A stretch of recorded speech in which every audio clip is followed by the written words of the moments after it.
Go ahead, Jason's gonna be first, so we'll go ahead and look at his budget line.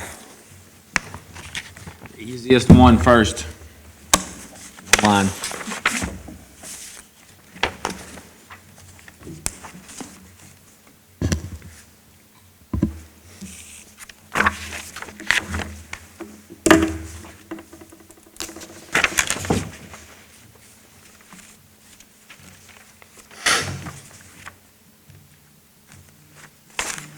Where we at, Teacher? There we are. He's the very last line on the needs wants list.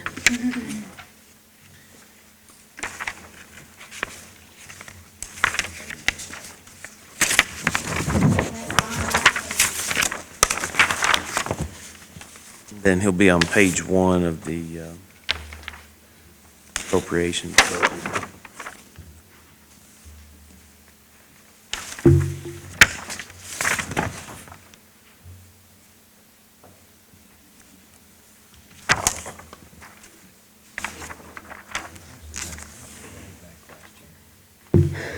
In that unanticipated part.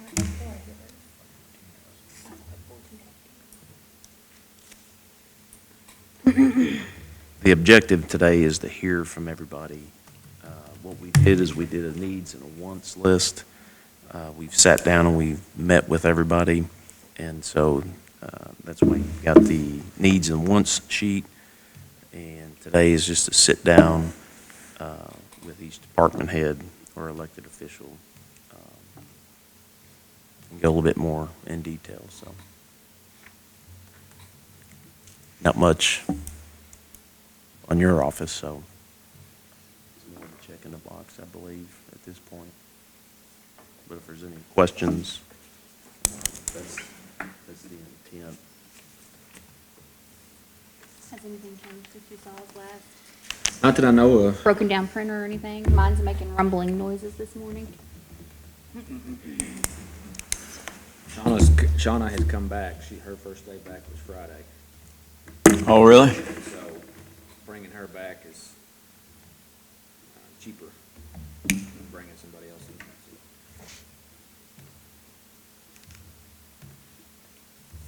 And there where it says rearranging payment reimbursement will have payroll increases. There where it says rearranging payment reimbursement will have payroll increases, most of those are covered by the savings from Shauna.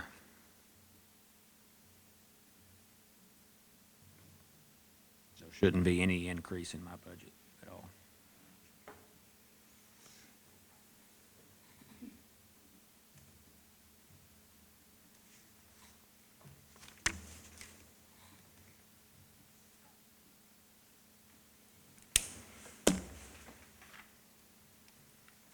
So the only thing you have on there other than pay and fringe is supplies? Is that right? 3,000. Yeah. So you just keep those the same? Is that what you're saying? Oh, wait. Yeah.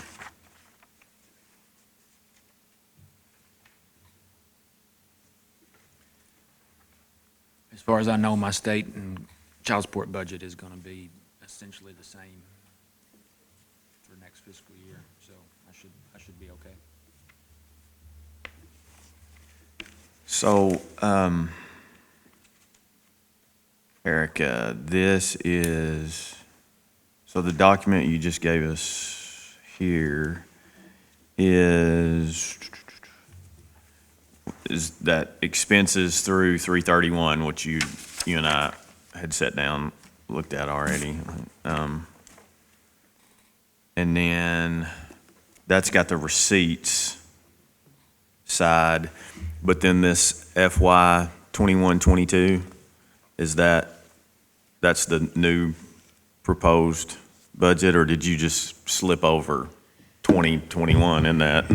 So when you, on the printouts that you have, when you see the fiscal year 21-22 line on the far right-hand column, the kind of the mechanics of where that came from was the exact budget we have in this year brought over, and then any changes that have made their, Retirement. and the changes are any of these, I tried to go through and put every department's items that ended up on the needs list on Okay. there so that we can see Oh, what that okay. looks like. Okay, And then, retirement increase. okay, so that's in there, the Right. retirement increase is in here. Okay, Right. that's what, that was, And there is a tentative COLA in there right now. So what you see is, the budget with all the needs, yes, all the needs, retirement increase, and then, a COLA. potential COLA if you guys choose to go that route. But the one that you used was the COLA that was sent out. Is that what you're saying? The 1.4? It's 1.4. It's set at 1.4 right now. Okay, all right, so that's in here. Yes. Okay. Mhm. Okay. And that's for you to see it that Okay. way, which, So, on his budget's the only one that's different. On Jason's, if COLA was not what his intention was for them to get paid this year, then it reverted to what he asked for, because that was his need list. okay, Makes sense? okay. So includes, make sure, COLA and fringe.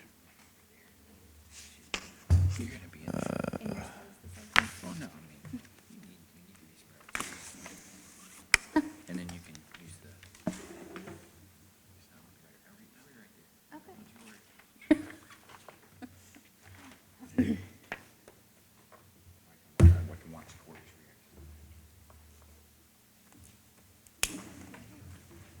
Did you guys have any other questions for Jason?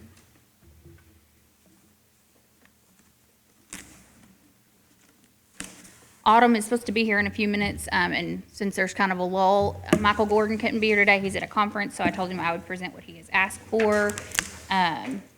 And that if you all, and what he told me, and if you all had any questions beyond what I could answer, you can call or email him. So let me pull that up.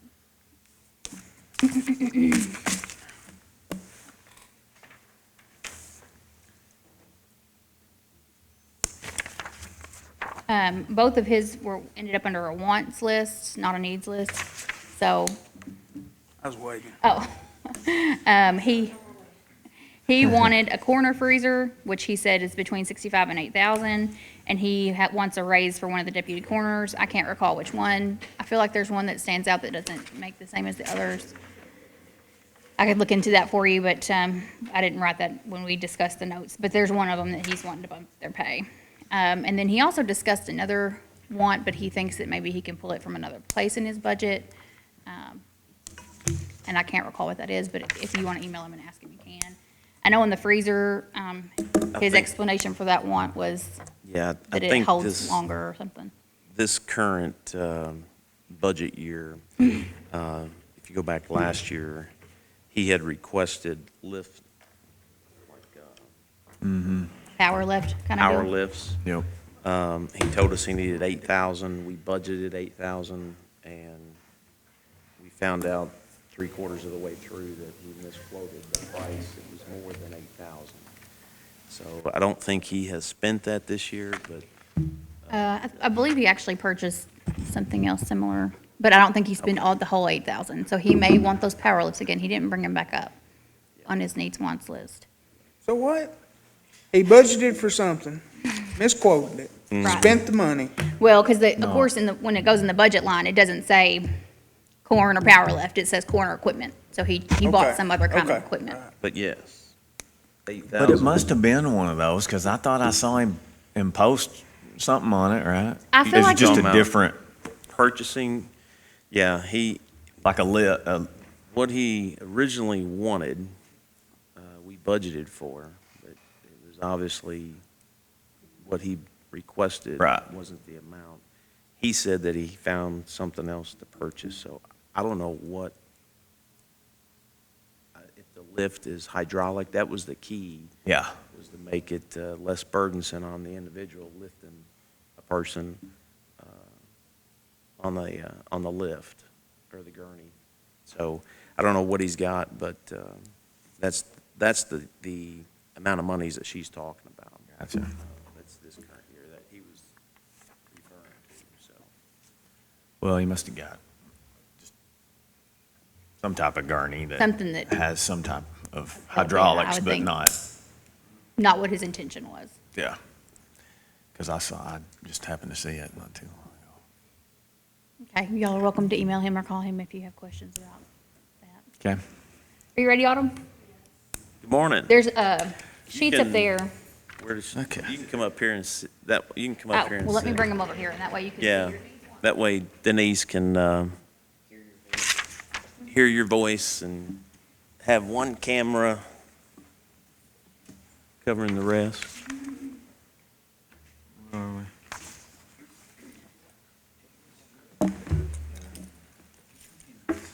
you go, here's the top of the list, if you need a reminder of what we talked about. Not prepared. Thank you. The shelter doesn't have any, we don't have a drainage system in the back of the shelter, but I haven't gotten the maintenance guys out there yet to see if that's even possible to put in, with the concrete floors back there. And the last 4 runs in the quarantine area don't have drains either, because it was built on after the drain system was put in. So I haven't gotten the maintenance guys out there yet to see if that's possible, to get a price on that. And the other thing was painting, but I'm not sure if that's something that we're having the maintenance guys do, or we have to get an outside contractor.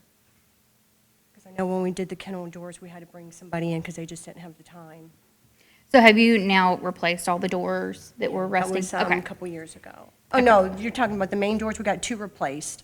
Oh, so you have replaced them Those, since we yeah, talked? yeah. Okay, well then, so I guess that's off your needs list, because it's already been done. Yes. And then you kept talking about some flooding that has come in and out over the years, and they keep Right, in that looking at that. back Has it room. rained enough for you to really see if It's still flooding. it's still flooding? Okay, so that's still on your needs And they've list. worked on that in the past, it just hasn't gotten fixed. Right. There might be something more than what Right. they can do. So, did you say that the doors have been replaced already? Yeah, we had 2 doors Okay. that were rusted and they were replaced Gotcha. about 3 months ago, I think. Okay. So there's not another 2 door, or another No. doors? Okay, that's the, okay. All right. One thing we did with the animal shelter budget for this fiscal year, they had an account with donations in it. So we used the account's money to cover the operations, and they've done a really good job maintaining their operations and it being funded out of that account. But moving forward, and I think we put that in there, you'll see we anticipate that account will not support operations like it did this year for next year. So we estimated about $15,000 to add to the budget for animal shelter. So that's another thing that you can make a note for the animal shelter. And on that 15,000, that was just the normal operation, so I did not put in any kind of, I told you earlier that I put in amounts for all the needs list. Since her need is something that maintenance is trying to fix, and we don't have an exact information about what need, I didn't put anything in for that. So if it costs 50,000 to fix her building, I haven't put that in. So, keep that in mind too. You might want to put a little star next to that or whatever. I didn't know what to estimate for that fixing of that building, so it's not in there. Heck, and them's looked at the building. You No, said no, maintenance, right? they've worked on the flooding in the back, but it hasn't been fixed yet. But no, I haven't gotten them out there to see if that can be changed or not.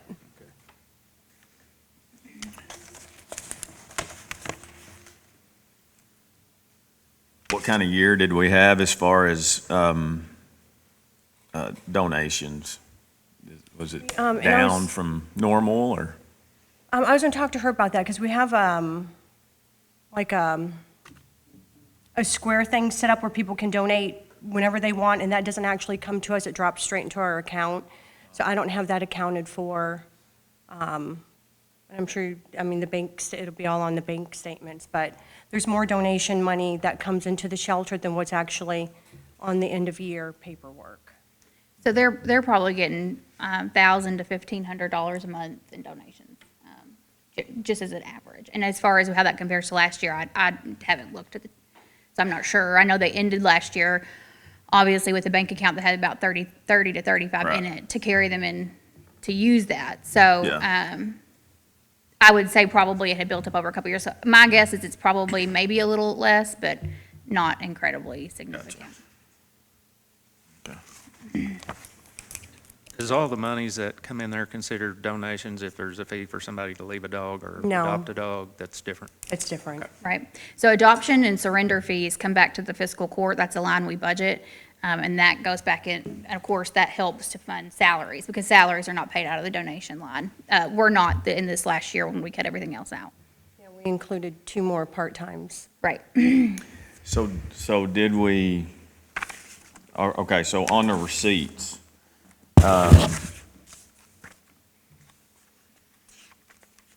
we don't have that, do we? Where? 45, 23. Oh, okay. Budgeted. So is it on the bottom of that one page? Did I look? It's I'm actually on the very other- first page of receipts. And the 4523 that's labeled animal adoptions that we have set at 10, that's those fees that I was talking about, the adoption surrender fees. So not the donation fees or Oh, okay. donation of dollars. Okay. Okay.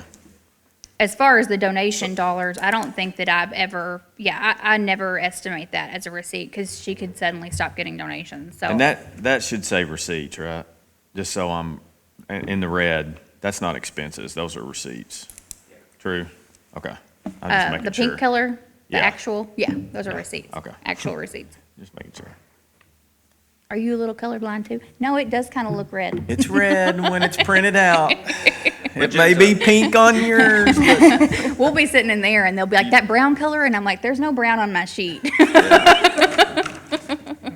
okay, so the 10, I got you. 10,000. Okay.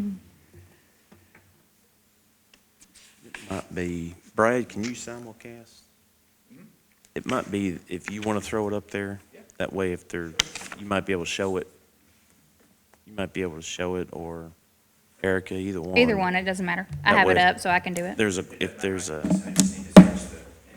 Have you put the Fire Stick in? Okay. yeah. That way, if there's a question like that, we can just go right to it.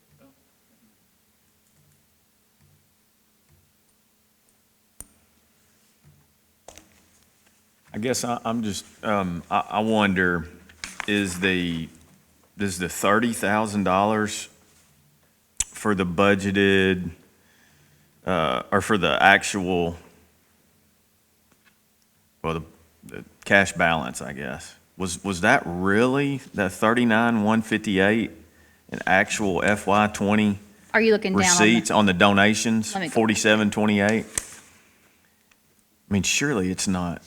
Are our donations down $35,000 from last year, you think? the donations as of 3/31 are 35. We only budgeted 30. Oh. Oh, I'm sorry. That was the carryover. Yeah, Yeah. that's, I mean, What that's page you on? up to date. The actual donation, the 4728, is that what you're asking? But I guess I'm just, that seems like that's got to be, that 39,158 has to have the $30,000 in it. That would have was- been- Or stuff that was carried over. Yes, Yeah. it would have been, Okay. it would have been donations probably That's received way in too big of a- previous, in Yeah, I wouldn't previous think fiscal you year. Oh, yeah, get a no. donations of $39,000 No. a year. Okay. Yeah. No, that account has probably grown over years. I got They've you. never had to rely on that completely for operations before. Okay, That you've been able to kind of use it here and there and let it build up. Yeah. okay. We've used it for several things over the years. Yeah. Okay. That makes more sense to me. Okay, so she's the first person that we've talked to that's had a wants list. Of course, Jason only had one thing. So again, just to reiterate, I know I've said this already, but I have not put in anything for painting or her drain because that was on the wants list, and I have not put anything in on anybody's wants list.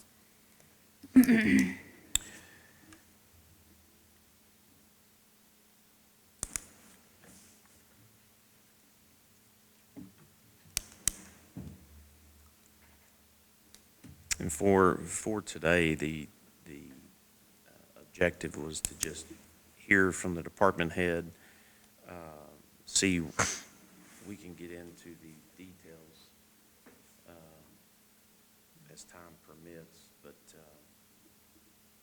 mainly it was just to see the needs and the wants and how it correlates with the budget.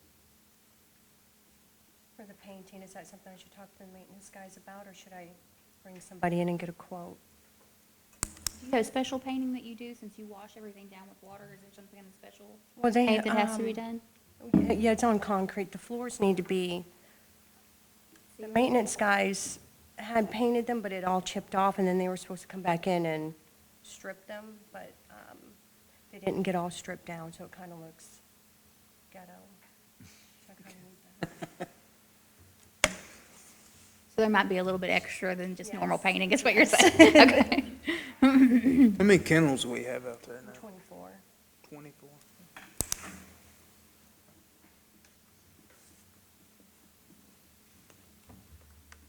I know we'd also talked about your washer and dryers, that you kind of, which I guess I should have put that as a future planning, that you'll need to replace those and you'll want to do industrial at some point. I know you just The had them industrials- repaired, right? And so they're working okay for right now?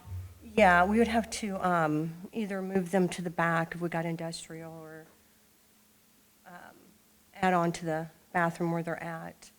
But yeah, so far, For now, they're working okay after the fix? Okay. yes.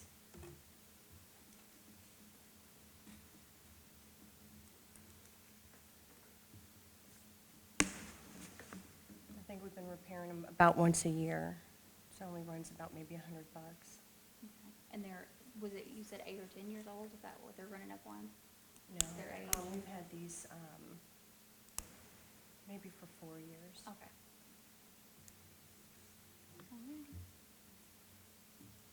So is it something that we can get the maintenance guys out there to On the- look at before you get a quote, or what's? Oh, on the washer and For dryers? a want? She's No, saying no, that no, they- no, For no, the no, painting. no. No, Oh, the two the painting and wants, the the drainage. drain and the, They can tell us if it's more of a structural, Yeah. the flooding and whatnot, which is a separate issue with the drain. Uh, It sounds like it might be a structural issue. Yeah, I think if they've looked at the flooding a couple of times and it's still doing it after whatever It's fix, gotten better, but it still is. Yeah. it might But not be yeah. in their wheelhouse to fix them.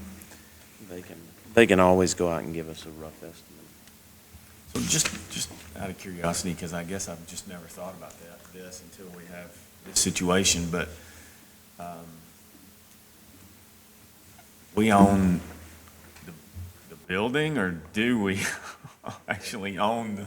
We own it. We own the building, but we don't own the property that it sits on. We own the donut hole. Oh, It's literally like so it- the refuse, It's a separate deed. and then We have an easement, I guess, to Right in the get middle back of it? to our, okay. All right. Okay. you'll put somewhere else. Sometimes it's good to rent, you know. Take that off to the, but nope, that's us. We're the landlord, all right. When we go through, you'll probably find we are always the land. That's true. Yeah. Yeah, okay. Which we have just, we've actually looked, was it 2 years ago? When we were looking to maybe partner with, oh my gosh, Humane Society. Humane Society. Yep. Because they've got their facility out on 68. We were actually looking at that. And there's unique differences or difference in their mission. So, but we did look at trying to find another alternative solution to where we're at right now.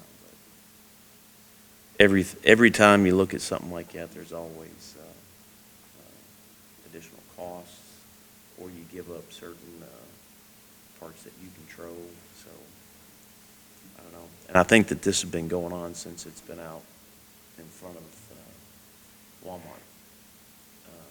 Long time. There's been discussions about it, so. Yeah.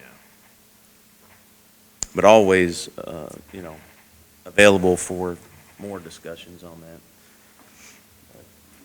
And it's interesting how many people believe that the Humane Society is part of. Yeah. Yeah. Oh, I know, yeah.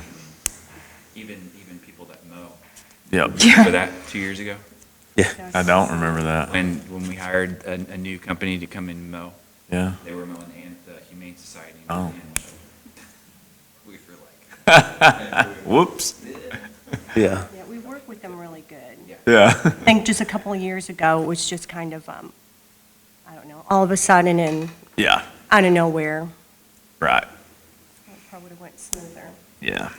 So has COVID, I mean, obviously it had some impact initially, but is it kind of back to just your normal Normal. amount of calls and stuff? You Okay. saw more adoptions during COVID than you did before. We got people who thought they wanted to adopt and then would bring it back because they don't have jobs. I heard so many people were like, oh, this is our COVID dog, or our COVID cat. Yeah. Which I think we're allowed to have pets to start with. Interesting. Okay. Yeah. COVID rabbits. Funny. Not as many as those without Tater Day 2 years in a row. The bunny population is, and fish. I will just point out too, as y'all are thinking about this, so this current year that we're in, like we've said, the operations part was on donation account. And Right. then the way it looks now, it's about half and half, half on the donation account, half for the fiscal court. So, kind of just depending on what happens this year, we could end the 2022 year with less carryover in that donation account. So there could be potential for them to need all the operations to come back over on the fiscal court side and not be able to rely on that donation account. That's a toss-up. It just depends on what her donations look like this year and what unexpected expenses come up that have to rely on that donation account. So just kind of keep that in mind. I know that's 2 budget years out, but potentially we could have to go back to the way things were and no reliance on the donation account. So that cash balance, 4901, was the cash balance as of 3/31, right? No, the cash balance is the cash balance is a one-time thing on every single one. So that's what they started the year Okay. with, was 35. I Okay. had anticipated they'd start the year with So 30, those but they cash started with 30. balances are not that day's No. No, like. account balance? Yeah, That's- right. Okay. mhm. All right.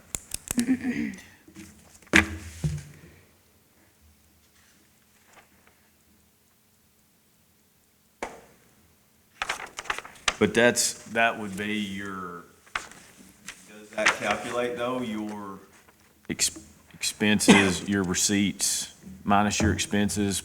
Yeah, I Plus can the last- get you that information. Well, no, I'm saying, is that 35 though, that shows on there, would that be initial cash balance plus receipts minus expenses? From or last is it- year. So that So first it's- cash balance is what carried over from last year. So yes, it's that formula. Okay. But what happened at the end of last year. I Okay. think right now they have about 23,000 in there, in that Okay. donation account. Okay. And there's probably not that many checks outstanding. The vets tend to, vets who get the most checks, and they tend to cash them right away. So, I think they have around 23 right now, Okay. 20 to 23. All right, I'm just to make notes, so it's, those cash balances are not, don't really look at those right now. They're basically just beginning balances of that year. Yes. All right. Okay.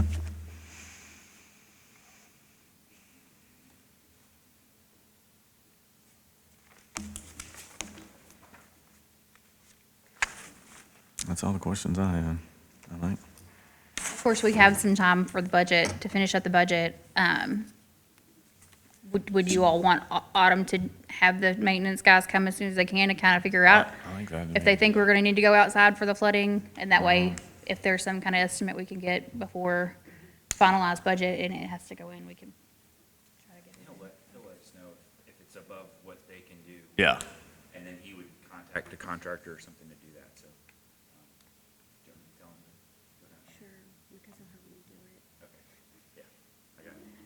Is it flooding right now? Because I know we've had a little bit of rain. No. It might be best for them to come, which we might not have a lot of rain in the next couple of weeks. I don't know.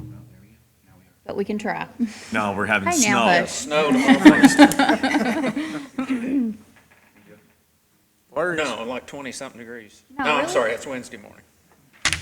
Yeah, Did you 70. plant, you planted your Going garden, from didn't you? 70 to 27.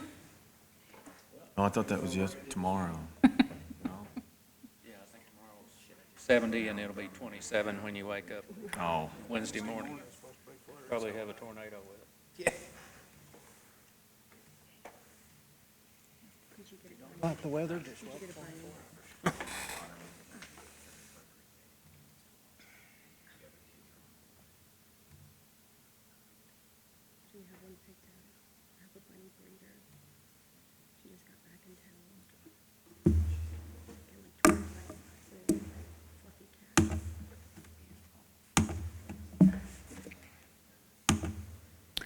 Okay, did you guys have any other questions for Autumn? Nope. Thank you, ma'am, for coming. Thanks, Autumn. Thanks, Autumn. Appreciate it. Guys. Okay, Andy should be coming in the next couple of minutes, and so while I have a few seconds, I'll present to you what Tim needs for the election budget, which is on the very last page, right above where Jason was at. That's pretty cut and dry, I think. We know what precincts he needs and what he needs to pay election workers and what he needs in ballots and instructions and supplies for an election. So I don't know if there's a lot of gray area there of something that's a want instead of a need. I think that he's given us what he needs for the election. Do you have any idea what the election's gonna look like next year? He hasn't talked to me about it. When I asked him for this, he just gave me, Are they gonna implement some of the? I believe that he had 6 polling places listed. So his intention is to have 6 physical locations, I believe. So we're not gonna go back to the traditional no. polling places that we I had? think that was in that bill that passed, was allowing for that. All the polling places are Vote like they anywhere were you last want time. to. And I think it was, you have 3 days, but Saturday, I'm 99% sure Saturday, I'm almost thinking, well, Saturday may be, but Monday is not. So it would be Tuesday, Thursday, Friday, or Friday, Saturday. Did you see anything here? Remember, they were talking about it last, but they didn't really say the days. They just Right. said it's 3 days, and Monday is not one of them. They didn't want to have I think they Have it said Saturday, I the think. Monday. So it might be Friday, Saturday, and then the Tuesday of is in person.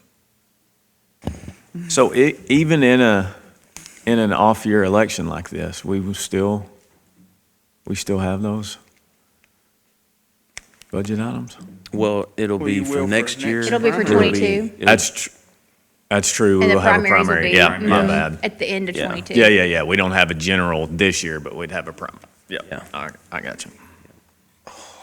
The majority of our stuff, if you need, we don't have a whole lot of wants on there.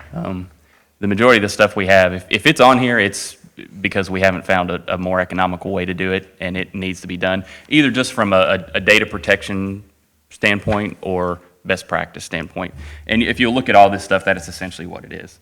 Do you guys have any questions about any of that stuff? It's kind of, from my stance, it's kind of self-explanatory, but I understand I don't see everything the same way that everybody else does. Well, I'll give you the rundown real quick. So this Windows Server software, the majority of the server operating systems that we run is Server 2012. And Microsoft has changed to pretty much a 10-year cycle. So whatever version of software you're running, about 10 years after that, it's when they stop releasing security updates for it. So it's not a functionality thing, it's a security thing. Once they stop doing it, they don't patch anything. So we pretty much have to replace those. That's the 10,000 server Yes. software. Okay. Yeah, and that would be roughly for 2 servers because each server license is about $5,000 to license. And support. so that will keep us for 10 years. Is that what you're saying? Or no? I think the most recent version of server is 2019, so it would take us to Okay. 2029, Okay. more or less. Okay. Yeah. Our backup server offsite, Right now, we back everything up to, I hope this isn't sensitive data, I don't think it is. We back everything else, from all of our servers and our desktops and everything else to a computer here in this building.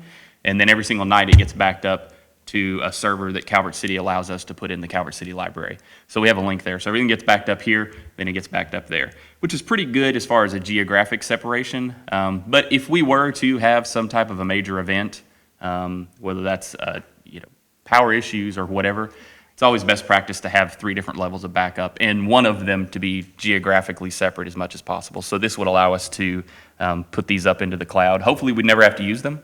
But if we do, we know that we can get to them and we wouldn't be starting back from square one. And that would be all of the servers and everything else. Right now, like I said, we don't do that. We just put them into Calvert City. This would just give us an additional layer of security to make sure that if we did have some kind of an event, continuity of government still goes on. And then that bottom line item, so the top one is the software for 2 servers. The bottom line item is the actual hardware. We run virtual servers. So every time we need a server, we don't go out and buy a physical computer for it. That's the software and everything else we run allows us to, quote unquote, spin up or create a server virtually. So those 2 servers on that bottom line, those are the actual hardware.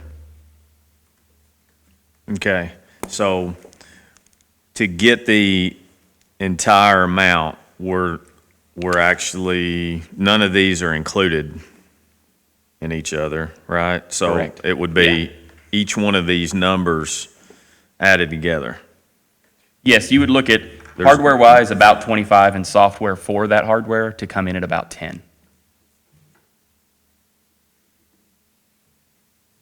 Okay, but that's not, but then you've got is that 10 including the 7,500 right past it? Or No. No. That's No. on top of it, okay. So, Yeah, the server space, I guess I should have specified that because that really doesn't necessarily go into either one of those things. That's separate, and that's just because we maintain a huge amount of data. Primarily, I can tell you a lot of it comes with a lot of video evidence, like from the sheriff's office. We maintain all of their in-car camera systems. So each one of their cars now, where it started off 5 or 6 years ago when we started doing this, they had a single camera in their car that was like a 2 megapixel. It was 1080p, so it was high definition, but it really wasn't that high definition. Now we have at least 2 cameras in every single car, and they're recording it like 4K and 8K, so we've got a tremendous amount of data. Now, the sheriff's office is doing a good job, and we've had conversations with them. In their system, they have to specify what that charge was, and then based upon what kind of offense that is, it puts a retention schedule on it. So some of it is a speeding ticket. Those videos drop off after a certain amount of time. So they're maintaining that data. It's just that, there's so much of it. But with body cameras now, all of them have body cameras. So it's just a tremendous amount of data. And that's where that more server space comes in, so we can make sure that we maintain that. okay. When you look at the expense budget that I printed you out, like the actual budget, his GIS portion is 5091 is the middle 4 numbers, 5091. I have it up here on the screen too. So on his list is the 15,000 for desktop management, so it's right there, 15,000, easy to see. All the other things he asked for, I put under server maintenance, so that's the 7,500, the 10,000, the 5,000 for the offsite fail-safe. I just went ahead and took the larger of the 2 numbers to be safe, and then the 25,000 for the hardware part of the servers that he was talking about. So the You did mean 25 total and not 25 each of the 2, right? Correct, yeah. Okay, The 47.5 is the needs right, added together. yes, Okay, other than the desktop, which is by itself, which is the line right above. right above it. Yeah.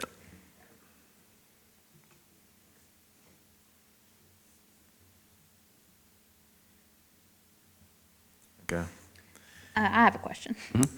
So if the actual hardware of the servers, are they about a 10-year lifespan? I know you said the ones we have are close to 10. Is that typical, or have they lasted longer than normal? or- We've probably nursed them all. The biggest thing you run into with servers is hardware availability and warranty status. So we generally purchase a brand-new server with a 5-year warranty on it, and that allows us, if a hard drive goes bad, a controller goes bad, we can get a replacement in 4 hours. Well, depending on which warranty we go through. What you get into with servers a lot of times is that to keep them under warranty, as they get older, those warranty costs get prohibitively expensive. And then once you start to calculate in performance, everything else, about 10 years, that's a pretty good number. Yeah, you're probably replacing that stuff about every 10 years. I mean, you got to think these things run 24 hours a day, 365 days a year. And it's not just one person hitting them. You know, there may be simultaneously 100 people pulling data off them. So, I mean, they get a lot of use. 10 years is probably realistic. So as far as future planning out past the fiscal year 2022, those are probably your biggest ticket items as far as Sure, yeah. physical things you purchase? To be considering for like 3 years, 5 years, 10 years kind of stuff. Yeah. I would say. So we're not looking at, if they replace this in 22, you're not looking at having to do that again for 5 to 10 years? Correct, yeah. And not only that, what I would spec out would be something that would give us room to grow into too. That's not just going to be clothes that fit today on your 13-year-old. You know, you obviously grow out of that. So, question for you, because I think it's been a couple of years since we talked about it, but on the GIS side, and I know with the gentlemen that were here at our last court meeting, and it was mentioned about the mapping and that you guys are working on it. But a couple of years ago, I know we talked about updating as far as aerials were concerned, and there was going to be a flyover in Yeah. the state you were looking at. Well, the state maybe Yes. was going to do one. Blah. Yeah. So update us on. That was supposed to have already been done. Okay. The state was supposed to have already done it. We were supposed to already have that. They were supposed to fly, originally they were going to fly our area in 2019, and it generally Yeah. takes 9 months to a year for them to then get the imagery, process it, run it through a quality assurance, quality control process to actually give you the deliverable. It's about 9 months to a year. Like I said, they were supposed to have already flown that. They have not flown it, Okay. primarily because of COVID restrictions. None of that stuff was really happening.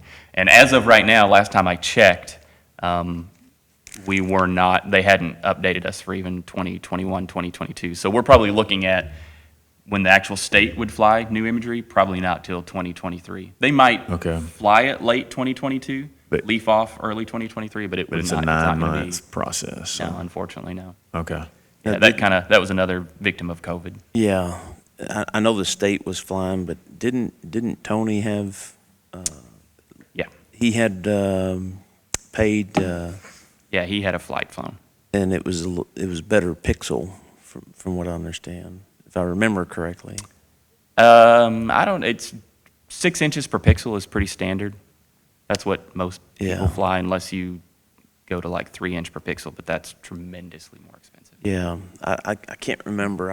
I do know the time of year, obviously, when there's no foliage on the trees. Yeah, you know what I think you're probably talking about is the state traditionally, well, and it gets better every time they fly it, but the last aerial flight that the state flew for our area was 1 foot per pixel. So you think every single dot that's on your screen, just like on your TV screen, that represents 1 foot, 12 by 12 foot in the real world. Yeah. Well, what Tony probably had flown, and what we had flown last time we had it flown was 6 inches per pixel. Okay. You know, if you're making out, for a local government kind of thing, 6 inch per pixel is a lot more effective Yeah. because we can make out, you know, hydrants, valves, lots of stuff with 6 inch per pixel that you can't with 1 foot. So that's probably what he had flown, I would assume, and I don't know, I'm not speaking Yeah. from experience, I don't know what he had flown, but I would imagine it was probably 6 inch, which is going to be the equivalent resolution of what we currently have. It's probably just more updated, but still better than the 1 foot that the state flew last time. I think Yeah. 2016 was when the state flew it last. But can we assume that the next time that they fly, it'll be 6 inch? Yeah, now we had the option, we could get 6 Oh, inches for it's free. different. Yeah, Okay. and they were going to fly that regardless because they have a statewide contract to fly the entire state. Okay. We were going to get 6 inch per pixel for free regardless. Okay. We had the option to buy up to a 4 inch, or it was either a 4 or 3, which is tremendously higher resolution. You get into, you know, 3 inch per pixel, you can find water valves and stuff that you couldn't normally find. Yeah. So you can do a lot of stuff with you know 3 and 4 inch per pixel, but the state will run 6 inch regardless. They're going to fly that, and we can just have that. Now, if we want a better quality product, then we have the option to do that. And you know that's something that we might want to talk to the cities about because the majority of the areas where you would benefit from having that higher resolution imagery is going to be in the city, and they can do a subset of their flight at a higher resolution. So we can say, hey, we want these areas, as long as it's we can't go fly these 3 houses at 3 inches. Yeah. They're not going to do that. But if it's, Take out the out of cities. 320 square miles that we have, if we say there's 75 or 100 square miles of that we want flown, then they can do that too. Okay. But yeah, it was a little disappointing. We were hoping we would have updated imagery by now, and Yeah. we just don't. Yeah.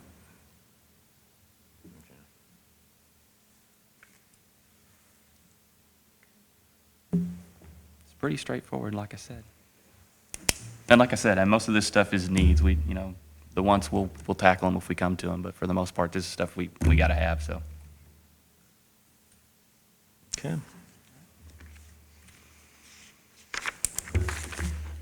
Morning, Tech.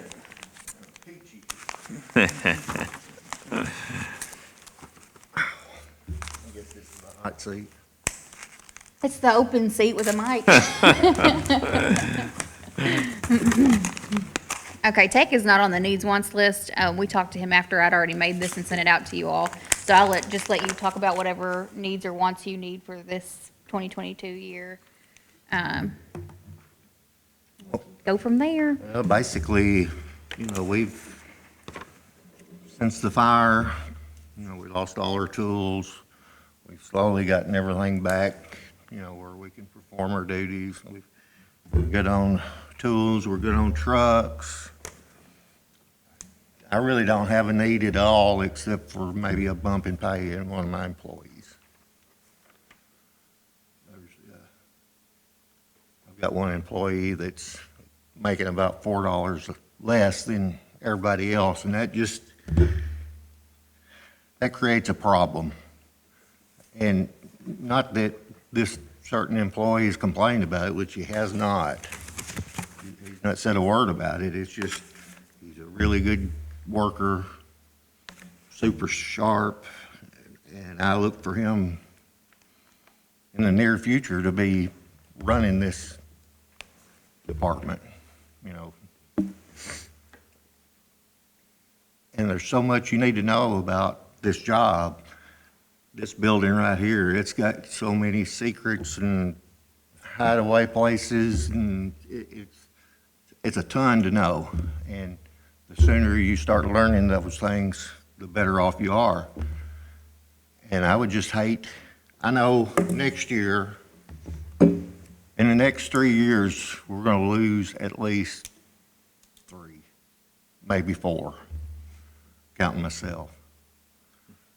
So this one person, I think he's very important that we keep him on. I don't want to take a chance on losing him somewhere. And I want to leave this department in as good or better shape than it was when I took over. And I can read the writing on the wall, We're going to have a big turnover in the next few years. And we need somebody right now to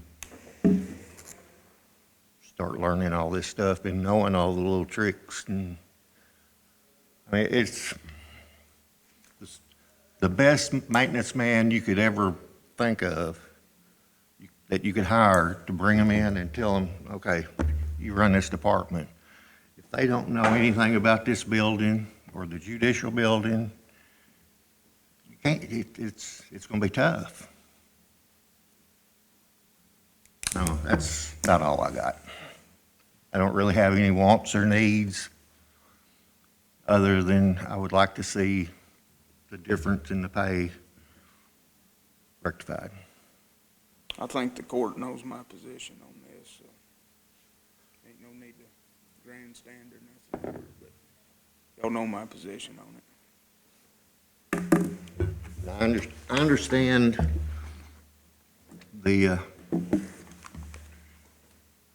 fiscal climate right now, and I know it's a bad time to be asking for extra money, but I don't know, it's just, I try to take care of my employees. And, I would do anything for them, and I think they would do anything for me. And that's what, really hadn't heard many complaints about the way we do our job. And Do it all, electrical, paint, carpentry work, plumbing.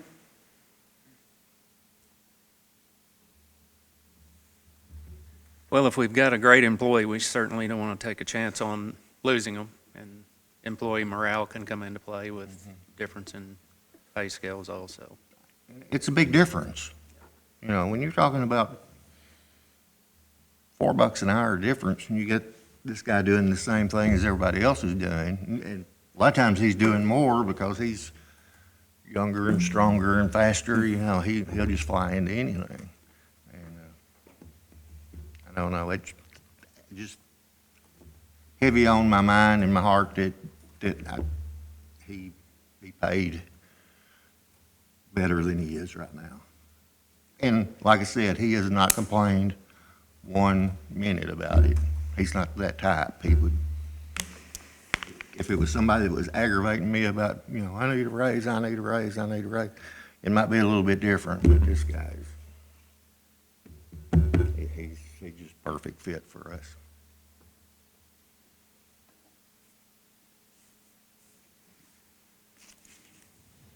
Tech and I, we've talked about this. I've sat down with all the department heads. Do you have a pay in mind? Well, I know what the admin code allows. I think, Brad, is that from 16 to 19 something? 1940, I think it is. The 14. max. 1914. 1914, so that's the max of that classification of employee.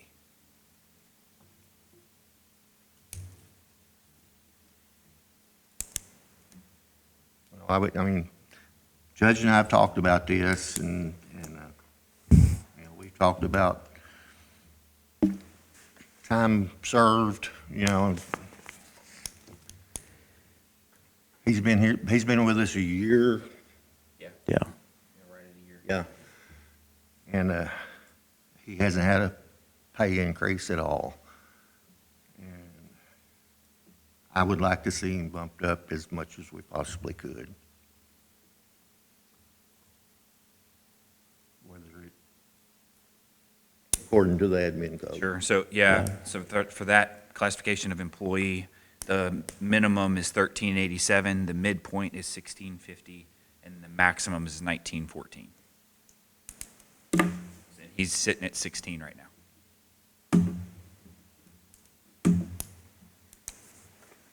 Tech, are the others at 1914?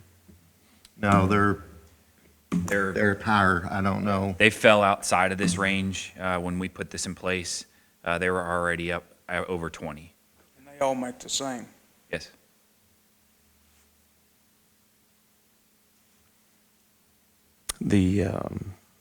I know I've had discussions on this. If you look at our budget, payroll is obviously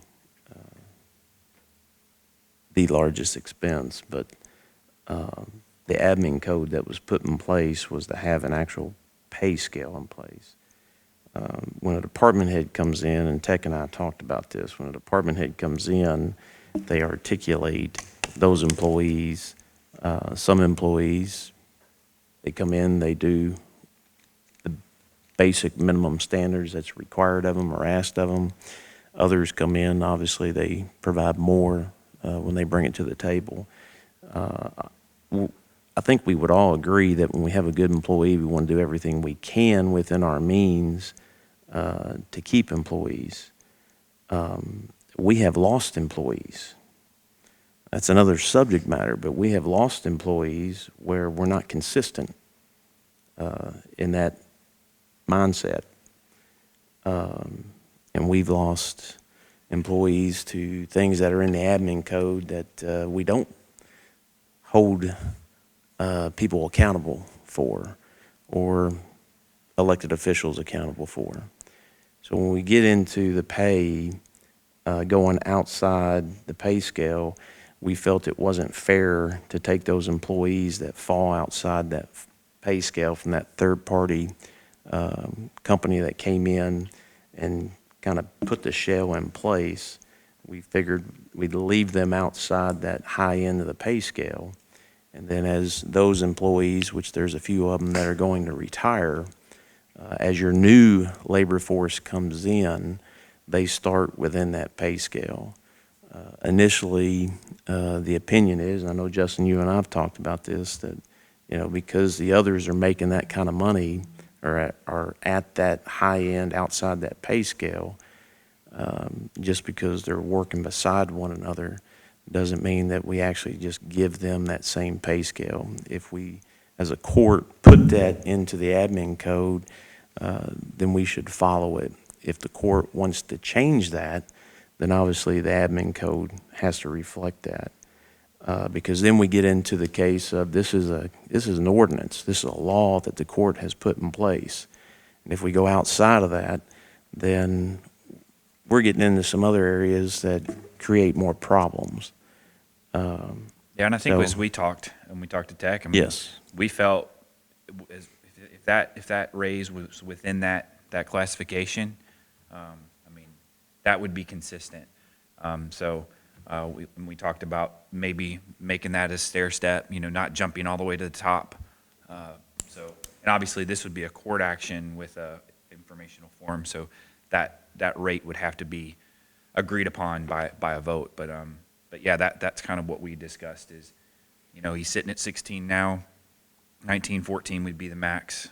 Jumping him all the way to the max would be a 40% increase, which is, I mean, that's a significant raise if you look at, just common practice in the private world, but. It'd be 20%, wouldn't it? 20. 20%. 40s, yeah. Yeah, 20, yeah, that's right. You're the math guy.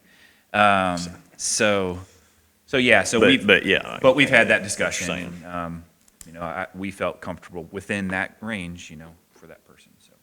And we knew putting this in place, we would have employees already outside of those classifications. I mean, that's just the nature of it. We weren't gonna say, okay, now we're gonna bump everybody down, but as people retire or leave, we hire them in, we stay consistent with this rate. But I will say this too, in discussing this issue, we identified that we do have some inconsistencies with a policy that we have in place with the road department and our admin code that I think we need to discuss as a court, because we talk about time and then we look at, and what I mean by time is the policy that's in place states that, Justin is hired today and in 90 days he gets a pay increase. That's the time factor that we're talking about. But that's not applied as a whole in the admin code. So if you go back and you look, I think it was in 2017 when that was put in place, because we didn't have the admin code that we have today. We had that third-party vendor coming in to take a look at how we can put that in place.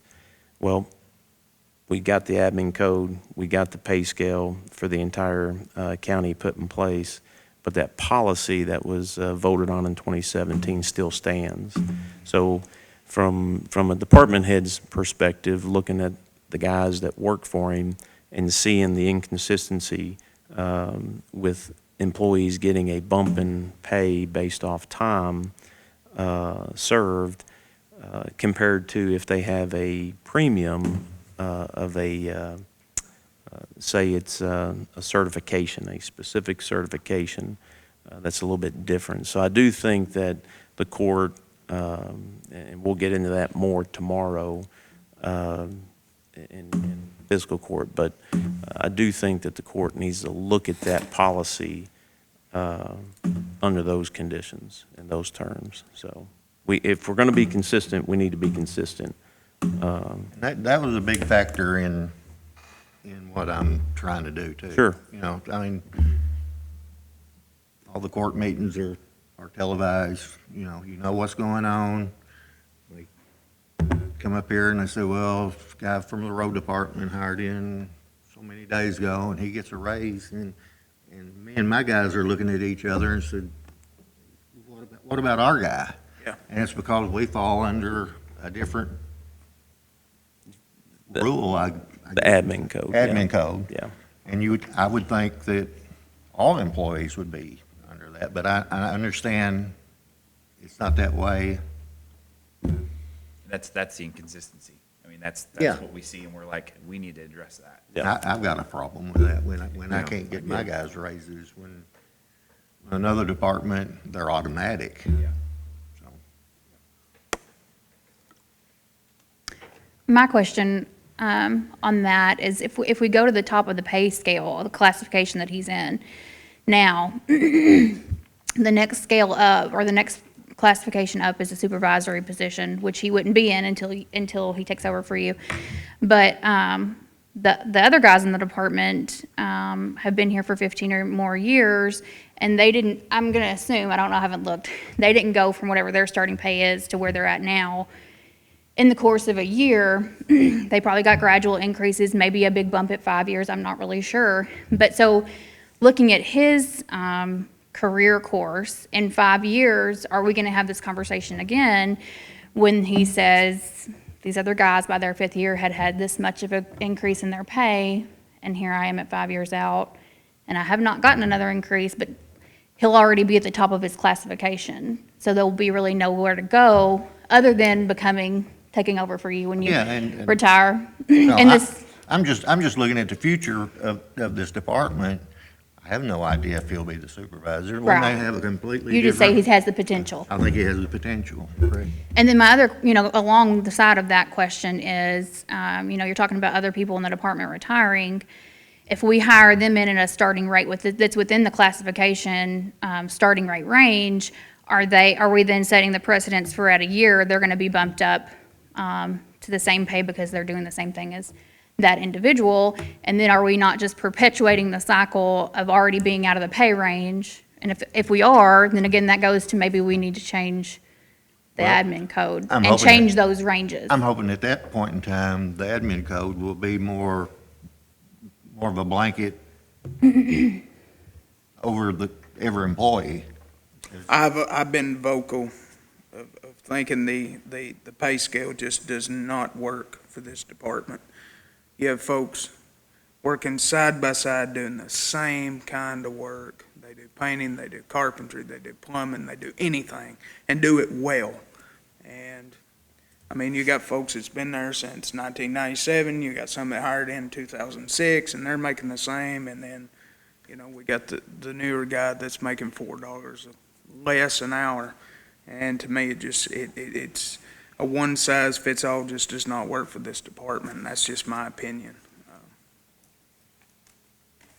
But I do see where we need some, I mean, and I think you're saying that even, that we need some consistency for everybody to be able to know that. And as long as you know it going in, it's different than seeing what you're talking about, which is someone else getting something that you feel like you should have gotten. So, Yeah, the whole basis, when we looked at the admin code, 3 years ago, 4 years ago, when we were looking at it, there wasn't anything like this. It was literally just, you go in, you make what the guy beside you makes.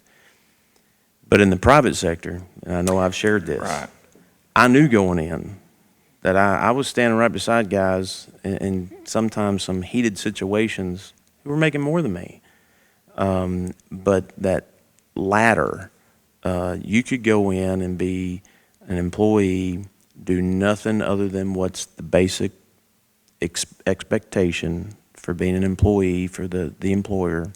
And that pay scale, just like we've got in the admin code, staff 1, staff 2, staff 3, staff 4, as you go through your career, you work, you can see where your pay range will be at the bottom, the middle, or the high end. Now, if there are premiums, Right. or special classifications or supervisory positions, there's another ladder, But for an employer, because that's what we are, we didn't have any of that. We put that in place, and it's worked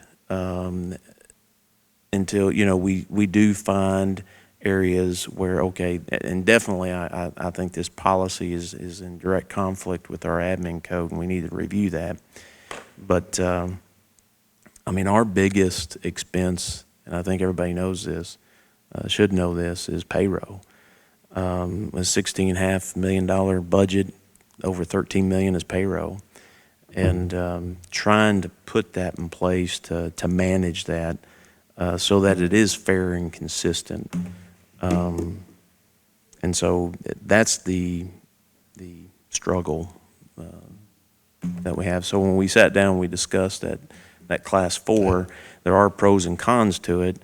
Do you set anything we put in place, you can set a precedence. This, we as voting members can set something in place as a precedent.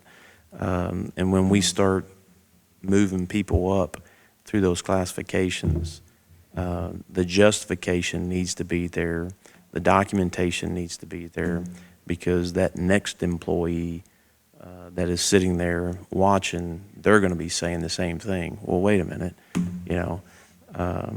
So the department heads, the documentation, the employee evaluations, all those things have to be in place to justify, so that if there is a pay raise, when it's brought to us as a governing body or an employer, we can make those decisions. But there's a lot in that, and there's going to be some discussions on that. But I think I see Yeah, you just all. D and I come from the banking world where you told what you made to another employee and you would not be making anything anymore.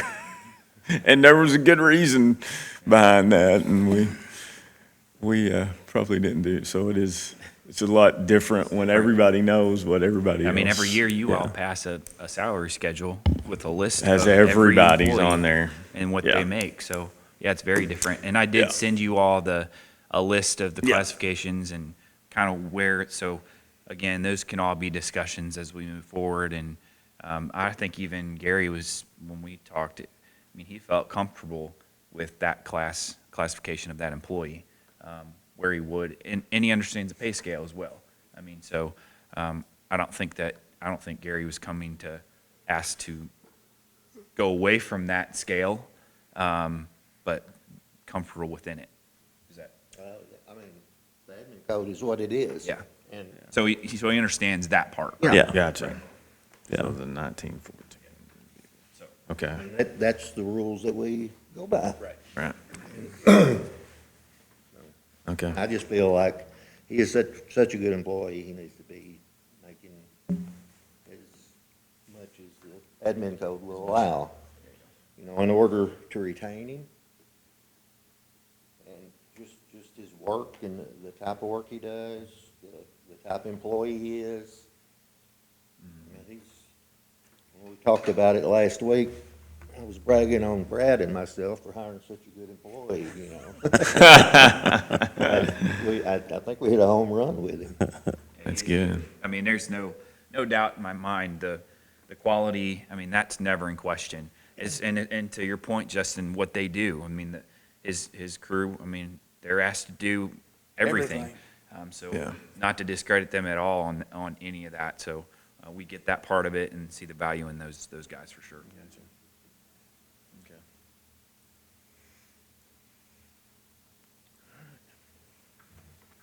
Is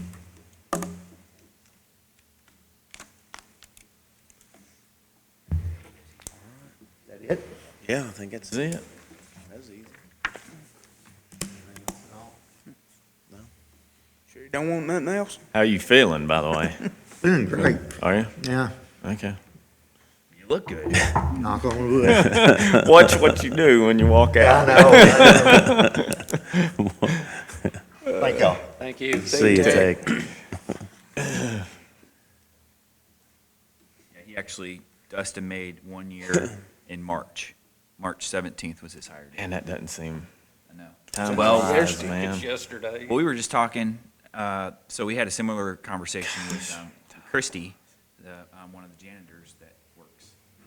She's been here 3 years in July, and she hadn't gotten a pay raise And that was another discussion that we had, and she was at the low end of Class 1. So when we get to that item or whatever, Ginger had come to me and asked, hey, can we give her a bump? And, I mean, it was more than justified, but we did. We looked at that scale and brought her to a point where she's been here for 4 years. I mean, she is consistent, reliable, and so there's a recommendation in there somewhere for her too, so. To be around the midpoint of her classification. Yes. And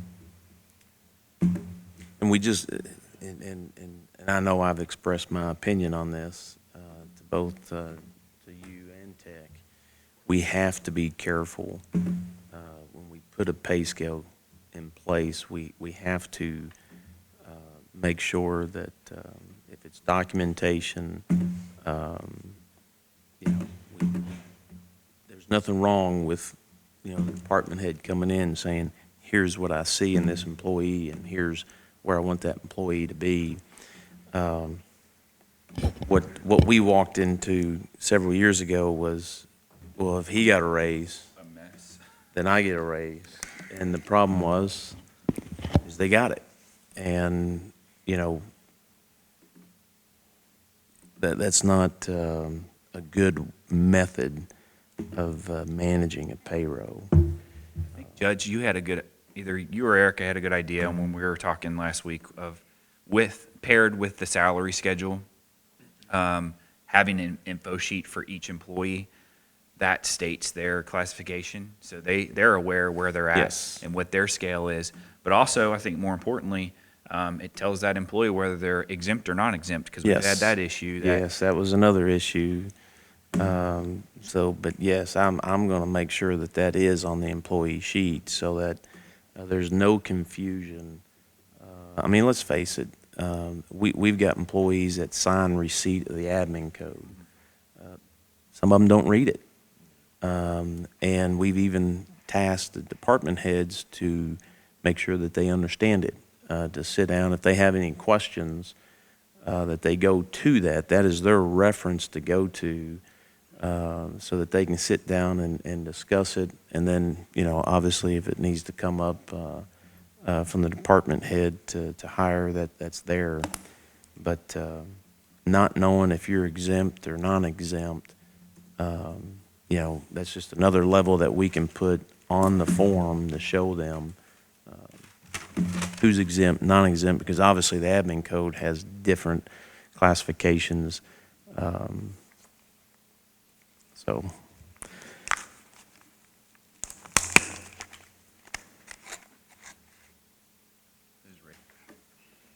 You guys want me to just start?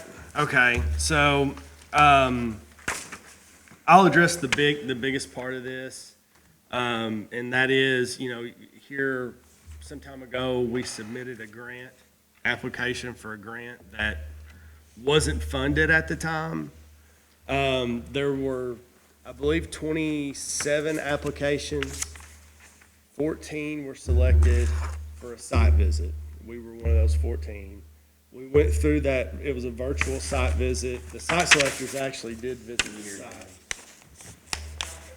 And so the site selectors did actually visit the site, and we had a virtual site visit where we talked about the project, and this is the Pad Ready project at Southwest One.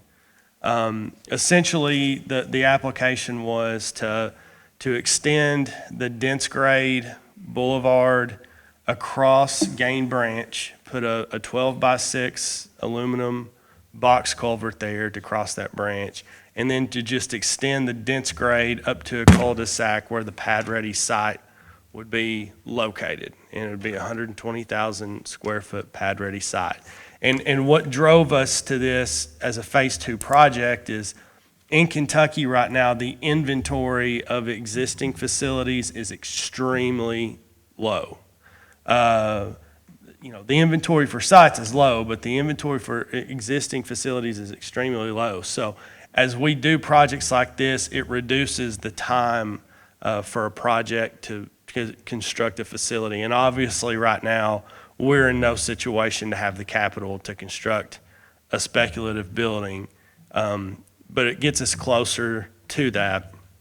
You know, one of the things about having a pad-ready site like that and having a marketing partnership like Kentucky Lake Economic Development is that we can work with, third parties to come up with a scalable,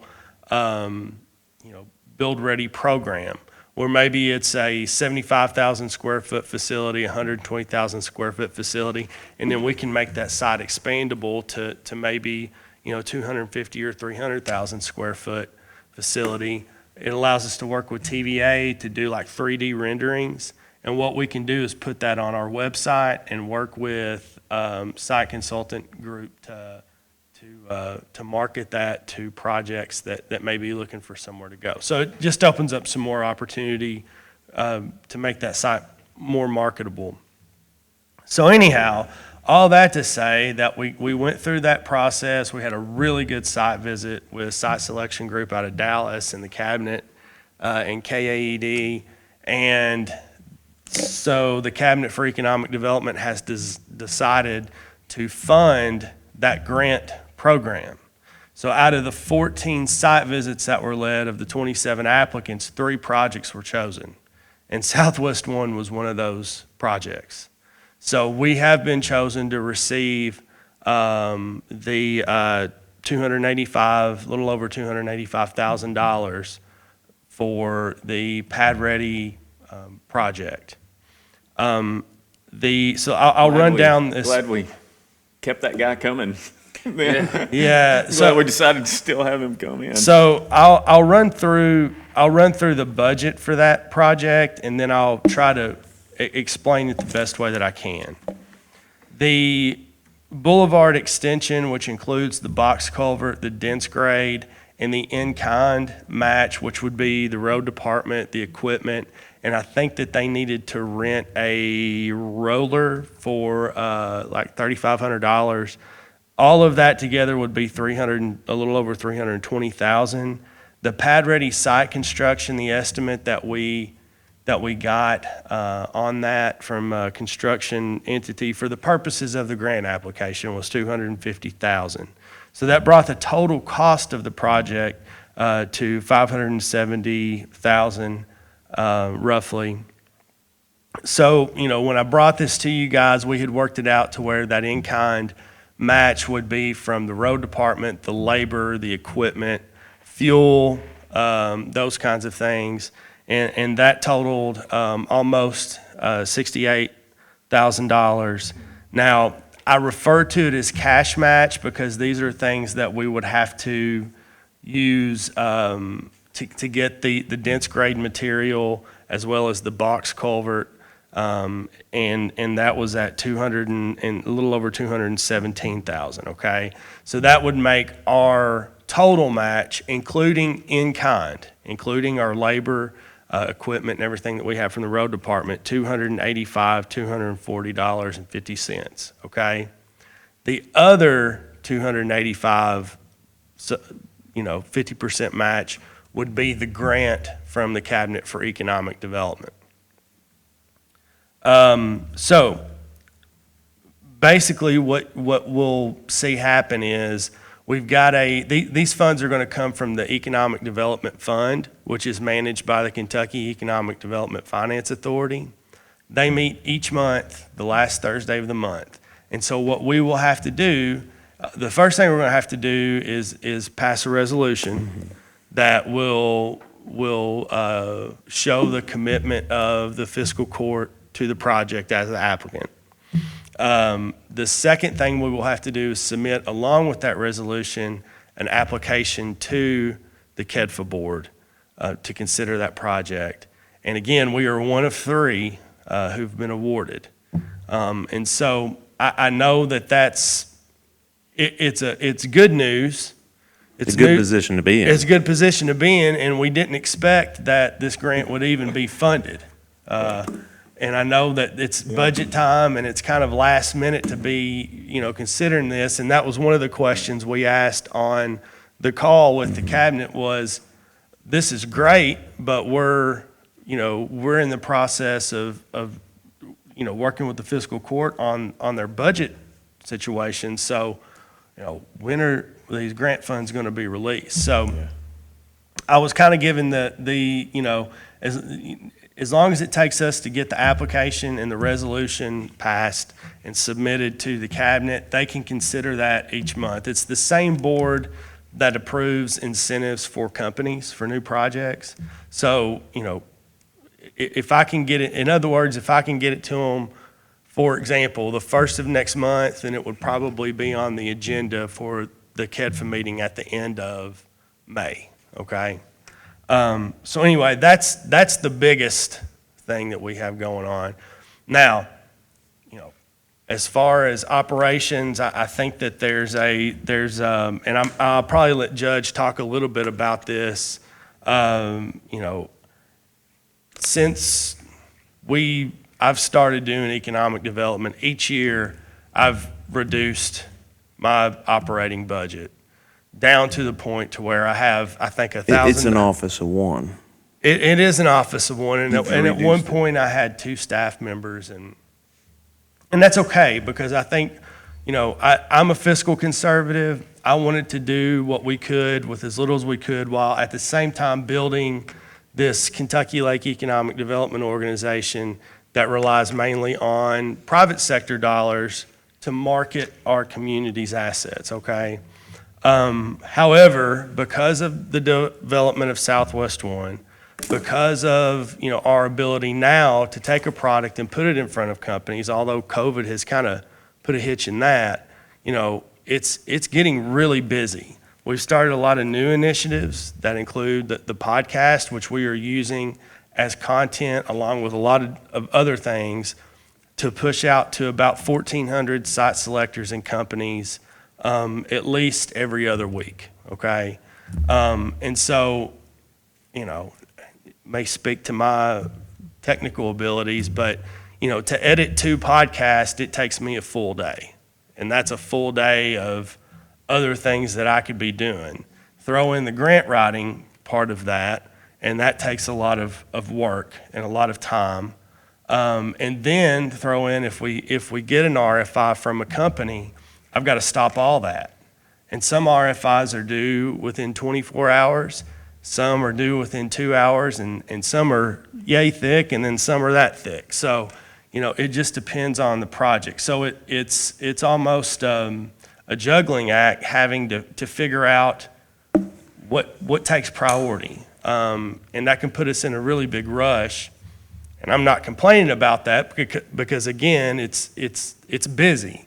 But I think that, when sitting down with the judge, he had a suggestion of there being an opportunity for someone to be available once a week. That could help me with, some of the technical stuff as far, I understand the program that we use for podcast editing enough to know that I could train them to do that easily. I could also use them to help me with some of the RFI information. There may be certain things that are asked about demographics. We've got most of that online that's updated that we can get, but there's always different things that come up in regard to workforce. So it would be good to have somebody that could help in that perspective. And then also looking at, potential for grant opportunities to further our infrastructure out there. So anyway, to have somebody one time a week, obviously it would be great if I had a full-time project manager that could help tremendously with a lot of stuff.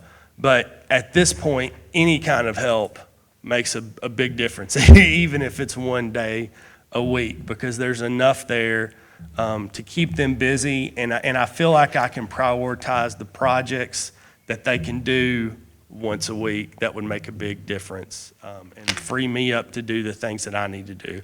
One of the things that I've found, and I'll just tell you guys that's been hard to incorporate into all the other things that we're doing, is building our business retention and expansion area, right? So that's working with our existing industry on, visits, and obviously COVID has kept us from being able to do a lot of that. But, at one point we were having a lunch where we brought in our existing industries and had a guest speaker and talked about some of those things.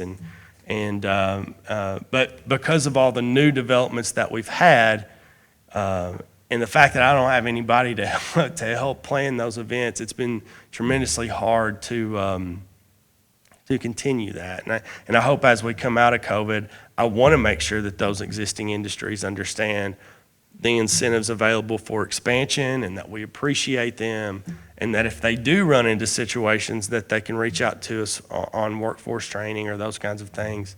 It's just a relationship-based kind of thing that I think was going over very well. And it also connects you guys to those industries.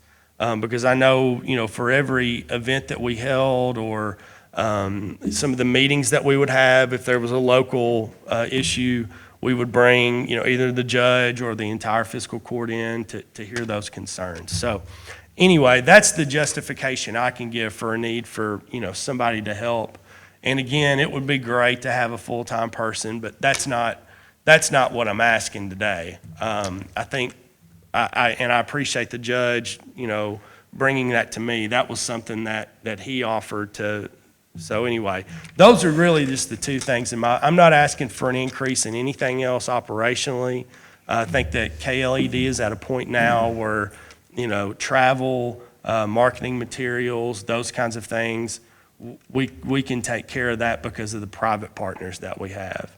But I do, along with that, want to say that, I've been very cognizant of making sure that we approach things conservatively as it relates to tax dollars coming in.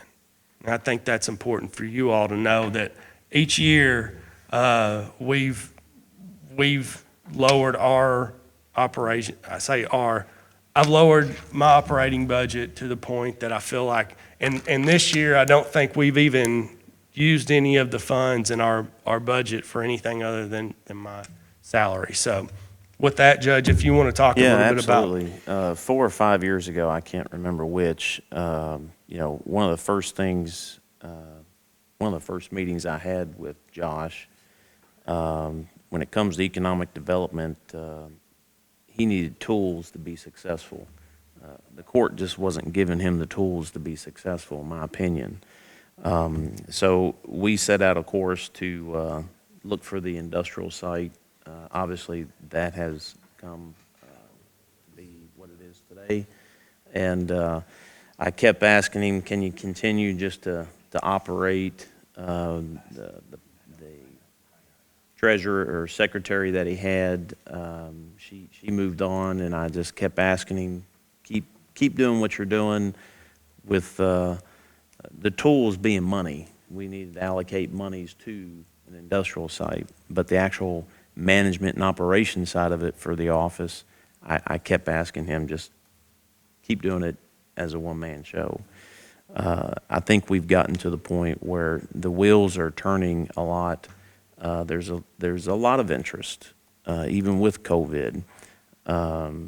There was some interest right before COVID. So to see the office needing support, I think we're there, and we do have an opportunity to have somebody put at least 10 hours in to help out with his department, and that's why I offered it to him as far as getting some part-time help. It's not a full-time position like he really does need. I think we'll eventually get there, especially when, well, I don't think the court realizes how many RFPs are put out there. And with this information from the state, it sets us up, I think, to be very successful because there is a shortage. And I don't want to have something hit our table and he's pulling the weight all by himself. So that's why I suggested it to him. We could at least get somebody in there for 10 hours. And I thought that was reasonable. So now, as far as the pad-ready site and the grant, this is, for budget purposes, it is 50%. Honestly, we didn't think that it was going to be funded, but it's one of those deals. I told them, go ahead and submit. I'd rather submit and then we deal with it later. So we ended up on the good end of this. But this is a reimbursable grant. So that total of $574.81 is to be spent first before we see our 50% from the state. So from a budget position, keep that in mind as we move forward. So I mean, as far as this budget is concerned, this is all of it. We're not taking, separating that out as far as the road department's budget or anything. Their budget will not be impacted by this. We're doing all of it right here in this one line item. Well, you've got the 67,809. Right. 67,809.50. When that talks about labor and equipment, we're already paying the labor. And some of the equipment, I think there was the one piece that has to be rented, we already own. Yeah. So that's going to be in the budget already. So this just breaks it down in a dollar amount so that you guys get to see what the total cost is. But yeah, Okay, so that's some of that 68. is in another item, but it's not adding to, or it's not taking away from their budget, is the point, right? You know what I'm saying? Like, they're not being cut. I didn't put in extra hours, if that's what you're asking, because Yeah. my assumption is that they would be Yeah. doing it in the hours they Okay. already, that we already paid them. Right, yeah, we already okay. budgeted. That's what I'm asking. All right. The only maybe Man, I thing wish that I need to if- add if back is you- the rental, the 3,500 Yeah. rental or something. I probably need to add that back. If you take that out, Monty, it's roughly 502. Yeah. And, Man, I wish you could find what you had before. I know from, I mean, that was different. It was a co-op situation, but gosh, he was, well, That would be and, a you know, nice- the goal, I've been But- frank with you guys, the goal throughout this whole process, since I've been doing this, is to eventually get to a point where our private sector partners participate so much that we can hire, you know, a full-time, or a part-time project manager that can help so that it takes it off of you guys. But we're just not there. And that's going to take time. That's going to take years to build. I think eventually we will be there. And I hope in 50 years we can look back. yeah. I hope that we can look back and see, and see that Kentucky. Let's shove that down a little bit. I don't know Well- that I'm going 50 more. Well, and see that as a community that Yeah. we've built an economic development organization that's self-sustainable. Yeah. But those things take time, and we just started this 2 years ago, really. So still in the infant stages of that, but it's exciting, and we have a lot of momentum going forward. Now, COVID did throw us a wrench, like everyone else, and you know, we were prepared. 2020 was the first year that we were prepared to take the marketing funds that we had and do true lead generation, which means we were going to be planning, you know, at least 2 lead generation trips to be in front of qualified leads that were looking to expand their operations and would consider Kentucky as a location. And that would have been exclusively, you know, Marshall County being in front of those companies. All arranged by Kentucky Lake Economic Development. But COVID hit. You know, the plus side of that is that, you know, things are improving, and we're really hoping that by the end of this summer, we're able to start doing that again. So we'll see what happens. But anyway, I remain optimistic. I think COVID is, you know, obviously I hope that it's a temporary situation. But I think that we've done a really good job as a community building up something that's been needed for a very, very, very long time. We've had a lot of firsts, and we've had some wins, and you know, throughout the region, throughout the state, obviously with this grant, 1 out of 3 shows me that they really appreciate what we're doing and that they recognize how marketable this site is. And how many grant applications did you say? 17? There were 27. 27 initial, and then what they did is the second round is when they chose the projects that they would actually go out and look at the site. And then out of those 14 site visits, they picked three projects that they could fund. That's good. Josh, I got a two-part question, and we went out and walked it one day and looked at the Pad Ready site. Who chose that, and why was that particular location chosen for the Pad Ready site?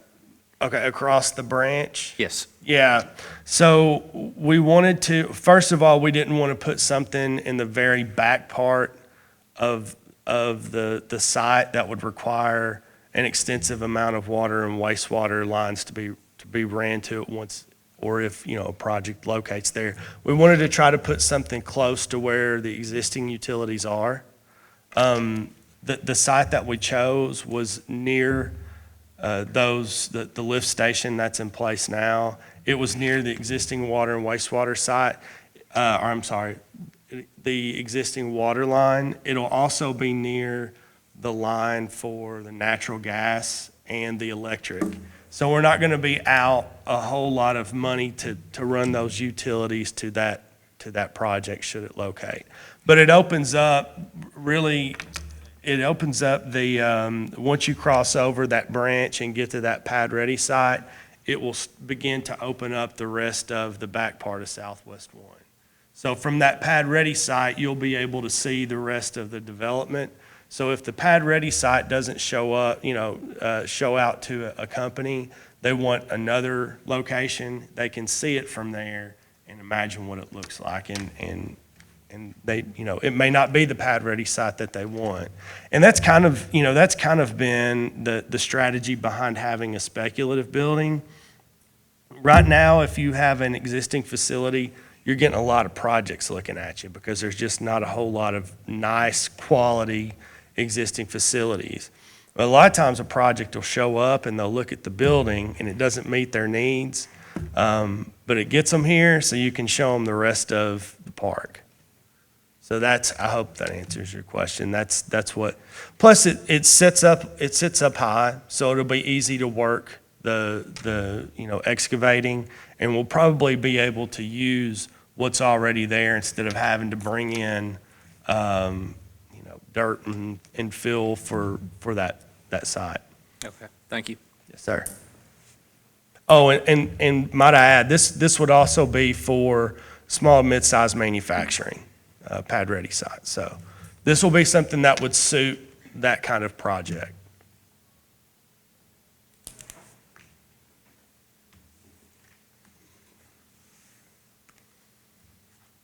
Any other questions?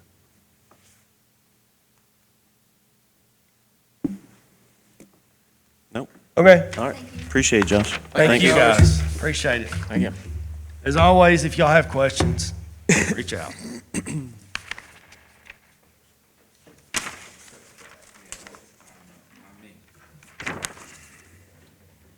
Ryan? See you, Josh.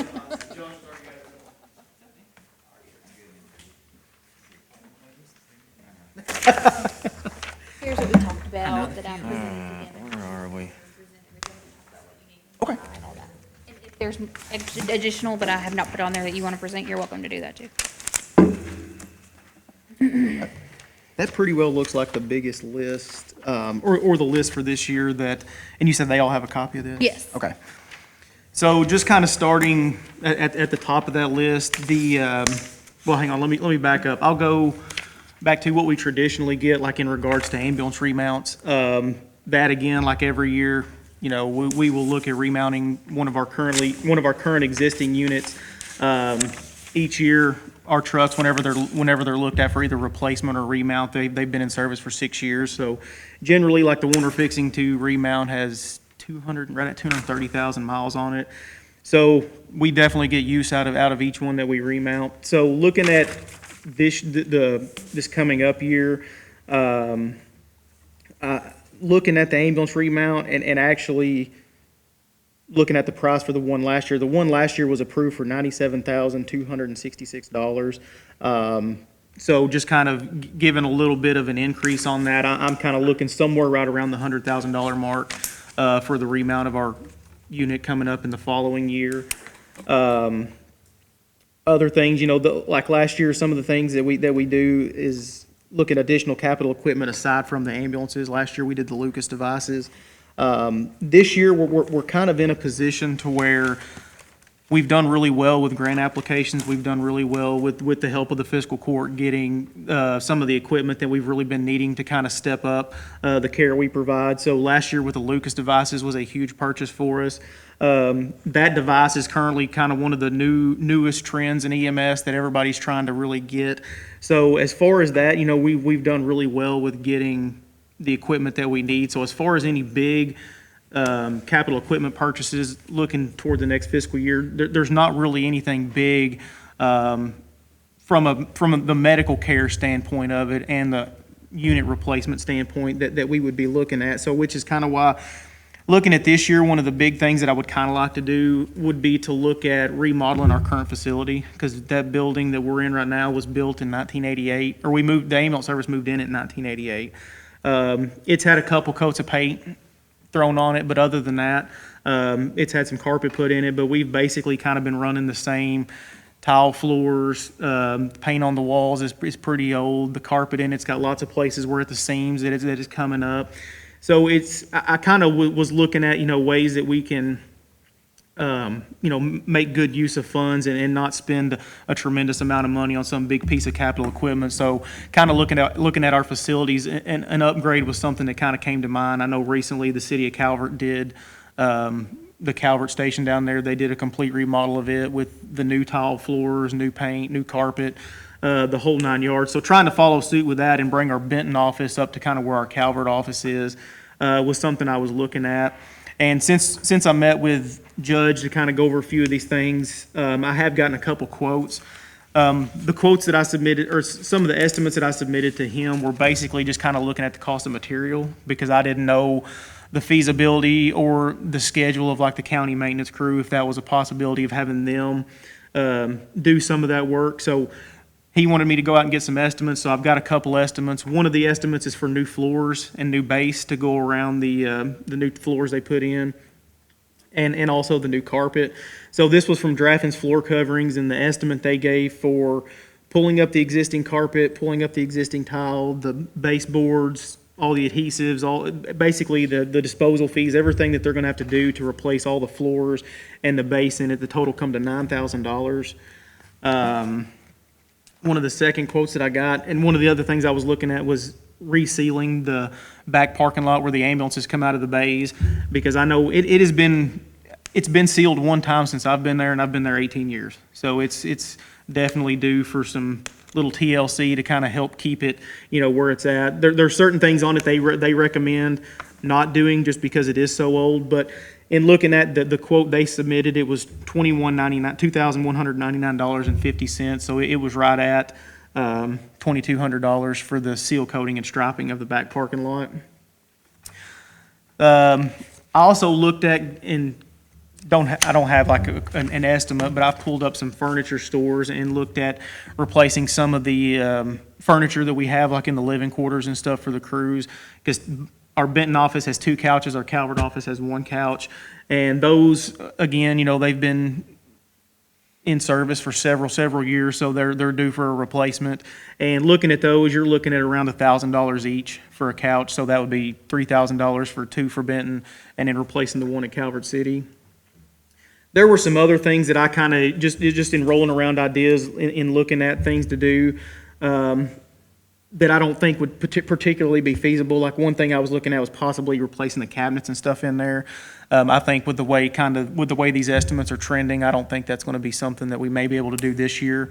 But even aside from that, I think from our office standpoint, just simply new paint, floors, and couches, and then resealing the back, I mean, that would be a huge upgrade for us. So aside from the, looking at these projected costs for the remodel, and then the replacement of a unit, the other thing was just basically the uniforms, having a line item budget for uniforms for our crews and stuff. I know typically for the last 3 or 4, maybe even 5 years, I think it's been $8,000 each fiscal year. And like everything else, the cost on everything continues to go up. So it's hard to, when you're looking at 30 employees and pants and uniform shirts, raincoats, all that kind of stuff, it doesn't take long when you're placing multiple orders a year to hit that. So I was looking at a potential increase in that of $1,000 from $8,000 to $9,000. And then one more thing so I can quit rattling on.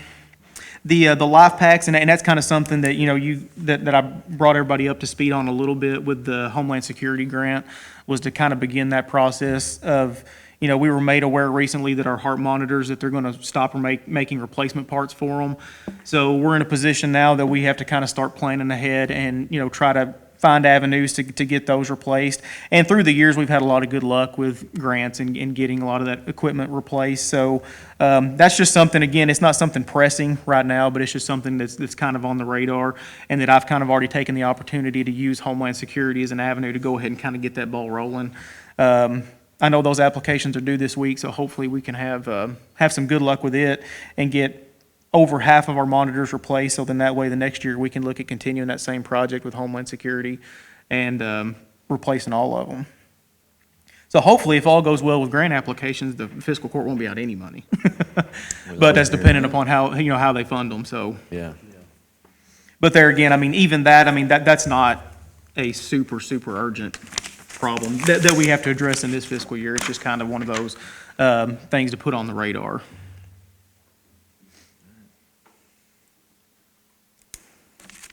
I'll just mention, we don't own that building, so I don't know how that works, but the health department does. Isn't there a relationship with the health department and the hospital?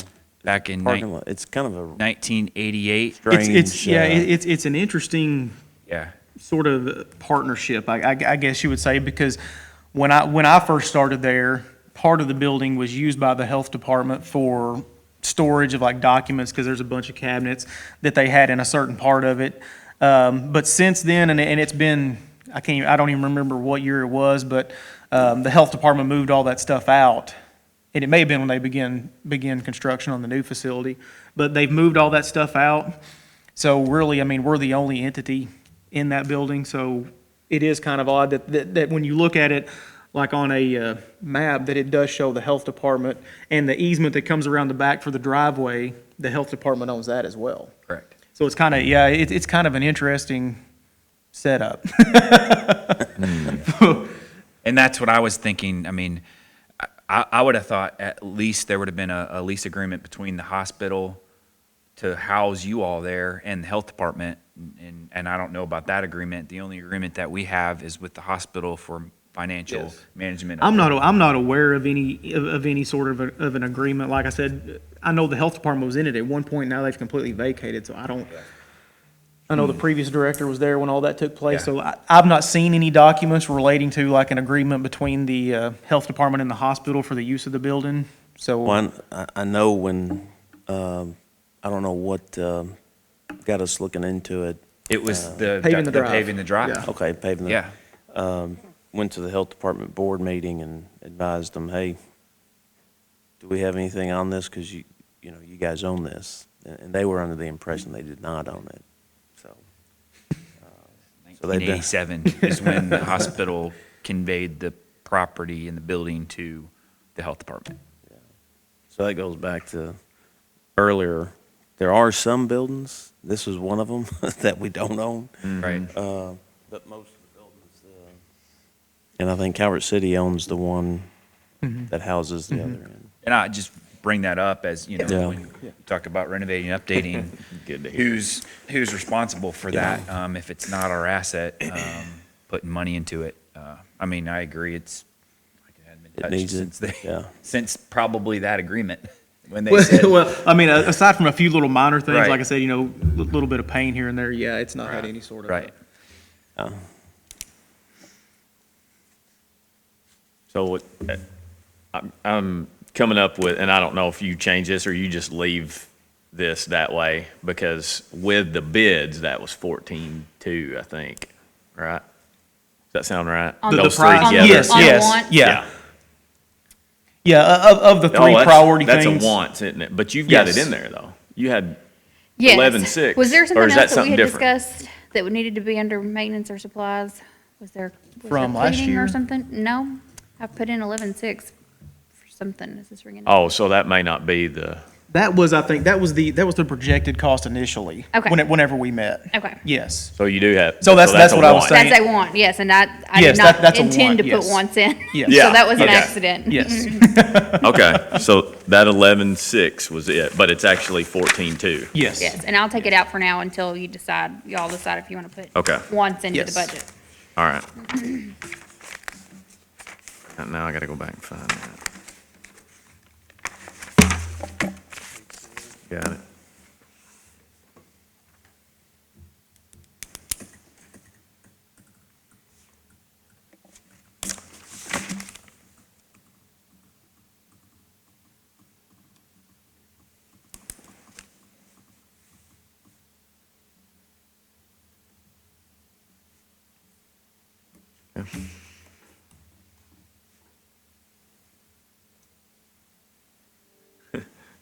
How long are those bids good for?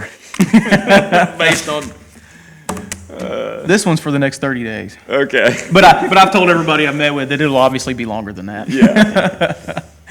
Yeah, jeez. Especially the striping and seal coating as fuel continues to go up, those are not going down. That's the sad trend with everything. And getting the flooring, who knows? Did they have the flooring there? Did They he currently put a- did whenever we met. you were yes. there? Yes. Now, if it gets Crazy. approved and after July 1, I'm not sure. Yeah, yeah.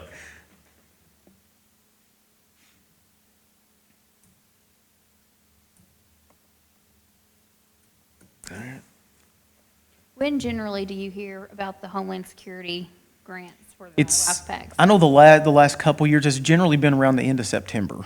Okay, so it would already So be it- into the next year. Yes.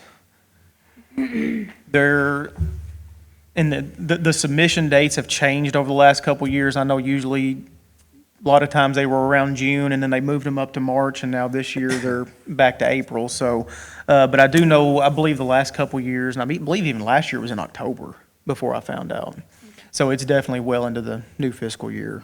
So if you were to not get that grant and we had to take on the price of replacing the life packs, they're about 34,000 apiece, right? Yes. And so what's the time frame where they're gonna need to be replaced, where you're not gonna be able to they're not gonna be usable anymore?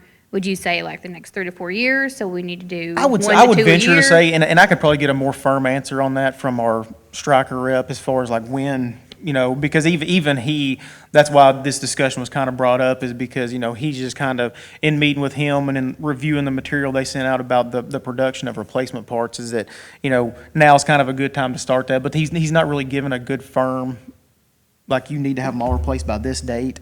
But I can try to find that out. But yeah, I don't even think it would be anything in the next 3 to 4 years. Okay. I mean, I would say probably more like 5. Okay. And that's So just, maybe that's just me Maybe estimating. we should be doing 1 a year, whether we have Yes. the grant money or not. I mean, I So think at that would be a end of that good. year- And that way we're not paying 195 all at one time. Yes, 5 years and from now. that's why hopefully, like I say, hopefully, we can have some good luck. Even if Homeland Security, I'm applying for 4 this year, which we keep, we have 6 trucks, so that'd be 1 for each unit. Would take 6 total monitors, that I'm hoping that at least in applying for 4, that if they don't give us all that money, then we can buy 1 or 2. Because again, it's not a super urgent thing, but hopefully they can give us at least that little bit every year, because one thing that I'm trying to do, and especially trying to help our chances of getting funded with it, is instead of applying for every single heart monitor, is trying to break it up into phases. Because that's the way ours were bought initially. We had some that were, one year that I think we got 2, and then I think we got 3, and then maybe 3 more. Best I can remember, but it was broken up into phases when we transitioned. And it was kind of the same boat then, is that the heart monitors we had then were in the same boat. They quit making replacement parts for them, so we slowly transitioned over to the ones we have now. But yeah, I mean, as far as like kind of what you were saying, is just, trying to be safe and make sure that we are getting those replaced slowly over time is 1 or 2 a year. One, obviously, I know would be more feasible and better for the court, but it's a lot of it would help too, is if I knew a good firm kind of deadline, I guess you would say, is the, hey, they've officially, you're done. If you have one part on your monitor go out, then it's, you're not going to be able to replace it. Which I can try to get from them to try to get a better, kind of a little better timeline on it. Just out of curiosity, call volume year to year, this year versus last year, what, up, down? I didn't ask you to bring that, but just. No, off I your- can tell you. Last year we ran right at 4,500 runs. I think it was 44 something. With COVID, we thought that, we'd see a significant increase, and we really didn't. When COVID first started, our run volume actually went down. We were seeing a lot of, I think people were just Yeah. scared to get out, scared to go to healthcare facilities, scared to call ambulances, so they didn't. But, I mean, it was pretty consistent with our standard yearly call volume. Our busiest year, we've run right at 4,800 runs, which has been 3 or 4 years ago. But good average number, you're looking at 4,600 runs a year.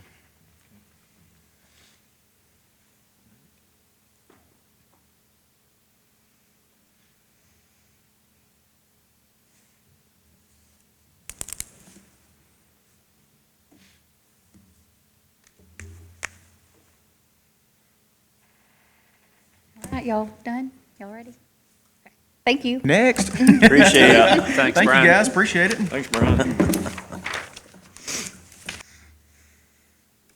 Yeah, just go down your needs list. All right. You want me to just basically To tell the you what I'm ones. needing there? I upped it to $1,000 extra for office supplies. It was sitting a little lower. I got it right here. Just give me a second.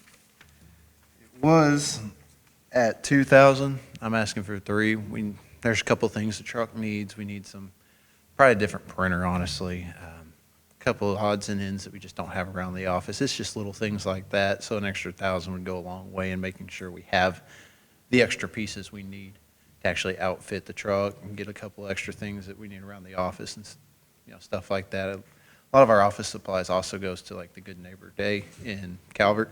We buy pamphlets, pins with our information on it, things to that magnitude, just so we can get our name out there and say, hey, this is what we're doing. If you need this, or this, you can call us and we can help you out. So that little bit of extra money will help in that end.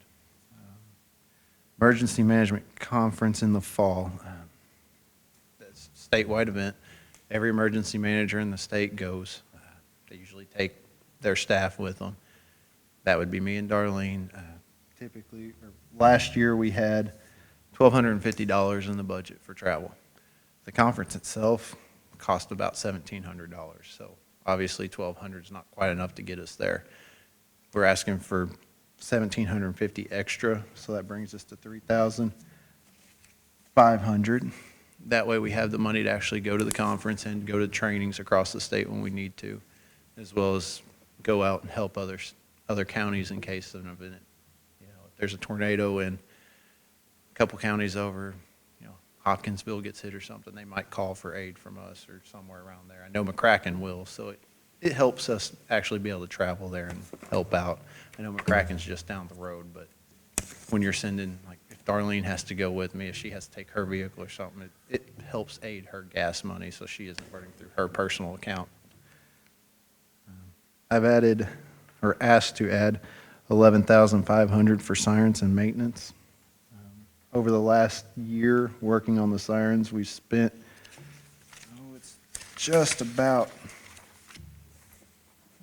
it's on here. We spent $21,000. I couldn't remember if it was just at 20 or just over. So yeah, we spent $21,000 fixing and replacing sirens. It's miscellaneous stuff. Obviously, the sirens have been failing. We all know that. I've made you aware. You've seen what I've done. You've seen what we've been working on. $21,000 counts for parts for the sirens, siren replacement, and things of that nature. Actually, part of it was electrical work as well. While I don't foresee more electrical work in the future, and I definitely don't see us moving any sirens in the future, I have asked for that extra $11,500. That way I can maintain them and purchase paint. Do we have any plans to put any new sirens up in the next budget year? Yes, Okay. I've asked for money for that as well in here. That'll come, actually it's 2 lines down. I've asked for another $16,000 to buy 2 more sirens. and put them up. That would go, I needed one in kind of down the south end of the county, and we'll probably put one out toward the lake again. Be kind of the same situation. If I can get another one, it'll go toward the north end. I know Van Zora is an area I've been harping on for a while that Right. out there, so. I understand. Yep, I've asked for, we'll just skip to that real quick. Another 16,000, like I said, that would purchase 2 sirens, and that's electrical work and everything included. That way we can actually get that out there. And you mentioned we cannot request a grant for that, right? Not at the moment. Okay. That grant funding that's out right now, we can't apply at the same time as another county entity. Okay. It'll basically bump us both out like it was a repeat. Instead of even looking at it, they'll just say, well, you're both out. Okay. There is grant funding in the future that I will ask for. There should be some coming up here in the fall, and I'll look into it and see if they can fit in that. In that 11,500 on the siren maintenance, that also included some radio controls for the sirens that are failing, and those come out to 1,500 apiece new. So in that price, I think I can get about 3 new ones, as well as still be able to maintain the sirens, because I have asked for a separate 4,500 a year for the maintenance contract we have with Sirens for Cities, where they come up and maintain them and add the parts in that needed. The smaller parts, they wouldn't add a new controller at that price, but if one of the sirens had an issue, like a capacitor inside, they would have them on hand and they can bring them up and put them in there. And they wouldn't charge us extra for that type of thing. I have asked for 15,000 to be added for the generator maintenance and radio tower maintenance. That would maintain our equipment for the rescue squad channel, which is the channel I operate on. It would also allow us to buy a new repeater and maintain the generators, because we have added one more to our actual account. I have the one on the trailer, so that's in the system now. So I'll need a little extra to take care of that and parts for that, and actually upgrade and maintain them, because I know there's some of these generators, they need batteries and such when they come up, and we have it in the past paid to have new batteries and actual work done. They write us a report, and it's been overlooked in the past, and that's one of the problems we had with the radio tower generator. It was failing because it just had been told, hey, you need this, this, and this, and nobody looked at it to pay for it. Or outside of the fact that they come up and look, nobody actually read the report to the extent that needed to be read. But in that 15,000, it would include the radio maintenance for our channel as well as the generators. So it wouldn't just be for the generators themselves. All right. The next one would be the 2,000 for EOC activation. What that means is if we have a disaster, I have to call people in, be it the rescue squad, fire department, just whoever has to come in to the room downstairs, have to provide food, water, provisions for them, obviously. If it's a 2-hour ordeal, it may not require any kind of food, but if we're looking at, an all-night storm that could produce tornadoes from 10 in the evening to 3 or 4 in the morning, they're going to need something. We're going to have to bring pizza or some kind of snacks, and that would provide food for the year.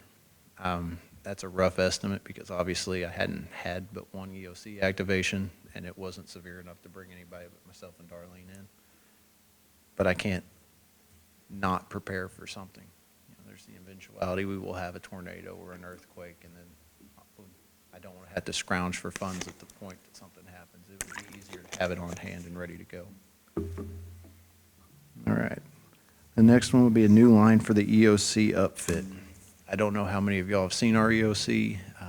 At the moment, it's a bare bones room. There's nothing in it. If we were to activate an EOC on the scale of a tornado and call anybody in, I have nowhere to put them. I have no equipment for them. I have no conference table. I have a projector that has outdated technology in it. You name it, it's just outdated, and it's been neglected would be the best way to put it. Nobody's put anything towards it, and nobody's run it how it should have been run in the past. We're asking for 40,000. That was going to be the grant. I was working on that. I've gotten quotes and everything from FirstNet to a screen that it's like a smart board in a schoolroom on steroids. We can do presentations, planning meetings. That would be a multi-use room at that point. I could use it for my EOC as well as any of my planning meetings I have for the future. I'll have a active shooter planning soon with the sheriff. We'll have to bring in multiple departments, and I'll have an actual place to sit down and discuss and actually have it up on the screen, and we'll be able to draw out our plans. So that was part of that.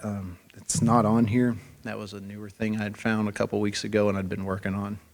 But it still doesn't change that approximate $40,000. That'll buy us all of our chairs, all of the tables. We'll need a conference table, some work desks, another TV.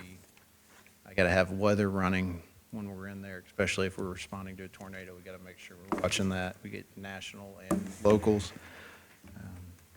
Basically, and then the 2 computers. So it basically would upfit the EOC to actually operate as intended.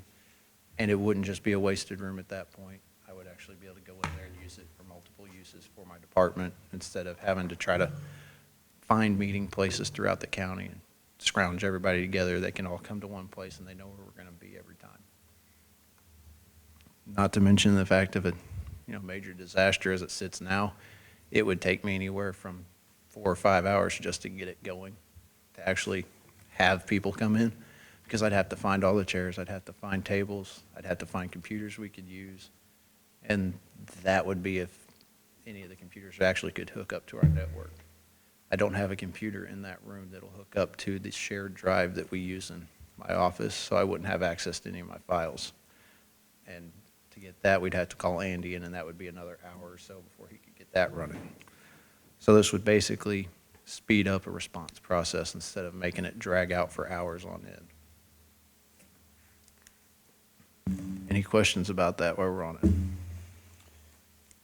I've got a, Eric, go ahead, Monty.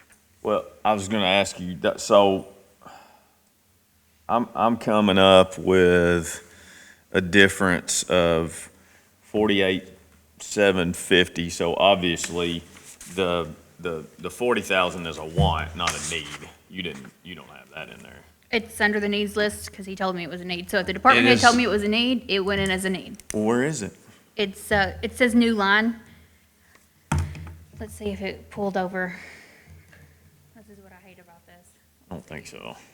I don't see it either. Since it's a new, it's not in a line that's ever been created before. It may not have pulled over to the front page. Or it may have been put in another.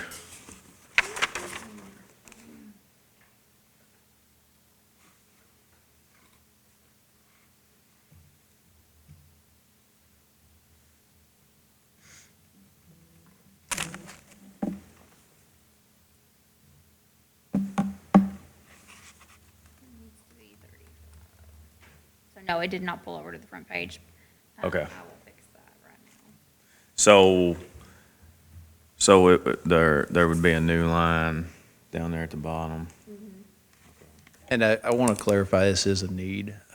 FEMA requires we have an EOC for any kind of funding. If they come in and find out I don't have an operational EOC, they'll cut any funding from the state too. So while it is technically an EOC, it does not qualify to actually respond to serve a response need.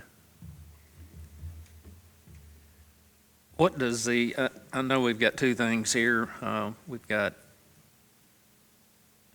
maintenance and repairs on the sirens, and we also have a contract for siren maintenance. What does that cover, the contract? The service contract is from Sirens for Cities. That would be Ed and his crew. They come up, they check them out, make sure everything's running as it should be.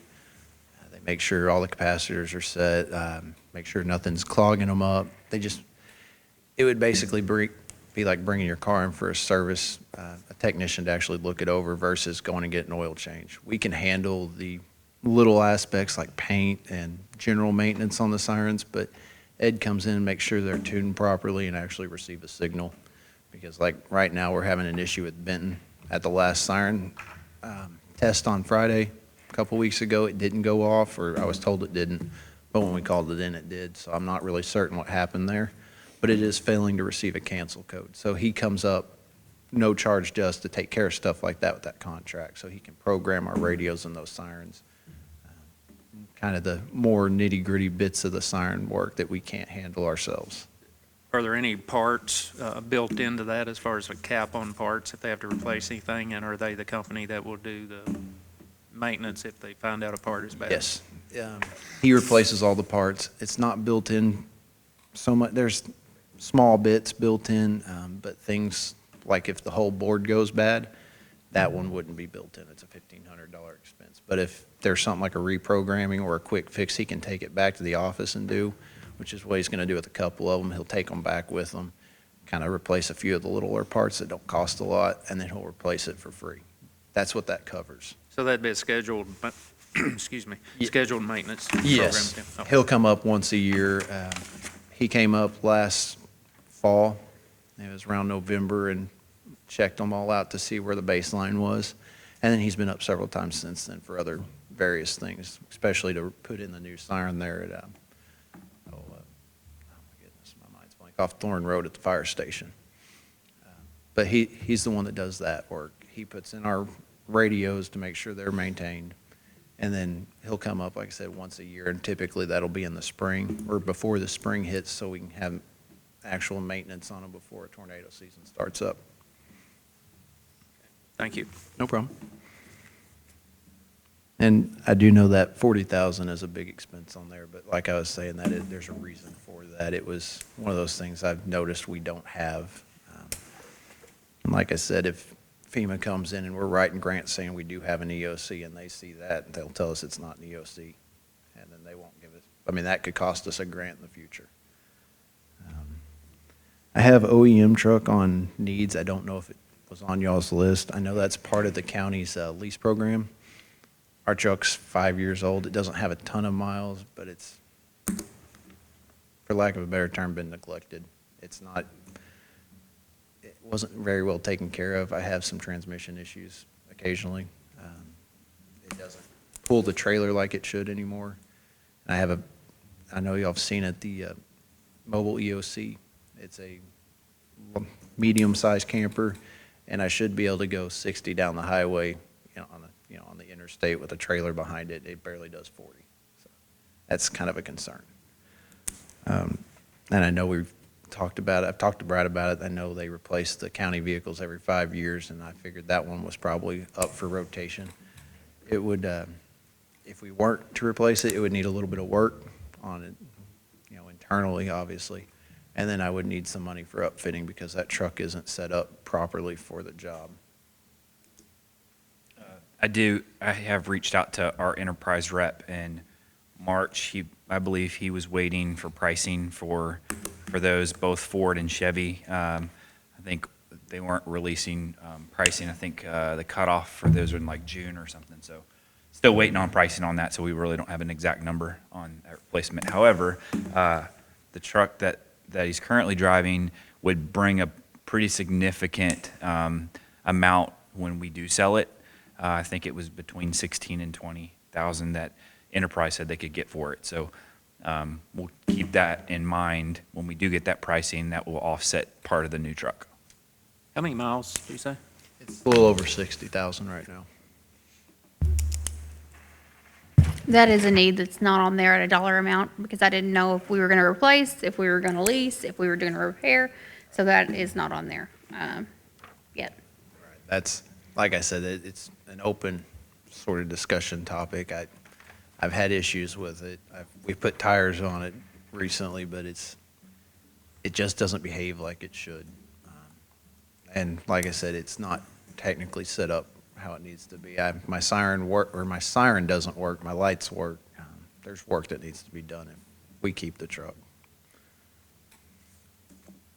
Any questions on the needs before I move down on y'all?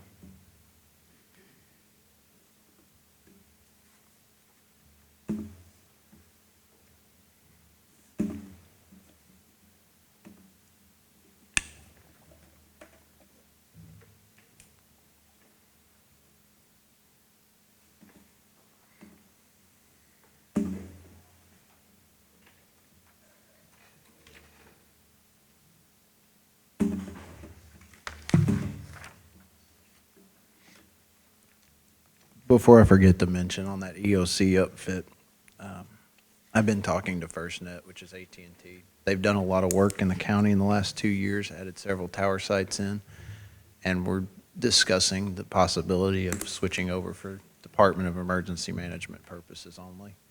And that would provide me with a cell phone that, say, tornado comes through, wipes out all the towers, which is not entirely super likely, but can happen. I could make a phone call and they'll deliver a tower within 14 hours that I can hook up to. So I will have cell service within a day if, operations cease. That also provides with internet access to that. So I would be able to operate no matter what happens. And when I say internet access, that's a router that anybody could use. So say half the county goes down and we can't get cell phone service in the north end or the south end, I can go in there, they'll bring me a tower. You have to be FirstNet to hook up to the tower, which that won't be necessarily needed for a regular person. The responders would need that type of thing. But if you're a responder and don't have access to FirstNet, I would still have internet capabilities from my truck, and I can hook up about 56 people at one time and actually have the ability to talk on the internet and get out that way. So that was included in that 40,000 as well. The FirstNet cost is up front, it would be just over $4,000, which is part of that 40,000, but yearly it was 2826. So it wouldn't be really any more expensive than what we're already paying, because the state negotiates all those contract prices.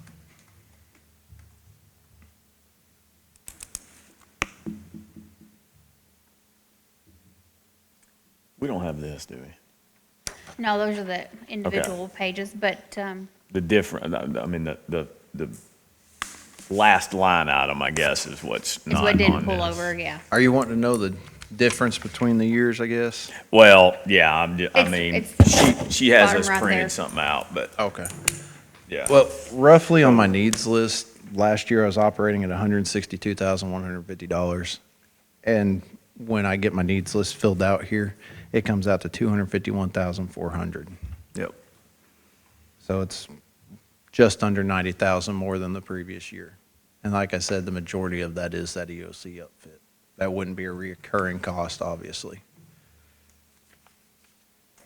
I know we talked about on the receipt side, we have City of Benton OEM funding. Do we get something from Benton or do we not? It's not, they're not required. Right. In years past, they've donated $1,500 to us. Okay. For my department's services. This previous year, they gave that money to the rescue squad. We haven't gotten it in 2 years. We didn't get it in 2020, and we haven't gotten it this year.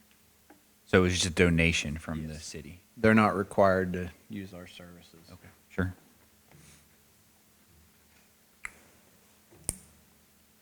Was there any questions on the needs there? Did you say FirstNet? Yes. AT&T? Yes, that is a Department of Homeland Security initiative after 9/11. All stems from that.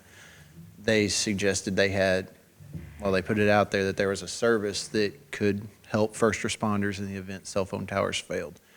The only people that reached out were AT&T. So they're the only people with the contract for FirstNet, and Department of Homeland Security basically suggests that every Department of Emergency Management use FirstNet. That way, if cell phone services fail, we have access to actual service. And it was also part of that grant funding this year was to move towards acquiring FirstNet. So I figured we might as well move towards it now. So in the future, when I go to apply again, I'll be like, look, we already have that. We've already put these steps in to better our response planning. I just know my experience with AT&T Mine the too. past 5 years. I would not put my eggs in that basket. That's just my opinion. I understand. All of them. All of them. Yes. That's those 3 words or 3 letters scare me to base a plan off of. But anyways, Well, I was my opinion. Well, on that side, I mean, it's the unfortunate part is they're the only people that offer it. That's the downside. AT&T is the only people that have FirstNet, and there's really no one else to go with. Verizon offers regular service, but they don't have a, hey, your cell phone tower died, we'll bring you one out in 14 hours, is why that was brought up. I've run with my personal and Verizon, I've noticed there ain't really much of a difference. I've got Cricket, so it runs on AT&T, and I haven't found a spot where either one of them just failed to work, outside of that one spot on Jonathan Creek where they both die anyway. You lose service for about 10 seconds. I've had that problem with both of them. So that was why I talked to AT&T. But on that hand, FirstNet's totally different than just regular AT&T. It's a responder-focused side of it, and they have access to a lot more than your regular customer service representative would. Yeah, the ice storm, AT&T pretty much had no service. I had to go up to a neighbor who had Verizon. That's when I made my change. Right. For Well, days. In that situation, remember. they would bring out a tower for us, though, or for the responders. It would be, like I said, it's not for the general public. It would be strictly for responders, and that was what I was looking at. If, in the next ice storm if Verizon fails, we don't have anywhere to go at that point. Even as a first responder, I think it was Verizon that I was utilizing. So I Understand. just caution that AT&T. Yes. I hate to interrupt, but Verizon and T-Mobile do offer that in a different way. AT&T got the national contract through FEMA, so they're the only ones that are federally funded to build out this responder network. But T-Mobile started their own responder network. There's some animosity between the carriers, obviously, because you have a single sole proprietary agency as large as AT&T building this responder network. But Verizon does offer something, and so does T-Mobile. So there are options out there, but they're not backed by FEMA and the federal government. So you get into a contract with them, is what their contract services provide, versus where the federal government can step in and say AT&T's not providing the level of service FirstNet's supposed to have. So that's the difference in them. It's something I could look into still. Yeah, obviously. definitely look into those. Under once, I've asked for one part-time employee at $12 an hour. That would be basically to train them up to do office work and to aid with planning. Obviously, Darlene's not going to be here forever. That's just part of it. Eventually, she probably would like to retire, and I would hate to get to the day where she goes, hey, I'm retiring next week or next month, and then scramble to find somebody to learn everything in that office does. She's got a lot that she does in there as an administrative assistant. It's not just, hey, answer the phone. It's tier 2 planning for LEPC matters. We have plans. We have to take their plans and work them into the county programs and make sure they're up to snuff, basically. And you can't just bring somebody in off the street and go, hey, read this over, and they're not, they won't know what they're looking at. And then basically, Times how many hours you talking about? about 28 a week. 20? Yeah, 20 to 28. We'd stay in that actual state requirement for part-time. 25, it's 100 hours a month or under. So if you wanted to do 28 some weeks, you could, or whatever. It's 25 is about if you wanted to average it. Right. What'd you say? It has to stay, they have to stay under 100 hours in the month to be considered part-time in the eyes of the state, So so in the eyes of say- retirement. So a max would be 1,200 times $12. Is that what you're saying? 14.4, right?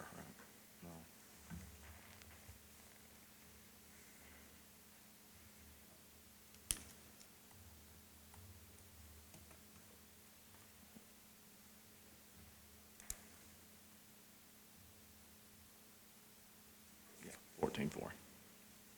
Should have been confident in mine. Good job, Matthew boy. But with that, it's just like everything else I do. I got a plan for the future. I got a plan for redundancies. I can't operate on the hopes that somebody's not just going to have an accident in a major disaster and hope that everything works out well. It would be ill-prepared, to say the least, to just go, oh, yeah, Darlene's going to be there every time I turn around. You've got to make sure the office has the staffing it needs. And if something were to happen to her tomorrow, what am I going to do at that point? You know what I mean? That's basically where I'm coming from on that extra employee. It's not trying to get rid of anybody by any means. It's not forcing somebody out of work. That's not where this is coming from. It's, I have to have a backup plan. I have to have, it's just like everything else we do. I've got 3 layers of redundancy for everything I do. And that's the one shortfall I have right now in the office is I do not have a third in case something were to happen. Who does the planning process fall on? Who does the response fall on if that office, not so much response in the means of go out and respond to an emergency, but who's going to use that office to respond to that emergency? Who's going to head up the office? I've also put down on the once, it's a control unit for the sirens. That would be, in the future, obviously, it's $14,000. But what that does is allow the National Weather Service to set off our sirens in a polygon instead of us just sounding all the sirens. So if we were to have a tornado tracking towards our county, when they pull up the map and show you, hey, it's in this red polygon, the National Weather Service alert would actually send out to a control unit and set off the sirens that land in that polygon instead of going, oh yeah, Calvert's sirens are going to go off and all of the north side is going to go off when the sirens in Hardin the only one that needs to sound because the tornado's only headed toward Hardin or say Brewers. It would be that kind of thing. But that also allows for security on that end. This would take a bit of doing the boards for each siren, about $4,500. But with that board or that control unit, if somebody was to tamper with that siren, it would tell us that the box is open so we could know something's going on there. It tells you when the siren goes off. It's got a microphone built in to each of those boards, so when they sound the siren, instead of having somebody have to go out there and check and listen, it actually listens for it and sends a signal back to that box and says, hey, the siren did work as needed. It also allows us to do different tones, different setups for the sirens, different timing for the warnings, things of that nature.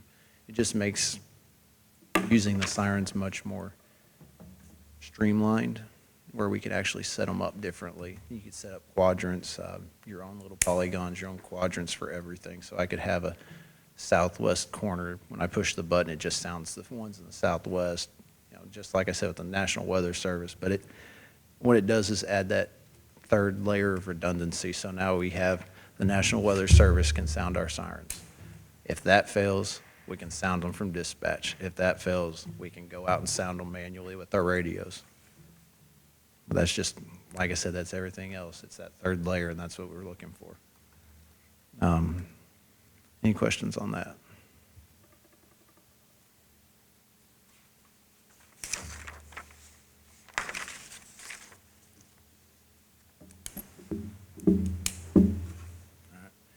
So in future planning, I've got a need for a mobile EOC. I don't know when y'all have seen it last. I don't know if any of y'all have ever been in it. It leaks. My back wall is basically white panel boards you put in a house, not even a house. It's kind of like the stuff you can use dry erase markers on. It's cheap. It's particle board type stuff. It's pressed wood. It's cheap. And it gets wet when it leaks, and it's all swelled up in the back, and it's falling apart. A lot of the stuff in there just doesn't work right. It doesn't sit straight. And if y'all ever want to see it, the best way to understand what I'm talking about is go out and look at it. It's about 20 years old. It's an old FEMA trailer from Katrina, basically. It's old, it's worn down, it's seen better years. We've gotten our use out of it, and I'm looking at eventually moving towards a new unit simply to keep it up, actually have something to keep on hand, because I don't think it's feasible or responsible to try to sink money into fixing something like this. We can patch it, but I wouldn't go and try to redo everything. It's just too expensive on that end. So that's why I put that on future planning. It's something to look at. But at the moment, it does serve its purpose, and will continue to until it basically falls apart. In that end, I would also like to mention future-wise, trying to find a larger space for Department of Emergency Management. That EOC's, it works the size-wise, but it's small. We're trying to find out a way to get us into a larger room. That way our offices and the EOC are connected. We have access to facilities, which we do, and access to a kitchen, which we do now, but it would be more streamlined and beneficial to have something where when I call people in, it's all grouped up together and I have room to work. If I bring in 10 people in that room down there, you know, it's the old courtroom, so I know everybody's been in there. You bring in 10 people, it gets kind of crowded. Any more than that, you're not going to have anywhere to sit. But I don't have room to break out into smaller groups. They're called breakout groups when we do planning or response. There's no room for that, so we kind of need that extra space. Like I said, that's future. That's nothing I'm looking at today or tomorrow. If something comes up, it would be nice to be able to jump on it. You know, any of the county buildings, if we would have known, like the Lions building, if we would have known about that, that would have been something we probably would have asked about, simply because it would have had that extra space. But the office wasn't aware that that was a possibility at the time. I know Marshall County uses it for GEDs now, so not a problem there. And this other one on here is road department tower needs to move to a new site, which basically means I need the repeater out of there and put on the Draftonville tower. But if the KOHS grant comes through and we actually move to this Motorola plan we were talking about a couple weeks ago, this wouldn't obviously be a necessity anymore, because that would go away and do something. We'd be able to do other things that way. But the road department tower's unstable. The foundation for the tower's and the road department kind of wants the tower out of there anyway. So future-wise, we're looking at moving that repeater to the Draftonville tower. That way they can take that tower down and get it off their property. And that should sum it up.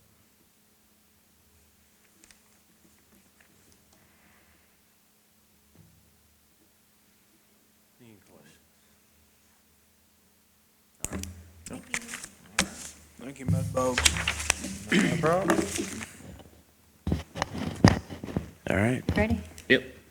The only thing I've got on mine is training for 6 people, and I need to bump it to 7 because I just found out recently that one of my new hires' wife got a job in Georgia as a nurse, so he'll be leaving the end of July, 1st of August when she starts down there. So I've got 7 folks we're gonna have to send to DOCJT. They have been doing the academies virtual, but as of last week, more than likely, that's about 100% gonna stop. We've got folks in the state who are working their folks 16 hours a day.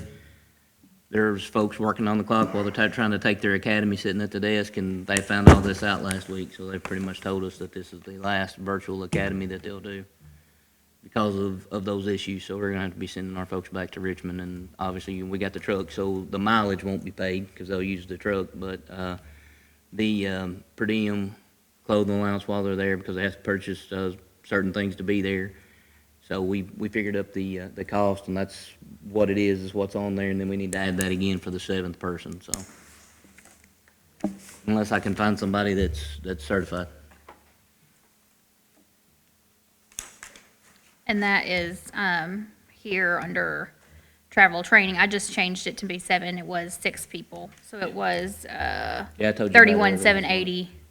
But, I just changed it to be And this a is, 7th person. it's not, it's required, they have to go. If they're not certified, they have to go for that 4-week training, so. As well as their testing to get to that point. Line 5740, you took it to what? Where'd you go? 35,410? All right.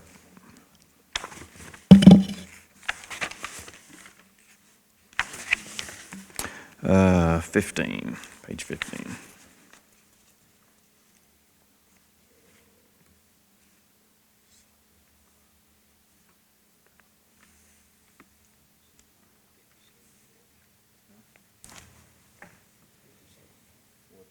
$75, $51, $45, $57, $40 at travel training. Sorry, I had it up, but I switched over to the receipts because we need to talk about that too.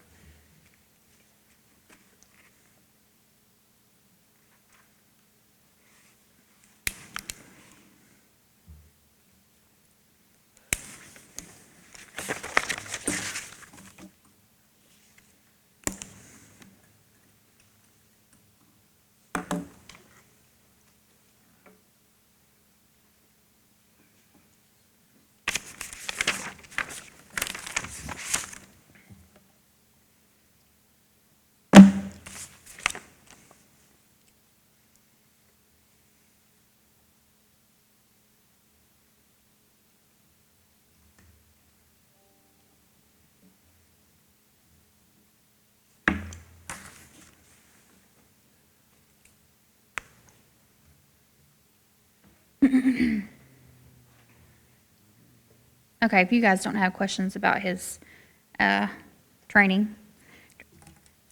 We need to talk about receipts a little bit from the 911. So we're budgeted this year to have 129,000 of landline fees. That's what 911 fees there is. The wireless fees, you can see 3 lines down, it's by itself, separated out. So we're only at this, actually, I went back and saw what else we've gotten in the last couple of weeks. This is closer to like 38 is where we're at right now. So we're not gonna meet that.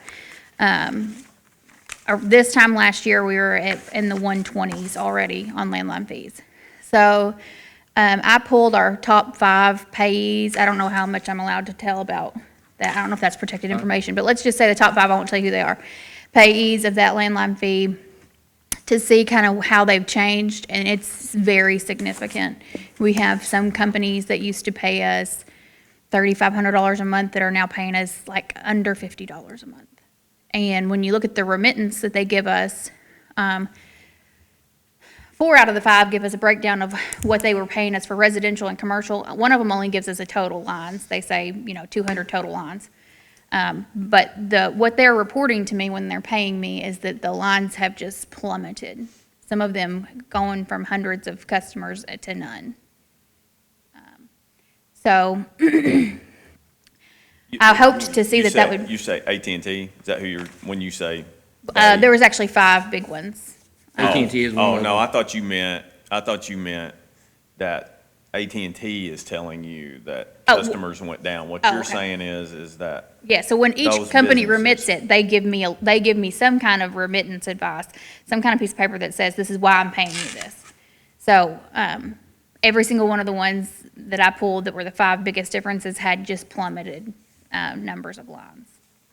Some down to I can't nothing. remember, but we had this discussion in budget year last year. We tried to lower the income, and I had told y'all due to COVID, these bundled TV packages and stuff, if you have to figure out whether you're gonna pay your electric bill or have TV and a phone, TV and a phone was probably gonna go. So I think that's what we're seeing.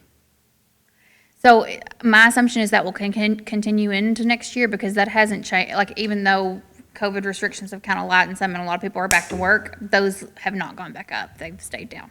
I did some research on the AT&T deal. Apparently by the end of 2020, they had planned to just totally do away with landline. So that could explain that. I mean, it's not just residential though, like There's a couple commercial I too. pulled and, even the commercial lines have gone way down. So, I think the safest thing is to decrease that line down to around kind of where we're at now or lower, depending on if this is a trend we see getting even worse. And I actually didn't do this, I'm gonna do it right now, knowing, realizing that we're not gonna get in what we thought we were gonna get in this year, I'm gonna zero out the balance forward, because I'm gonna assume we're not gonna have anything to carry over for this department into next year. So we'll need to increase, of course, what, subsidy we have for that department, to reflect that.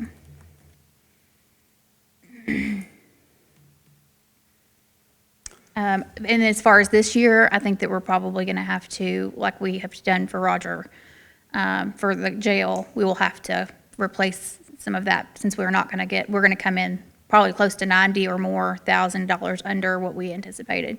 And that was money we needed to fund this year's budget, so 90 to 100, into that, I would say.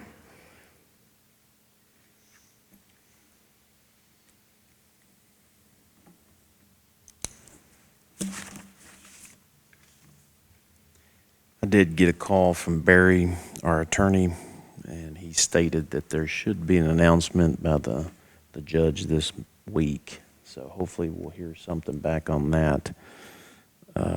Obviously, the funding mechanism for 911, as we've discussed, and have known for quite some time, is flawed.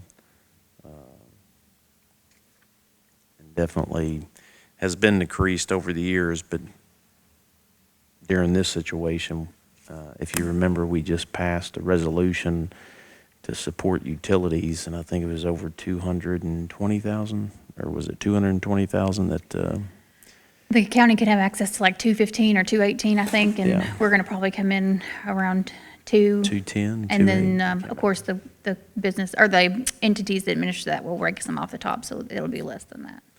And those are utilities that folks are behind in. It does kind of seem like it's in line with what Chris was talking about. Families, businesses are just getting rid of those expenses. I was talking to a businessman the other day, and the number of landlines that he has, he's paying at $250 per month, and he's close to $20, $18 a month that he's paying. And you get a small business like that, they're gonna get rid of some of those lines. In a long time, I mean, it's been something that's coming, and, I mean, this ain't self-sustainable, and, I mean, it's not, and there's got to be a new revenue source for it, and, I mean, that to me is just, I mean, proof.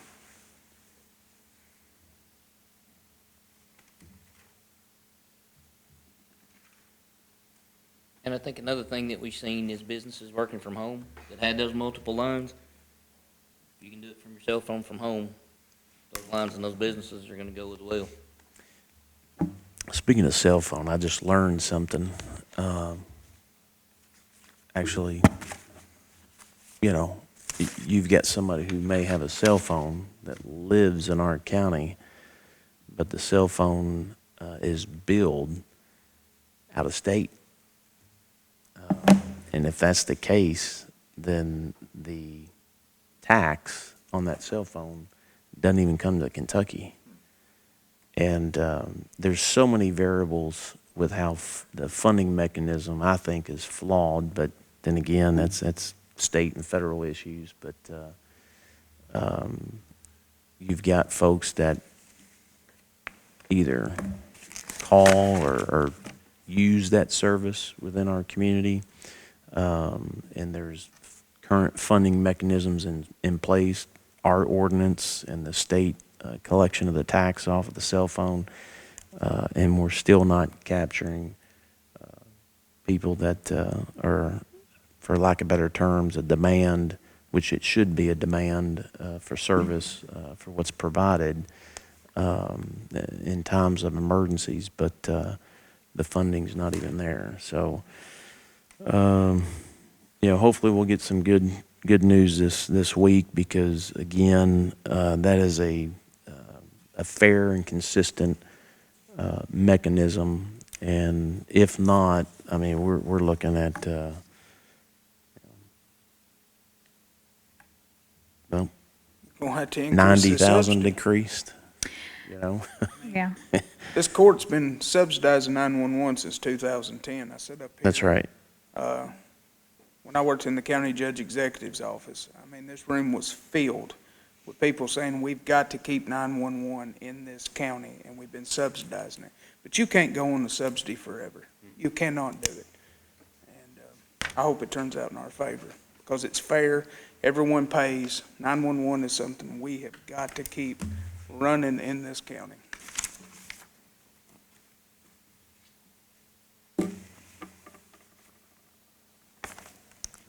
And that's your only training? Mm-hmm.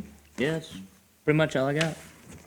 All right. It's the only thing that I actually 100% have to have. to The have, budget was yeah. whittled down last year to anything that was contractual, so what's there is there. Yeah. And there's no extras. I don't even have paper and pencils. We're dealing with stuff that's donated or given from home, so. Well, if you need those things, you need to ask for them. Is there a line in there that you want me to increase for supplies or We anything? do need to probably increase that NCIC computer, or have a mechanism where I charge for those printouts and those things going to outside agencies, because that's Can- wearing us out. Can you explain to the court who all is a demand and So there's and probably, if I had to count it, from the 40 or supplies as far better as agencies that get things from us through that NCIC computer, that we use toner, printer, ink, cartridges, things like that, and there's no revenue stream that pays for that. And last year, all of that was cut out of our budget. We got $1,500 that was put back to do it, and we're short on that line. So If we can get some office supplies, things put back in, or find a mechanism where I can start charging per copy, per page, whatever. I mean, but then doing that just trades the line.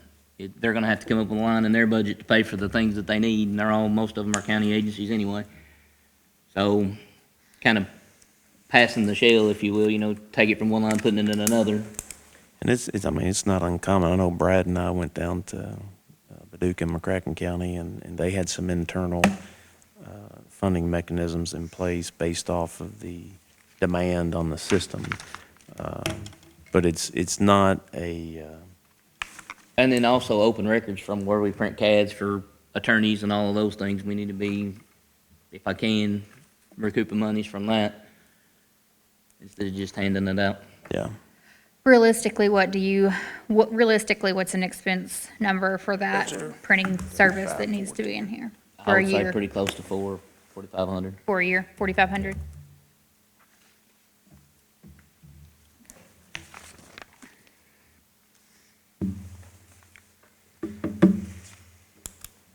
And I know we talked about a EOC for the EM. I mean, we've had FEMA here before, I know since I've been here, where the EOC that we have in place,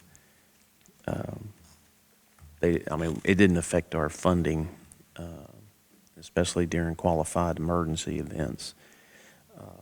But, the idea, I remember the ice storm. I think they had it all set up around the court square, and they had it here. But I called, for lack of better terms, the training room at the new 911 center. You've got all the information available tied into that training room, and I'd like to see that more or less looked at as maybe a dry run of a EOC to see if it works, instead of just throwing money at a new EOC with all the, If we have an event that would require an EOC activation, we could 100% do that. That's what that building was built for. In my mind, I thought that, To utilize that in a big scale event, but those smaller type events where he needs a place to spread out, things like that, he does need a space of his own, but for a big scale event, that's where you would want it, is right next door to where all your information is at. I would like to see us explore other options instead of throwing money at something right now. I'm not saying no to it, but I'm just throwing that out there as a suggestion. I know the And- first thing I thought of was the fiscal courtroom. It's big enough to Not spread wanting to folks out, digress and but- delve into somebody else's wants and needs list, but some of the radio concerns like the tower at the road department, if we get the grant that y'all approved me to write the last meeting for that solution that we looked at, all that goes away anyway. We would Yeah. still need to move that repeater, but it would be a minimal cost to move that, and then we would no longer need to maintain that tower or anything like that. Yeah, and he did mention that. Yep. Um, So it just depends on how we fix one problem can affect how much the other problems cost us down the road. If we continue to operate several different radio frequencies with several different tower sites, it's gonna continue to bleed us dry, but if we do the other deal where we're cost sharing, we're getting a huge advantage to that system for about 1/8 of its cost, so. which that just got sent to me by Motorola, so I'll push that out to you guys today. I'll be working on that when I Hold on, leave yeah. here. I'm to the point where I'm doing the narrative. I've got the quick committee. I've already got that approved. That was immediately shot back and approved.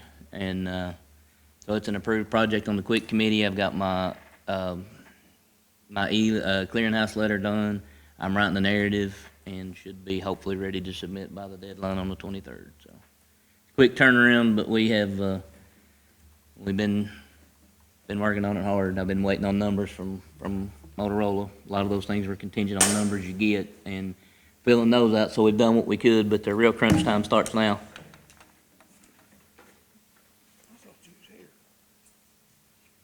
All right. Any other questions? What time do you got us? Are we ahead of schedule? Yes, Brittany's back at 1, so if you want to meet a few minutes before 1, and that way, right at 1, whatever 1 o'clock. We're going over the needs and the wants and then anything else. So go ahead. Okay, so walking trails, we have a lot of issues on the walking trails where when they put the trails in, they were really close to a lot of the tree roots and things. So a lot of places are starting to buckle, have potholes, things like that. We got an estimate just to patch some of the worst spots, and we're looking at about $5,000 to do that. It would be astronomical to actually repave all of that. We're talking 200,000 plus to actually repave all of the walking trails. So this $5,000 is just to go in and patch and repair some of the worst spots in the walking trails, so that our walkers, don't trip and fall and that kind of a thing. Birmingham Day Use Park Dock. Okay, I sent you pictures of this one. Yeah, I'll have to switch. Do you all want to see pictures? Is that something that you What are all we talking want? about, the Birmingham? We can send them. You can Okay. email them to them. Okay. Yeah. We'll send you over all of this. At Birmingham, the boat ramp itself, one side of it has caved in, and there's actually a crack going down the boat ramp, and then one half just sinks in. So that ramp really needs to be redone when we hit winter pool again. And then the dock at Birmingham is one of our smaller docks. It's a very small dock, and Birmingham Day Park is getting a lot of boat traffic. I mean, an immense amount of boat traffic. So the dock as it sits now, you'll see in the pictures, one side of it is sunk back into the water. It's needing new bumpers, it's needing some things, but I really would like to just look at putting in a larger section of dock there instead, because from what I'm hearing and getting calls from people, there's just boats piled up in that bay waiting to get to the dock, because you can only really get one boat pretty much at that dock. It's so small. So if we're going to do anything to it, I would prefer to go ahead and put a larger dock in there. Over at, let's see, Rocky Point, I think that might be supposed to be Buckhorn. The Buckhorn dock, I think it is, instead of Rocky Point. So the Buckhorn dock, there's pictures I'm going to send over of this one as well. Same issues. The bumper is coming off. It's kind of getting ragged. But then also the pole structure underneath supporting the dock has actually rotted apart at several points. And it desperately needs to be fixed. And that's over, part of that is like the little bridge area walking down to the dock. And then part of that is when you get to the dock itself. But it's broken apart in several places. We also have another one that's not even listed on here that just came up, and that is at Little Jonathan. We're actually missing whole boards out of the dock and the walkway as well. So we've got holes in these boards. That one is just a wood dock, so we can replace the boards on it. It's not going to be as big of an issue. I don't know that it gets enough usage to justify doing anything major construction-wise at that one, but there are definitely some repair issues that need to be addressed with that.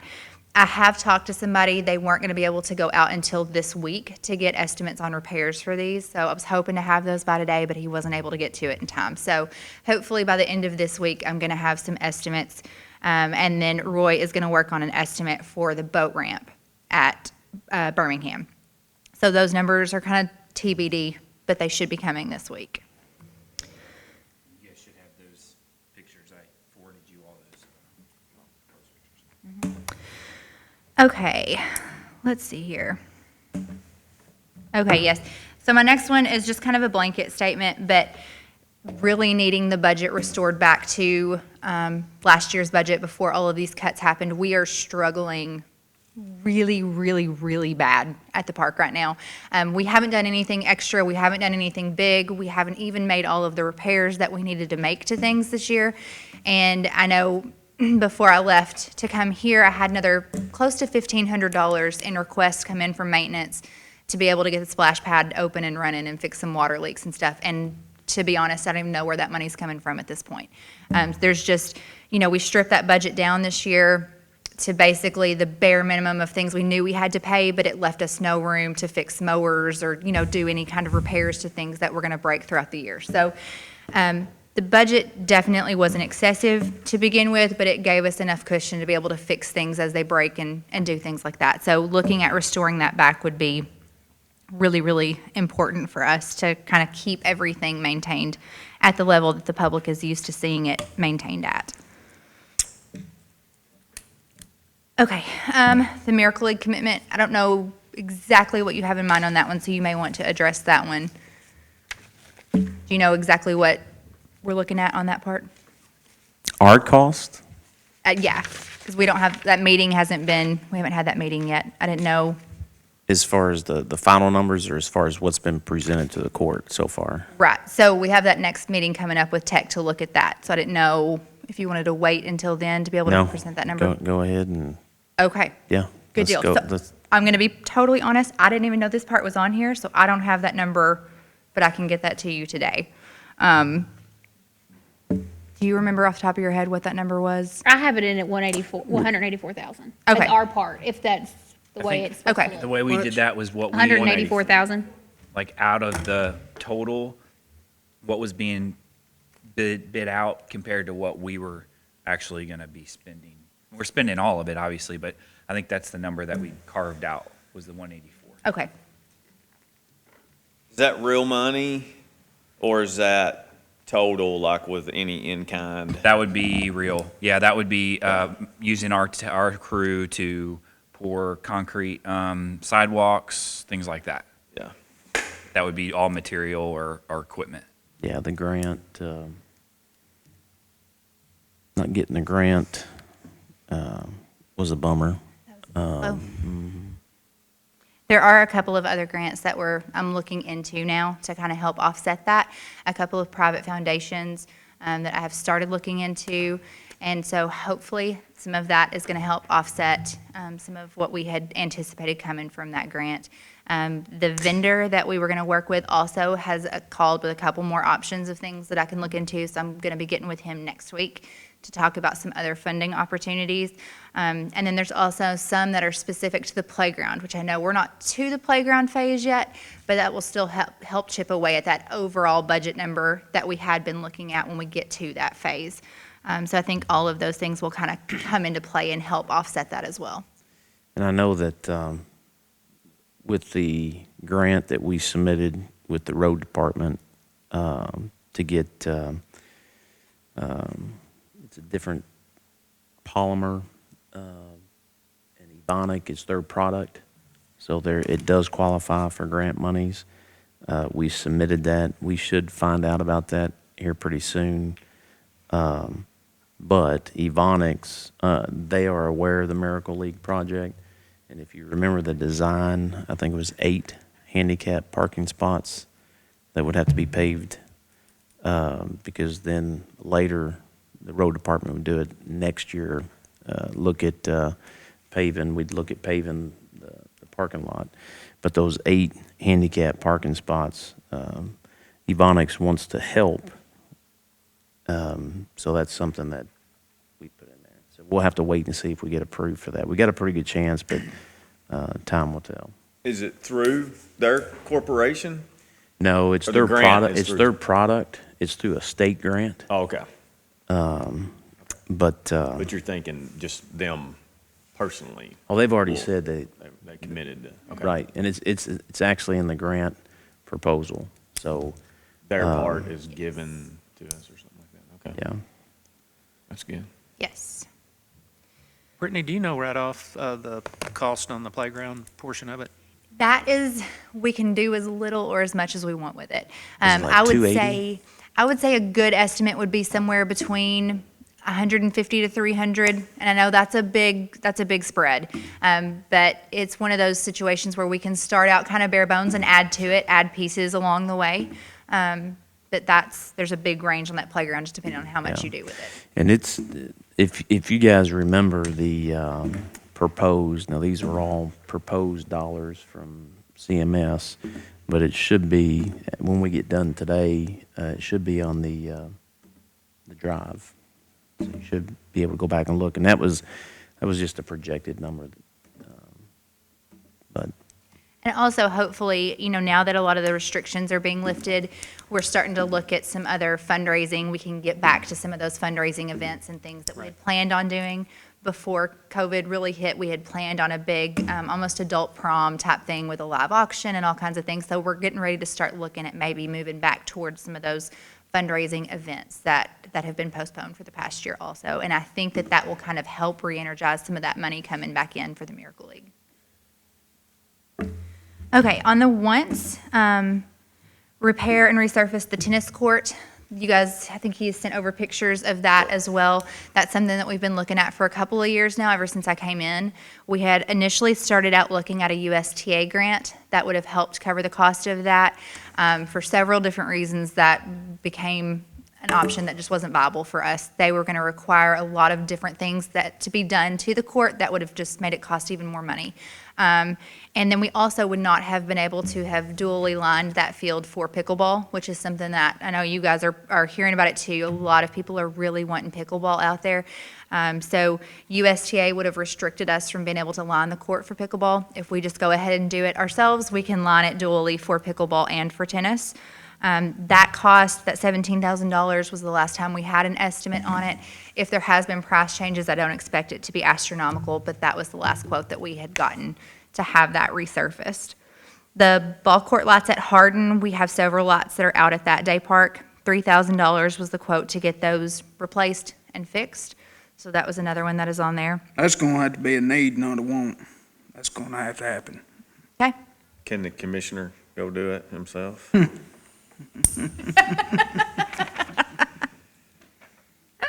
Okay, go ahead. Yep, so there's that one. Just throwing that out. And then this one, I really want you all to consider this, and I want to explain why this is so important. This recreation coordinator position that I'm requesting, in my mind, based on talking to several other parks departments across the state, I think between $15 and $17 an hour would get us a good entry-level rec coordinator position at the park. As it stands right now, it's just myself and Morgan.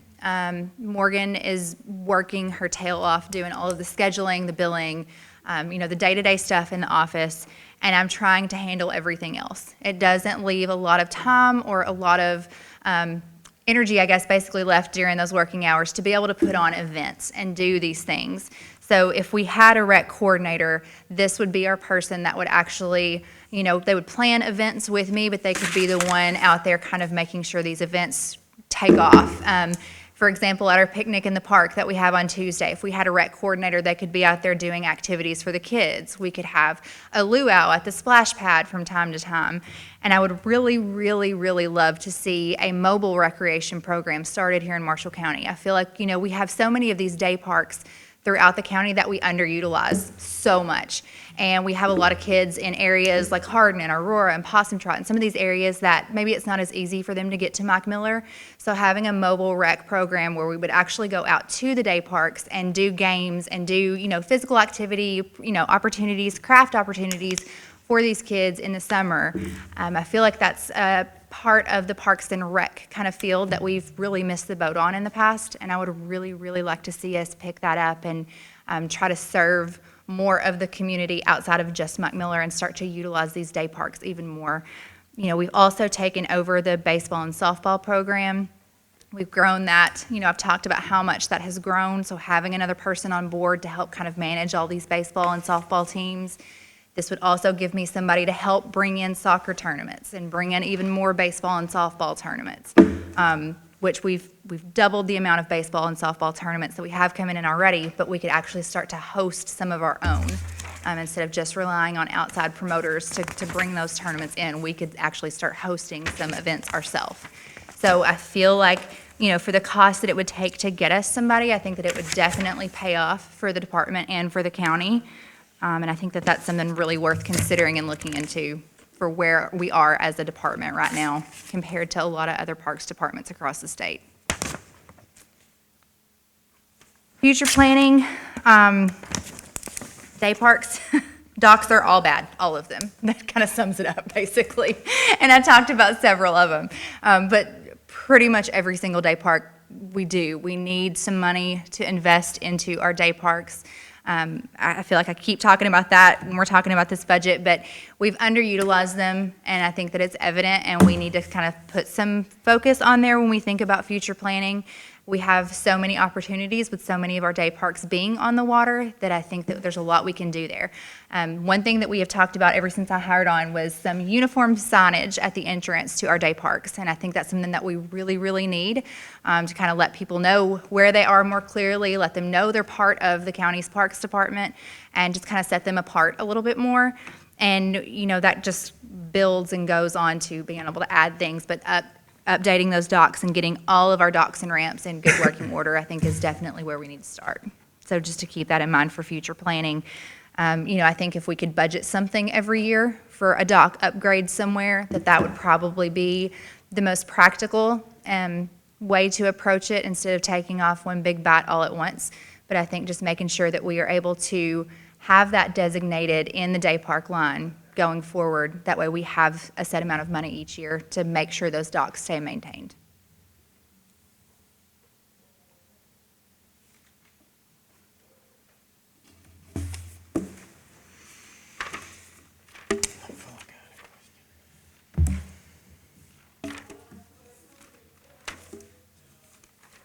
Any other questions? Do we have any receipts on the receipt side? That's park related? Oh, yeah. I don't think mean, so. Let me look. Park fees, but that's not anything. All of the money that comes in on the park stays on that 501c3 side. Oh, that's right, yeah. We don't So do a the- transfer into the budget, so it stays. So the money into- from the concessions Right. is going into that, okay. Yes, all of that goes into that fund. It stays under that 501c3 side, but then that can be utilized, you know, whenever we need it to, but we set it up that way instead of funneling it back into the budget.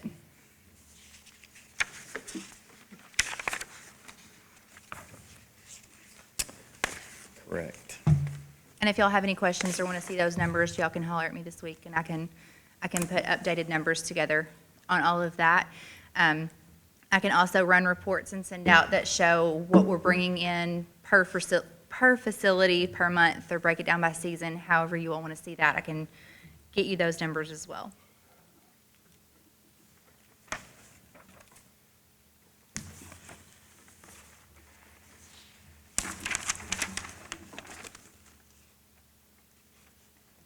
There be any decision made what we're gonna do with the money that was allocated for Aurora Park? Great question.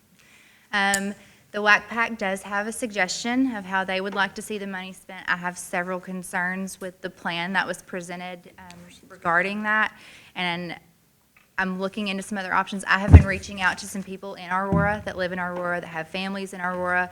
I've been talking to several of them over about the past week, and I would really like to, and I would like to have the court's, you know, opinion on this, maybe doing some type of survey, an online survey or a poll that would target the people in Aurora to get some feedback from them.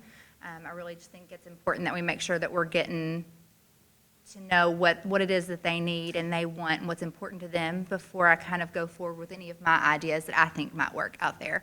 And then obviously I want to consider the WAC Pack's idea as well, because they do use it. I think we can take that into consideration, but I just think that there's several issues with that plan that need to be looked at pretty carefully before a decision is made on it. Absolutely, I think that's a good idea, getting a survey of everybody out there. Absolutely. Yeah.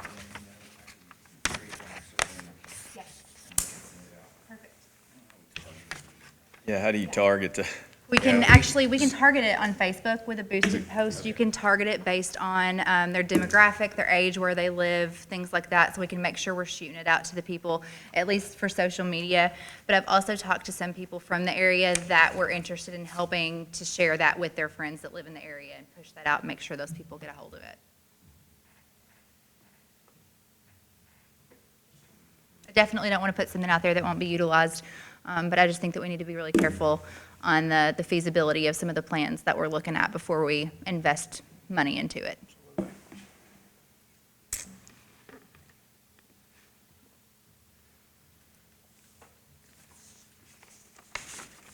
Fire away if you got anything else. So your want of the coordinator position is full-time or part-time? It would be a full-time, Full-time. year-round position. Mhm. And I have it under want, but if I could totally argue for that to be a need. I'm sure you could. I'm sure We can talk about you it all could. day long. And, you know, I think that position too would really come in handy as the Miracle League starts up, having somebody to recruit players for that as well. We just have so many new things that we're taking on, and I'm excited to have them, but I don't want to get to a position where we kind of are forced into stopping the growth that we're seeing right now because we don't have the staff to support it, so. Okay. I guess everybody has any more questions, they can call you. Yep, y'all just holler at me. Thank you. Thank you, Brittany. Okay, as far as our needs, we had $180,000 for a new bucket truck. Can you speak into the microphone? Justin? You have the quote, is that right? Yeah, I have the code of, let me put these glasses on, $28,200 to fix our bucket truck now. Plus, $3,500 for tires. So you're looking at $31,000 for the bucket truck we got now to get it up to running standards. And was that including labor? Yes. Is that, regarding my biggest concern with the bucket truck is the certification. For years, the truck wasn't, or should I say inspections. Is it, have we sent that to get an inspection or? This is from the inspection. We had an inspection done of it. We get a yearly inspection of just the electrical part, about being electrocuted when we're up, but we've never had an inspection like this before. Full inspection. A full inspection of the gears, the bucket, and all that. And that's the quote it would take to fix it. And But a it's lot of the parts have become obsolete also. It's a 1997 bucket truck with a 1994 lift on it. So it's pretty well aged out. Have any clue what it would bring? I do not. This company right here that we had come inspect it, they said they absolutely would not even entertain a trade-in. That's good to hear. That they wouldn't want it. So that would be something that we probably put on Gov Deals. Yeah. Well, and I think too, yes, I think that's a great idea, put it on Gov Deals. But I think from an employer standpoint, I don't think I'm comfortable, and I'm sure the court would be the same, as putting somebody in that bucket. If it's got these types of things identified, and I know it's heavily dependent, or it's heavily used outside the road department as well. I didn't know that, I just found out, talking with you, that they're supposed to be inspected. And anytime you have an inspection process, if there's something that's identified and it's not fixed, or like now this is something that's been identified, even if it's on an annual basis, we inspect it. If we have an incident, especially if it's out on our roadway, our roadways are always dangerous. This is something that definitely will fall back on us.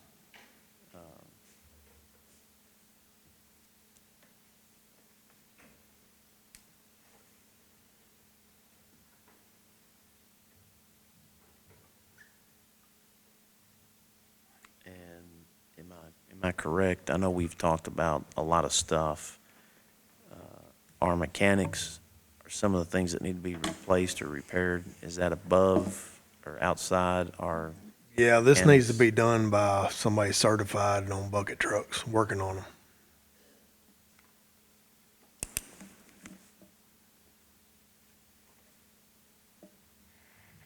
Okay, go ahead. Okay. I'm So the sorry. 180 is all inclusive of everything that is needed on it. I got you. Well, and I think. I'm pretty sure it Jacob has a increases- quote on the new bucket truck. And if that is so, I'll get a email sent to each of you. What's the weight limit now compared to what's out there? Our bucket now is 200 pounds. So 200-pound man plus gear. The new bucket truck, I guess the And big, we really I guess don't the have bigger, anyone. I was getting ready to say, I guess the bigger question is, how many 200-pound men There's- or less do we have? There's probably one on this court, I'll just tell you, that could get in that bucket, but Yeah. boy's gonna have to. I know we might have one guy out there. But I ain't getting in it, I'll tell you that. I'm not a fan of heights. but I the new can one do it holds weight. 400 pounds.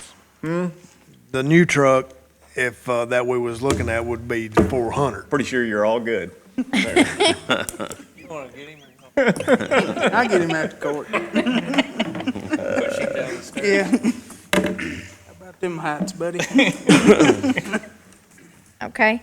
And then the part-time, of course, we've already got lined up some part-time that we're gonna hire for the rest of this year, but we would like to continue. We need to continue for up until October. 3 part-time to follow the mowers.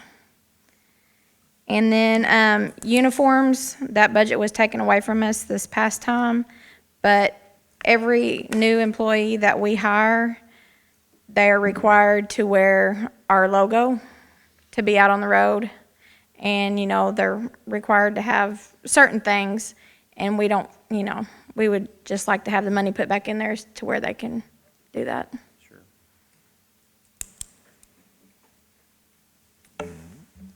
And also on the paving and the striping, of course, on the paving, we would like to see at least 600,000 put back in there to cover all the roads. I've already applied for flex funding. And then striping, we did not have anything put in striping for this past budget, so I would like to see 10,000, if possible, put back in there. That way we don't have to take it out of our road materials.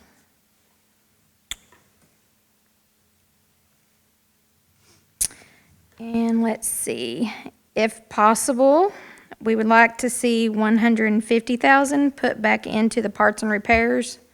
We ran off of 140,000 this past year.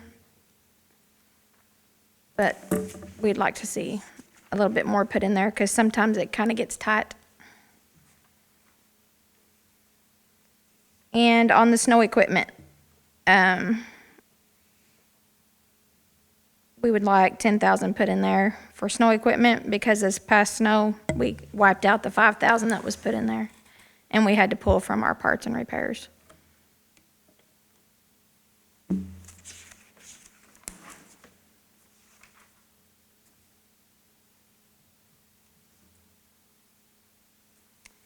And then once, printer, $5,000, please, please, please, I hate my printer. That is put on there as a want, but, I would really like to have one. And then we also have a want, you might want to talk a little bit more about this on the 3 full-time.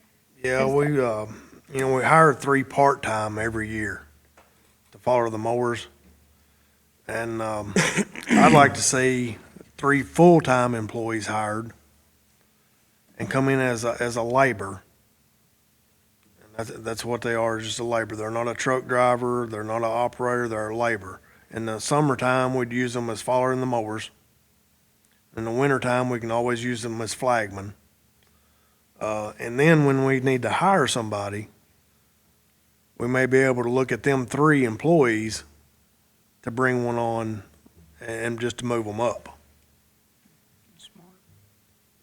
So, and then we kind of know what we'd be getting, you know, if they stay out there for a couple of years and somebody retires, we got 3 choices right there that we could choose from, just to move them up.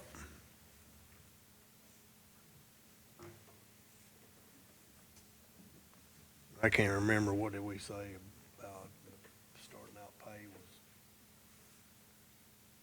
What that was. I don't know if I still have it in here or not, but let's see. This is for 14. No, I don't have that in here.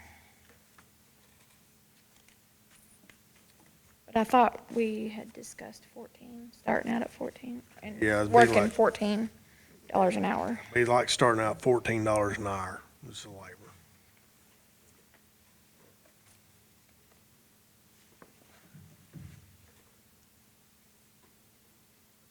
Where's the negative amount coming from, Erica? I'm having trouble getting how it went down What are we looking at? year to year.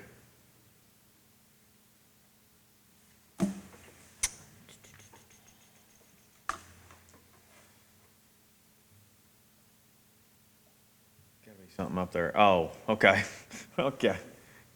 We're not gonna redo Okay, Southwest. I was gonna this year, say, right? there has to be something that was Yeah. not on that screen. Okay. And then, of course, like I had discussed with Erica, and that's putting our budget back to the way it was before we made all the budget cuts, and then adding what I just talked about.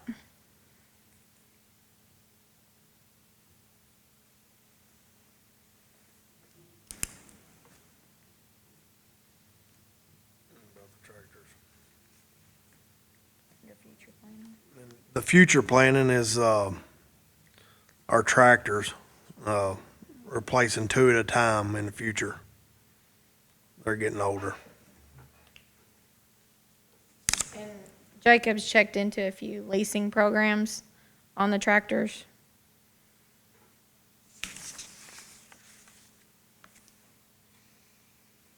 And then a semi for the lowboy. Our semi that we currently have is breaking down quite a bit, and I think a lot of parts on it are also obsolete.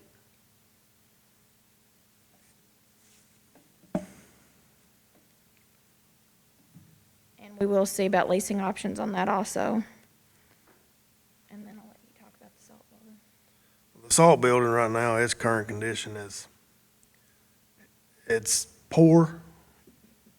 It's got some leaning walls, still usable, but for future, we'll have to be planning on a new salt building.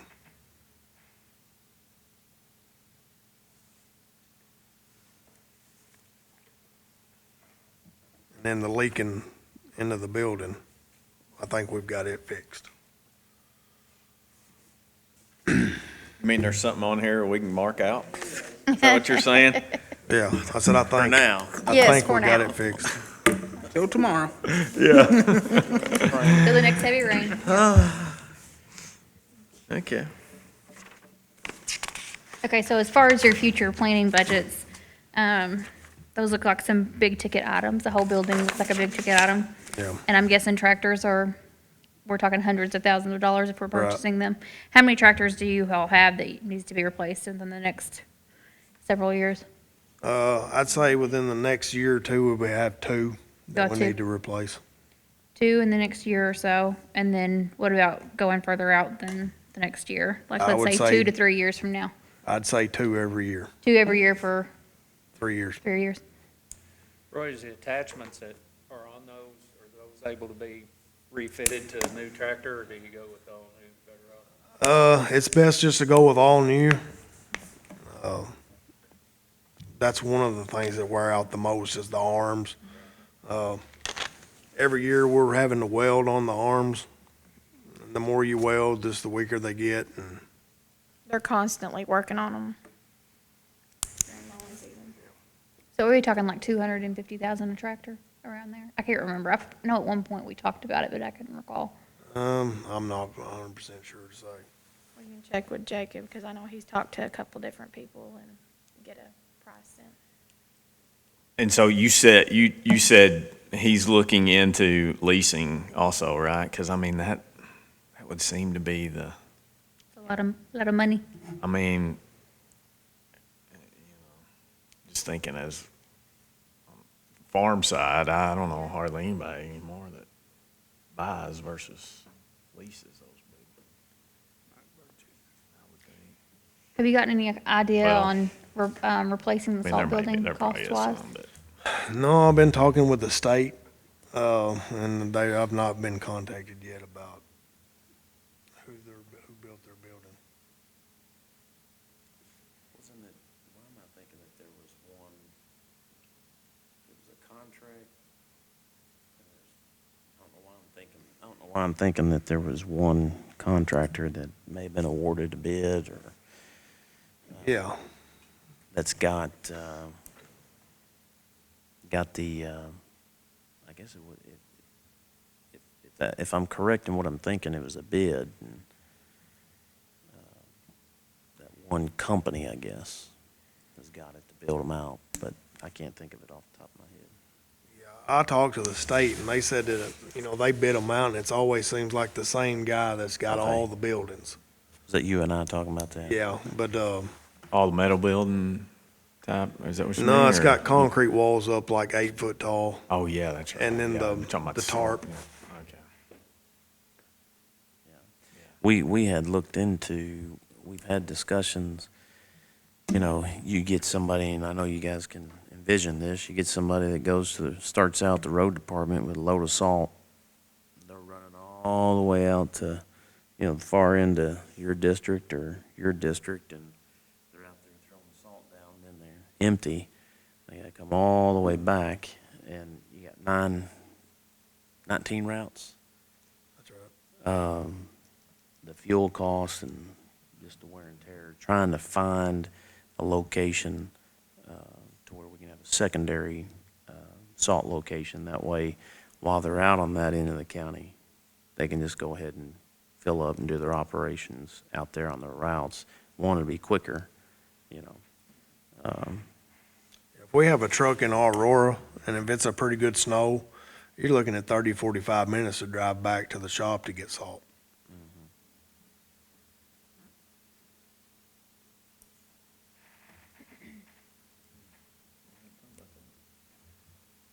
But that's stuff that we've talked about. Obviously, Yeah. unforeseen circumstances have just made it difficult. We need that goes word better printer. I hate my printer. It doesn't work half the time. I hate it. And I rely on my printer. That's just 5,000. Don't you know you're supposed to mention the tractors first and then throw in the $5,000 printer? I was just going down the list Oh, I here. forgot to mention. I should have. But our bucket truck is our main concern for the safety. Yeah. Also, in this budget, I have not put anything in for, we've just talked about these future planning items, but really, they're not, they're not the future. If we're doing a couple of year tractors or starting to save for a new salt building or 2 salt buildings, that's not in here, so if we want to start that planning, I'll need to add those. Yeah. But all the needs The things in the that were needs on list there are are on currently there. on there. But you didn't have, no, never mind. I got it, okay. Roy, do we have the equipment to load the salt if we had another location? We could load with a backhoe, maybe. We could take our backhoe up there to another location.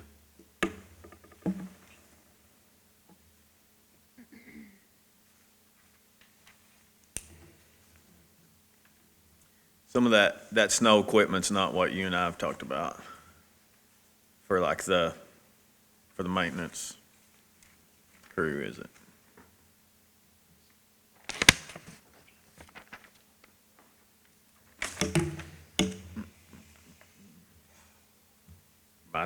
Might need that snow equipment tomorrow. Maybe.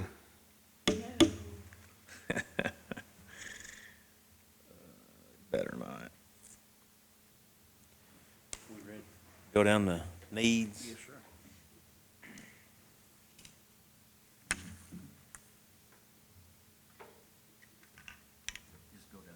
You want me, okay, I'm sorry. All right, guys, what I've got here on my needs is, we've got building maintenance and repairs at $25,000, which is something that we've always carried. I think we kind of done away with it last year because of the COVID situation. I believe with that being said, though, I think I still spent about $20,000 so far in that. So really, all we're doing is putting that back from previous years. And that that differs, I think, a little bit from year to year, anywhere from $20,000 to $30,000, I think is what,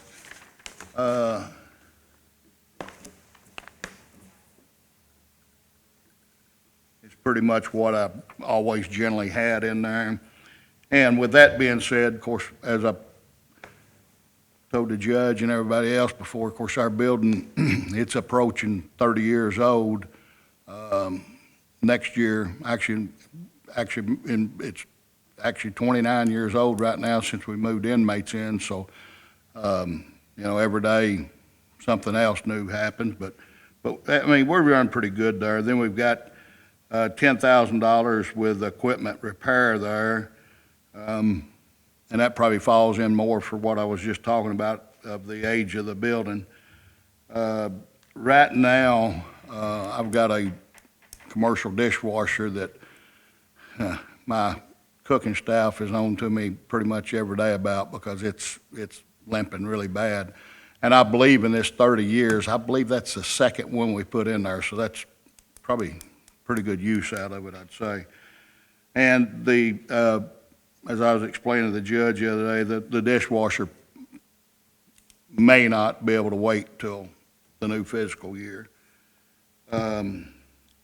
Then the boilers,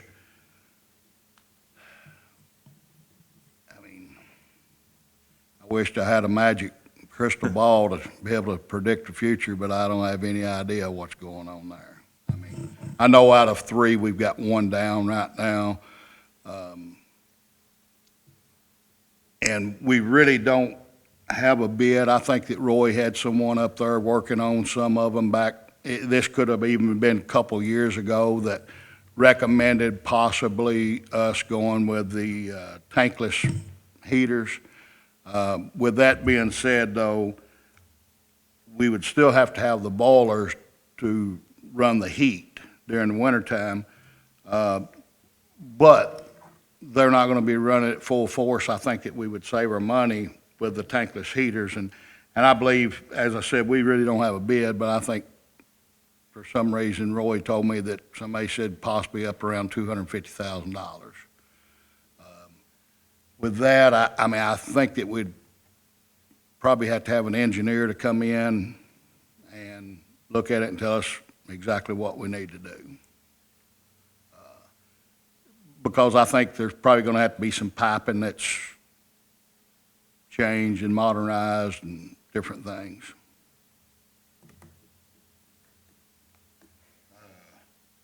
The griddle, we did probably about a year ago, replaced a lot of the kitchen equipment in there, which was, a lot of it was the original equipment put in there, which is absolutely amazing that it lasted that long. And we've done really a very good upgrade with the money that we spent. With that being said, though, we did not replace the oven with the griddle on it. But I think that we can get a tabletop griddle for about $3,000. Don't know for sure if that would include the stand for it or not, but if it doesn't, if we had to have the stand, we're probably talking about a few $100s on that. Of course, I know that every department probably asks for this every single year, but, I've got deputies down there that's making $13 an hour, 13 and some change possibly. We're probably, if not the lowest paid department, we're probably one of the lowest paid departments. My staff, I've always bragged about them. They do a fantastic job with a whole lot of responsibility on them. I mean, they've got, well, today we got 172 inmates that's in the care of my staff right now, and any time, we could have emergency, whether it be medical or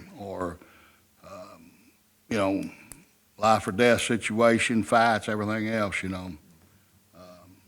But as you notice, it's, everywhere's trying to hire right now, and my guys probably make more money in unemployment right now. And with that being said, I was able, a few years ago, before the state started fooling with their pension, I could hire people at a lower rate because of what they was looking for when they was retired, but that's not there anymore, and I would tell them back then that, if you're here for the weekly salary, you don't need to be, but if you're here for the long run, it's worth it. But I can't tell them that anymore, because of the pensions.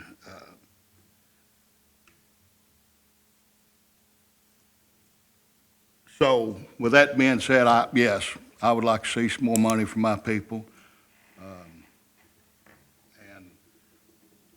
And, honestly, I mean, I could probably use another employee on top of that, but. And then, my Class D building, it just needs some touching up. I mean, little sheet rock work, paint, nothing that, I mean, my guys actually can do the work. It's just, paying for the material. And then we've got I think this will show you how I watch the money. We got a 2001 Crown Vic, that is a good old car. I mean, my chief deputy, he actually drives it home, and he said, man, I said, Sean, you can drive that. We got a 2013 Tahoe also. He said, nah, I like the Crown better than the Tahoe, So, with that being said, it's coming to an end. It's been a good old car, but it's coming to the end.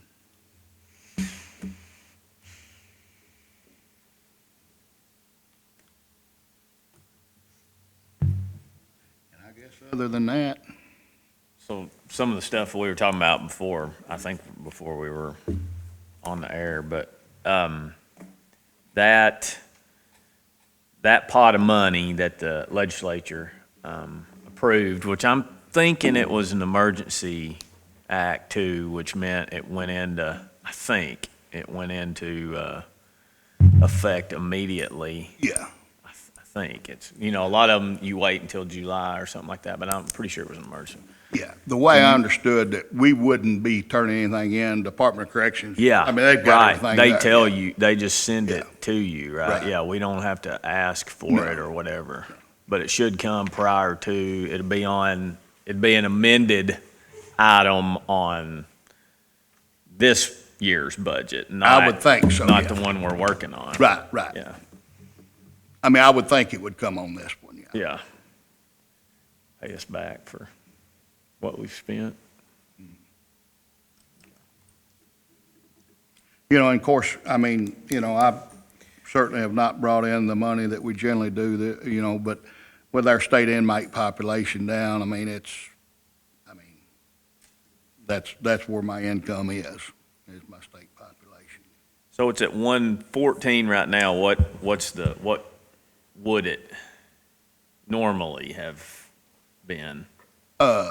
My state, Yeah. oh, well, I mean, I think we budgeted 1.6. 1,650,000. But I'm saying, how many inmates would that Oh, equate How to? many people? Is what I got you. Right, well, Usually. before the COVID hit, all jails were overpopulated. Right. I mean, I was Yeah. running, I've got 200 beds, I was running 280, 285 inmates. So, and with that being said, that wasn't necessarily my choice to do that. It Yeah. just happened, But probably with that, we was probably running, over 200 state inmates. So it's 60% or so probably of what. We generally run, 55 to 70, what I call non-paying customers, which are county inmates waiting to be sentenced or,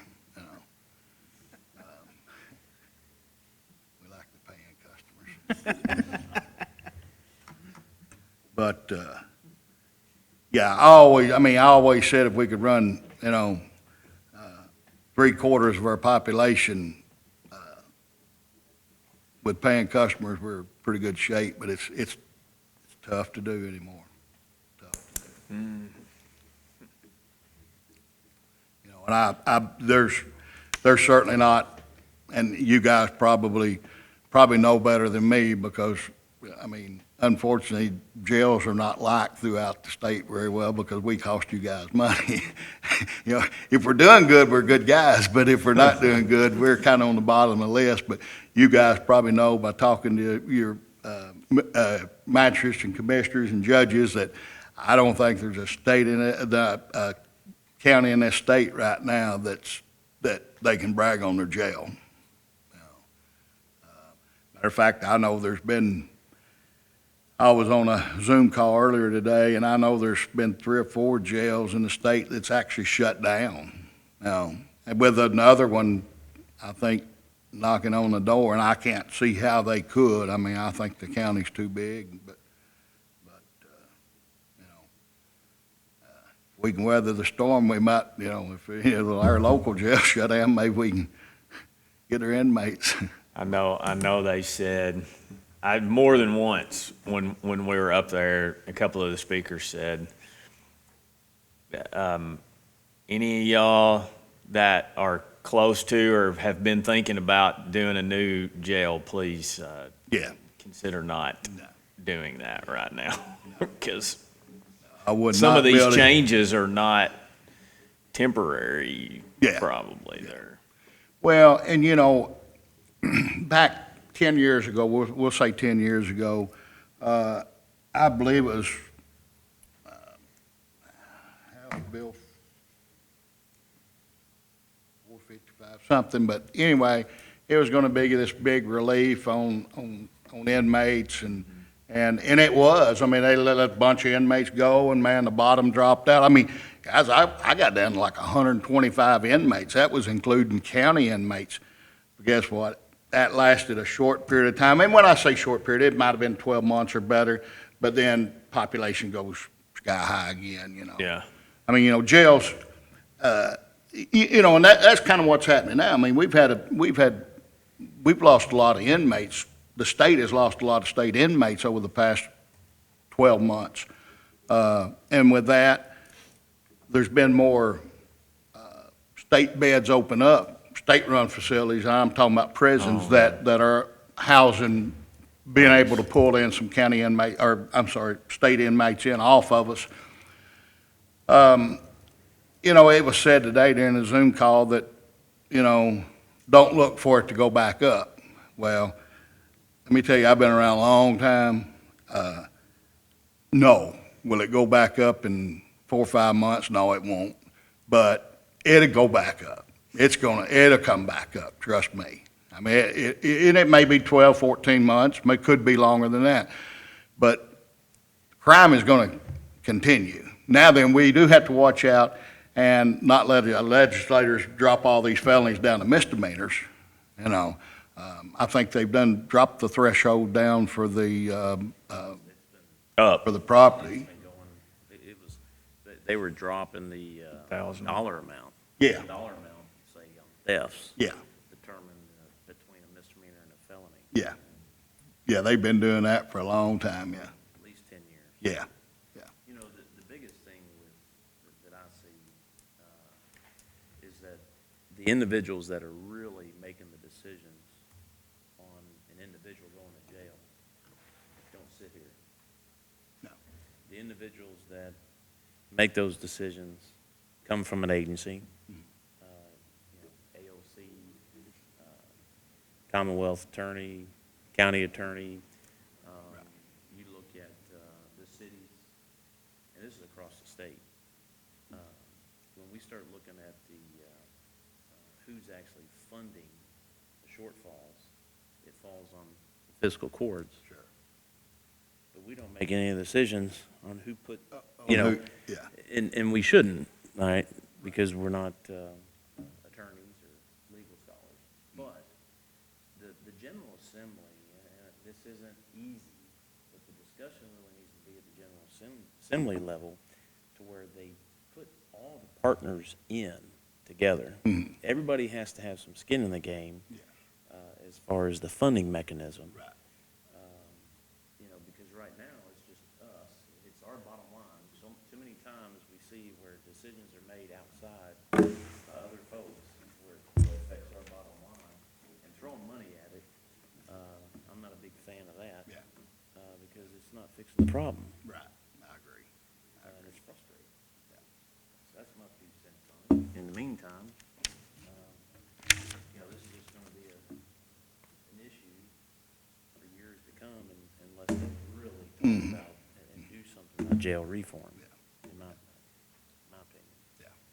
You know, through this COVID, I'll have to say, our judges really done a good job about getting people bonded out. Of course, the state, they did come in and do the administrative release on certain crimes where they didn't see pretrial. So there was good that come out of it. Of course, here's probably what I'm seeing a lot of right now. Unfortunately, these people that bonded out that generally may not, maybe they've got a ROR where generally it might be a cash bond or something. We're getting a lot of failure up here now, which is, pretty normal. We figured this would probably happen, So we're getting a lot of them right now. But it, like I said, as far as the state inmates, they're going to come back. Now, a lot of these that were released early, what's going to happen to them? They're going to commit new crimes, unfortunately. But they're going to commit crimes. But the problem is they're going to sit in jail for several months waiting to be sentenced on the county's money until they're sentenced, or revoked or whatever the case might be. We opened up that new jail. Actually, we moved inmates in the day after Tater Day in '92, and it's kind of strange. I still call it the new jail because I was so familiar with the old jail here. I grew up here. But when jails, as I said, I'm getting ahead of myself. But we had a really good run for years and years and years where we wasn't costing the county money. And if we did, it was minimum. But when they built the old jails, jails weren't built to make money. But jails in the state of Kentucky have been pretty lucky for several years. But the luck's kind of run out for a year or two anyway. Hopefully that's it. And I think next year will be better. Is the population going to be back where it's at? No, it's not. And I hope it never is. I hope the crime stays down, and I hope it never is. But as we was talking about the programs and stuff, hopefully we're going to get a little more money for that. And every little bit's going to count there. So. And I kind of just run I'm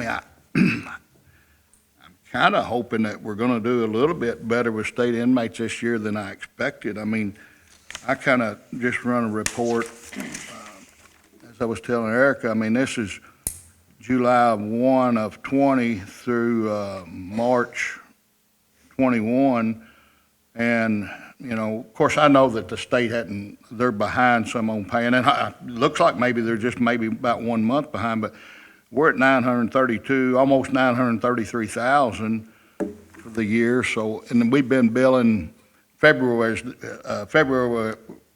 was down just a little bit. Of course, it was a short month also, but I think January and March we was billing over 100,000. So, if we can bill 100,000 for the next 3 months, hopefully we'll get up there,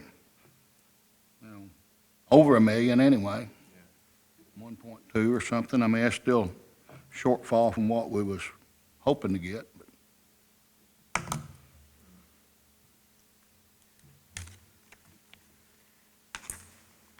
So in line with that, I decreased the state prisoner receipt line in this tentative budget down to $1 million for next year. There were other items that I went ahead and reduced as well, like phone commissions are a little bit down, probably because population's down, and stuff like that. So when you look on your receipt page, what that comes out to causing is the subsidy that's needed to cover the expenses is going to go from about $385,000 to $1.3 million. So we're gonna need to subsidize the jail about $1 million more than we did last year. And we've kind of talked to Roger a little bit about if there was anywhere he saw that he could cut expenses. And I know that the biggest expense is payroll, and the next is food. So the other lines are really small. Of the 2.4 or $2.5 million that his budget is, expense-wise, $2 million of that's payroll, 300,000 is food, so very little ends up spread out over the other items. So those other items are probably already tight where they're at. Yeah, everywhere, I mean. And as I said, I mean, and I know this is with anybody, but, you know, when you're talking about maintenance and repairs, that's just a shot in the dark right there. I mean, if I had 1 hour unit go down, that's gonna take every bit of it right there, which I believe that all of my units have been replaced except for one. And I think, is the sheriff's department, they getting new units? I mean, put in for it, or don't, okay. I called the guy that you met with, we got the PM, and he's gonna send a guy over to take a look at their needs, because I understand it. There's some intertwined between how you guys control your temperature and theirs, and I was like, how do we get these separated? Yeah. So he's gonna take a look at it and give them, because he was going off of some rough estimates too, so they're gonna look at that. Yeah, and I think he's probably gonna look at that one unit that we've got too. Like I said, I believe that we've got one original still up there, so. Should give us at least some solid pricing that we can look at, or estimates, so we know what we're looking at. I want to add too, when I read off those numbers and said the subsidy would go up to 1.3, that's without, I don't have any costs in right now for his boilers, because I don't know what direction you guys want to take, repairing or replacing, or, so that's not in there yet. And I know when I ask you about it, your fear of whether they will last this winter means that they'll probably fall within this budget that we need to I need to put something in there for them, whether it's repair, replace, a combination of repair and replace. You know, of course, right now, they're not being used like they are in the wintertime, so. Be okay for a while,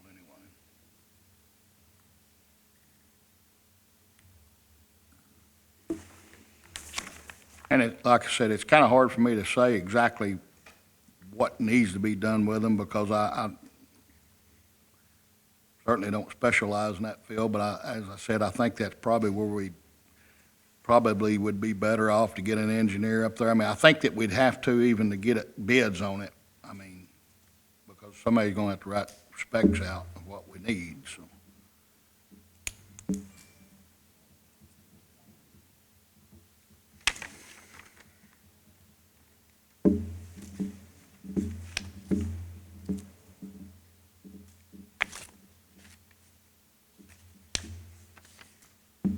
Somebody got any other questions? Roger?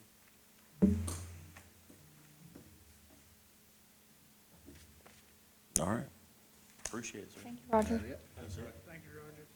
Find the magic bullet, would you? to take Don't- care of Find the this? money tree. Don't end up down there between now and.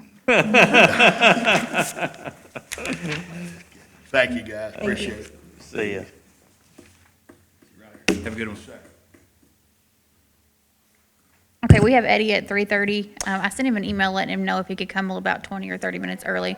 I just sent him a text Okay, too to so maybe we'll get him here in a tell him little we're bit. ahead of schedule. We've got a few minutes, so I'll talk to you a little bit about the building inspection, which is this one that's the long and it's gray. Casey's not here today, so I'll kind of discuss a little bit what I have gathered from what he's presented here. So over on the right-hand side,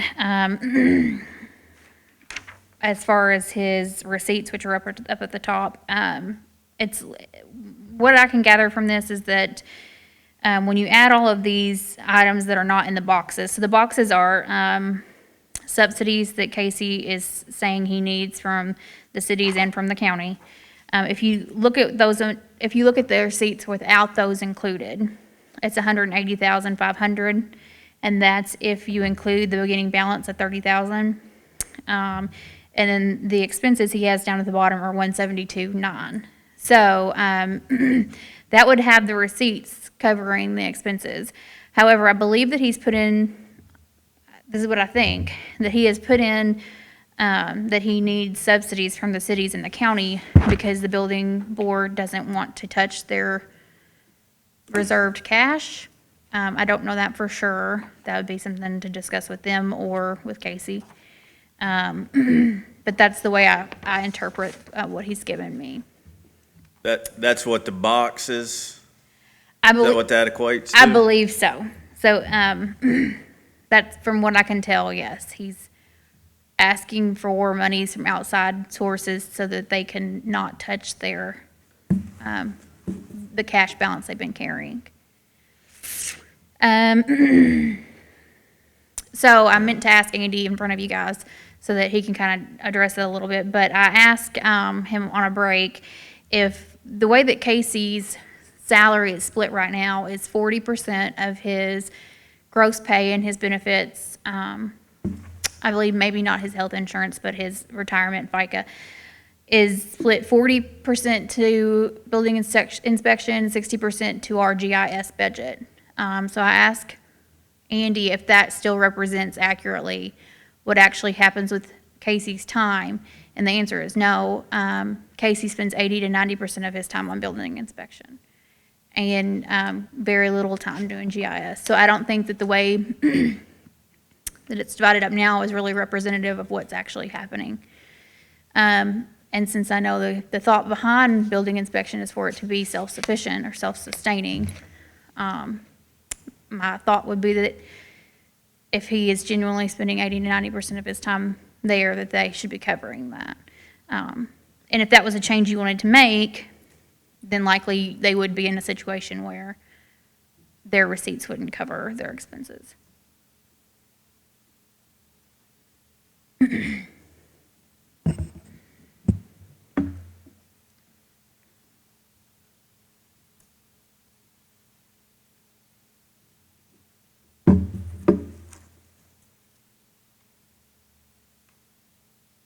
I'll add too that GIS, I know I've talked with Andy with the requirements that the state, federal government's putting down as far as the NG 911. If you remember, obviously the mapping, that falls under GIS. The issues that we have, that timeline was October, it's been pushed back to July 1. Andy's assured me that that timeline will be met, but that's just another example of GIS work. There's a lot of boots on the ground, so to speak, where you have to actually drive out to the address point location and confirm or deny your intelligence on that location as far as an address. And then there's a lot of manual work plugging in that information, and that's always, I think, since I've been here, it's trying to gauge how much time. I mean, this here, in theory, when the state, I think it was in 15, put this in place, the county and the cities wanted to make sure that it was local and not under the state. So that way, if there was a project, more so at the plants, if there was a project that needed to be priority or at least time allotted to it, that they weren't in a situation where we're waiting on the state. So, but this is sometimes like a moving target. Got to hit. And I think the idea for this to obviously cover itself would be to either decrease expenses or increase receipts. I don't know a lot about, Casey would have more information, but my understanding is that there's times where we're only getting, say $75 off of a residential permit, but we're having to pay out over maybe $200 for that inspection to the inspector fees, and that's not even covering, the Casey, supplies, all of that stuff. That's a good point. If we're spending man hours of $200 and we're only collecting a permit at $25, if we were a private business, we'd be out of business. Right. So the way to fix that would either be to increase inspector fees or, increase permit fees, or if we altered our contracts to where, if a permit, this type of permit that's only $75 that we get off of it, we'd only pay out this many hours. Find out the average, this should only take you an hour. Well, we're not going to pay out over an hour. That's the Does that impression make sense? That's the impression I took from being at that meeting, that's what they would, I think their comment was that they didn't make the deal on the percentages, but they're stuck with the Right. fees or whatever. And Andy has told me that, as far as Casey's workload, some of his workload comes from, an inspector might come in with some handwritten notes on a building inspection and hand that over to Casey, and Casey spends time writing up the inspection notes off of a handwritten note. So there's maybe room to cut back on Casey's time if in the inspector contracts we say the paperwork you have to provide has to be in this format, ready to go, or whatever, instead of Casey taking on that time to create those formatted reports or however they send out the inspection data. I guess it's, All right. I don't really know where those boxes add up to 22.4. But I don't know where, like, that's not, if you take the 19.9 plus the Social Security and retirement, it's obviously more than. So Yeah, I'm that's not why sure. I kind of had to piece together what his intention was. Yeah. And what I pieced together is his intention is not to use any other cash balance, but I don't know for sure. I could ask okay. Andy or Casey to try to be available tomorrow during our budget workshop if you want me to. I'm not sure if he's here this week at all. I know he's not here today, but if we had questions, we could. If he's here tomorrow, we'll. Okay. Before Eddie starts, I'll tell you Go. guys. Oh, go ahead. 5, 4, 3, 2, 1. I'll tell you what I told Eddie before we started. There's 2 columns there that are in yellow, and I have one that says as presented by the sheriff, because I knew there were lines that he had in there. Mine go back to some formulas to where if we change COLA at some point and you guys wanted to know quickly and it changes all the formulas.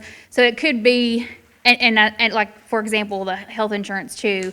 I think Eddie made some estimates, not knowing for sure what health insurance people had. Does that make sense? Yep. But in the end, I believe that I have it totaling what he asked for. If not, we can, of course, adjust it if I misinterpreted something. But that's kind of the reason there's 2 columns, in case my formulas looked crazy compared to what he kind of asked me for.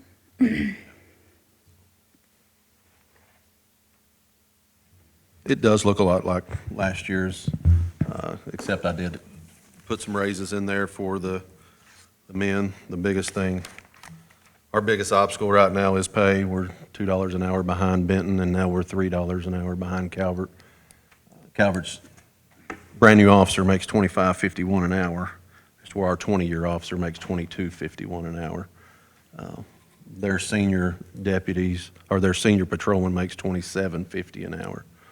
So their senior deputies, our senior deputies are $5 an hour difference right now.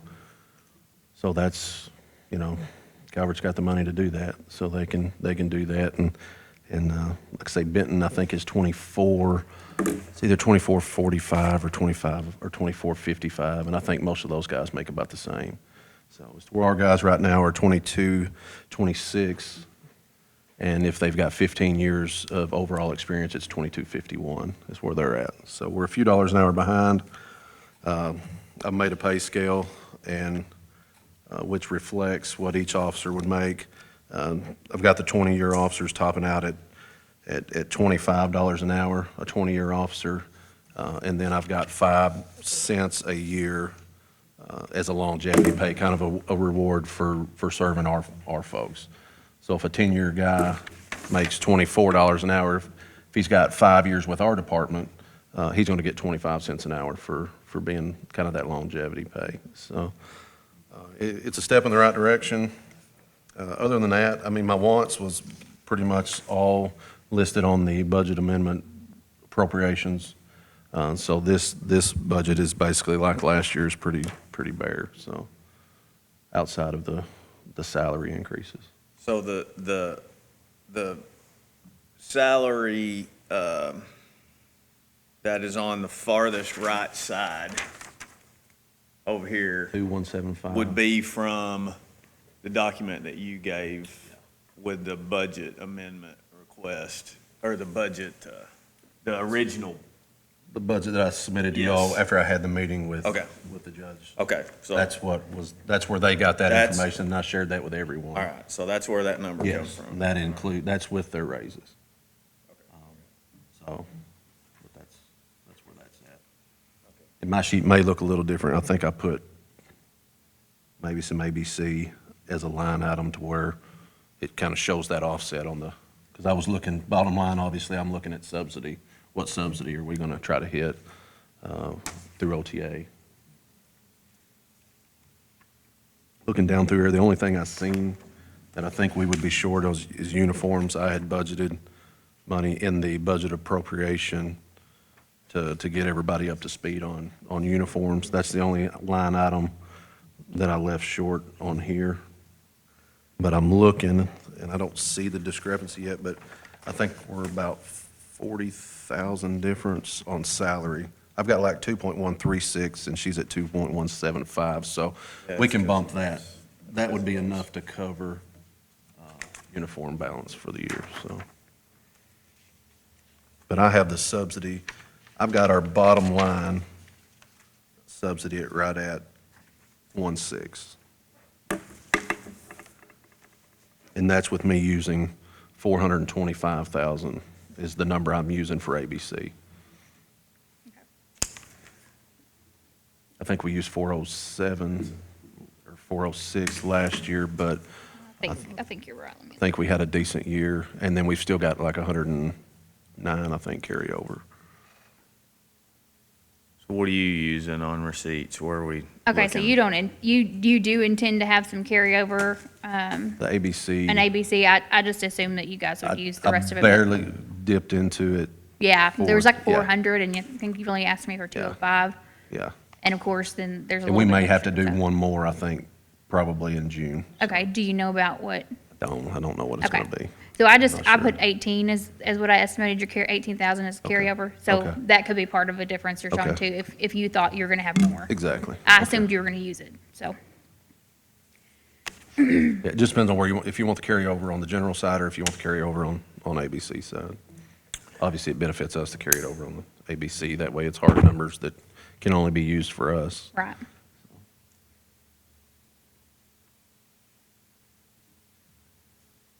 But I've got, I think I shared the pay scale. It shows broken down what individual officers make. Am I allowed to say individuals pay? I can I? So you. Just give some examples. You came to what did you use on receipts? Receipts. To be able to I kept get to. I kept fees at 1.8, and then I put ABC as 4.25. So on my income side, 425. yeah, 425, yeah, is 225. So that looks different than what I've Yeah, which printed. looks different. Right, yeah. I have an updated ABC, and there's also some other stuff that comes out of ABC. A portion of my salary comes out of ABC. I think it's like $6,000, maybe 8. So that knocks that down just a little bit. And then I have not changed the receipt side of ABC yet, to what Eddie wants What- me to measure that at. What number is that? Is that on the other page? That's on its own, isn't it? Right, so if you look at where it says, Fund 79 Sheriff, I have the transfer in from ABC right now at 303,000 because I haven't changed it, like I said. Oh, And no, so you that got makes the 1.8. OTA subsidy 1.8, the way it is right now. So if the ABC receipts are changed, then that will, of course, decrease the Yeah. OTA subsidy. I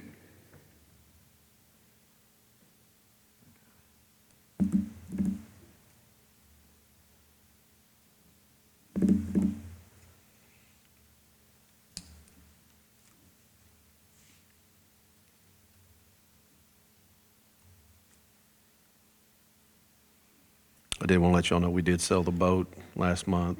It's just, from what it's an asset that's sitting there and we just can't use it to what we need to do. So we decided to move that line, sell the boat. We sold it to the rescue squad. So if we did have to have it, it's there and I'm sure they would let us ride it. It's actually sitting at Pier 3 at the dam right now in the water. So, but we used that to help offset some of the enterprise costs. So when Okay. I Let's amend figure that, do you again. want me to amend it back in and put it in enterprise, or do you want me to just let it be a part of carryover for next year? It doesn't, 6 and 1, half dozen the other. Yeah. This year? Yeah. Okay. Yeah, you can pay if we want to just pay the last 3 months of the enterprise bill out of it, or So it's about 10,000 a month or so. let me go back again, because I was looking at a different line at that time. You're projecting 1.8, and then how much on ABC? DC 425. Okay, so whereas you're saying, you're putting in like 298, right? Is that where the 303. difference is? 303, yeah. 303. 303, yeah, 303, including the 18, okay. Using the 407, we basically brought in, we're estimated to bring in about that. So we basically broke even there, and then for this year, so, during the pandemic, so. Okay.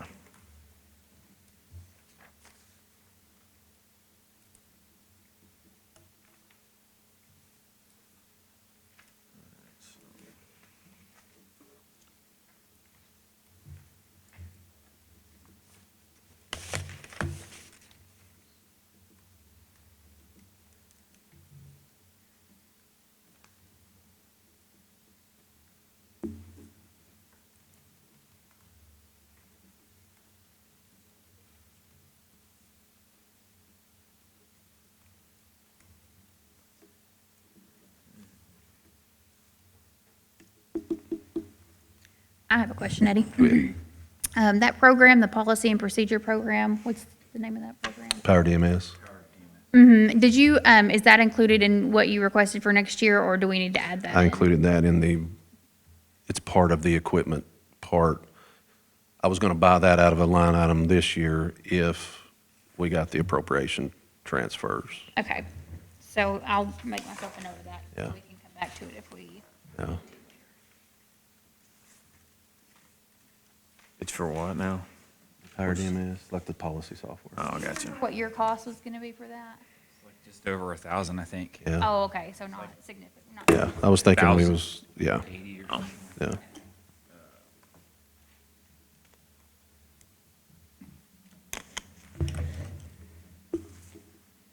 Oh, I got it.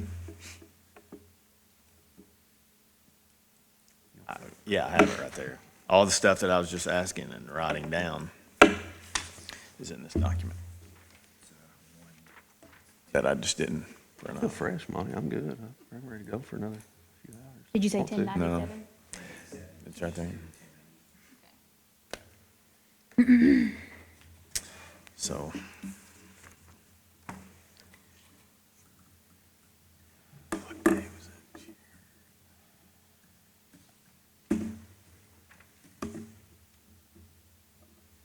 We've actually got some money coming on the federal side that if it ever, of course, it moves like molasses, but if we can ever get some on the federal forfeiture side, I think we've got one for 25 that's supposed to be coming. I don't know what our portion exactly is because we have to share it with DEA and that kind of thing. But once it hits, we can probably do DMS through that. I think that quote was started in April, so it would go through April 2022. Okay. So if it gets any later, I don't think No, it'll it won't be change. that. I mean, we should Yeah. know within the next Yeah, 2 okay. months or so. Okay. Yeah. pay it out of this budget year then. Yeah. Because we started to load policy on there and then it maxed us out. Yeah. After we changed the policy and Right. disseminated it.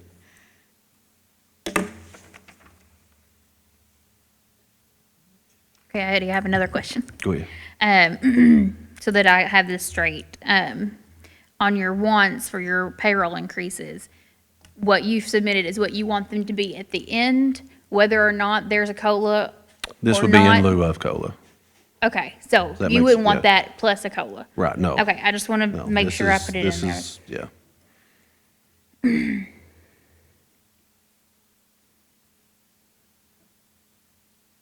I mean, unless y'all just want to throw another 3% on it, I mean, I'm not going to say no, but no, that's fair.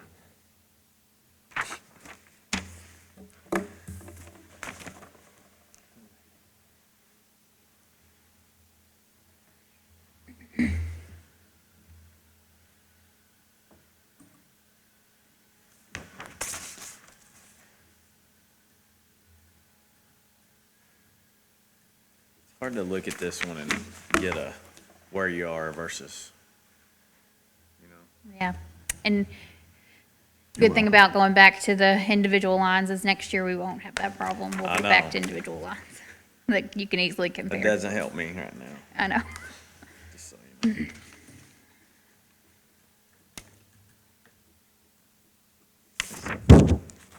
Makes it extremely difficult.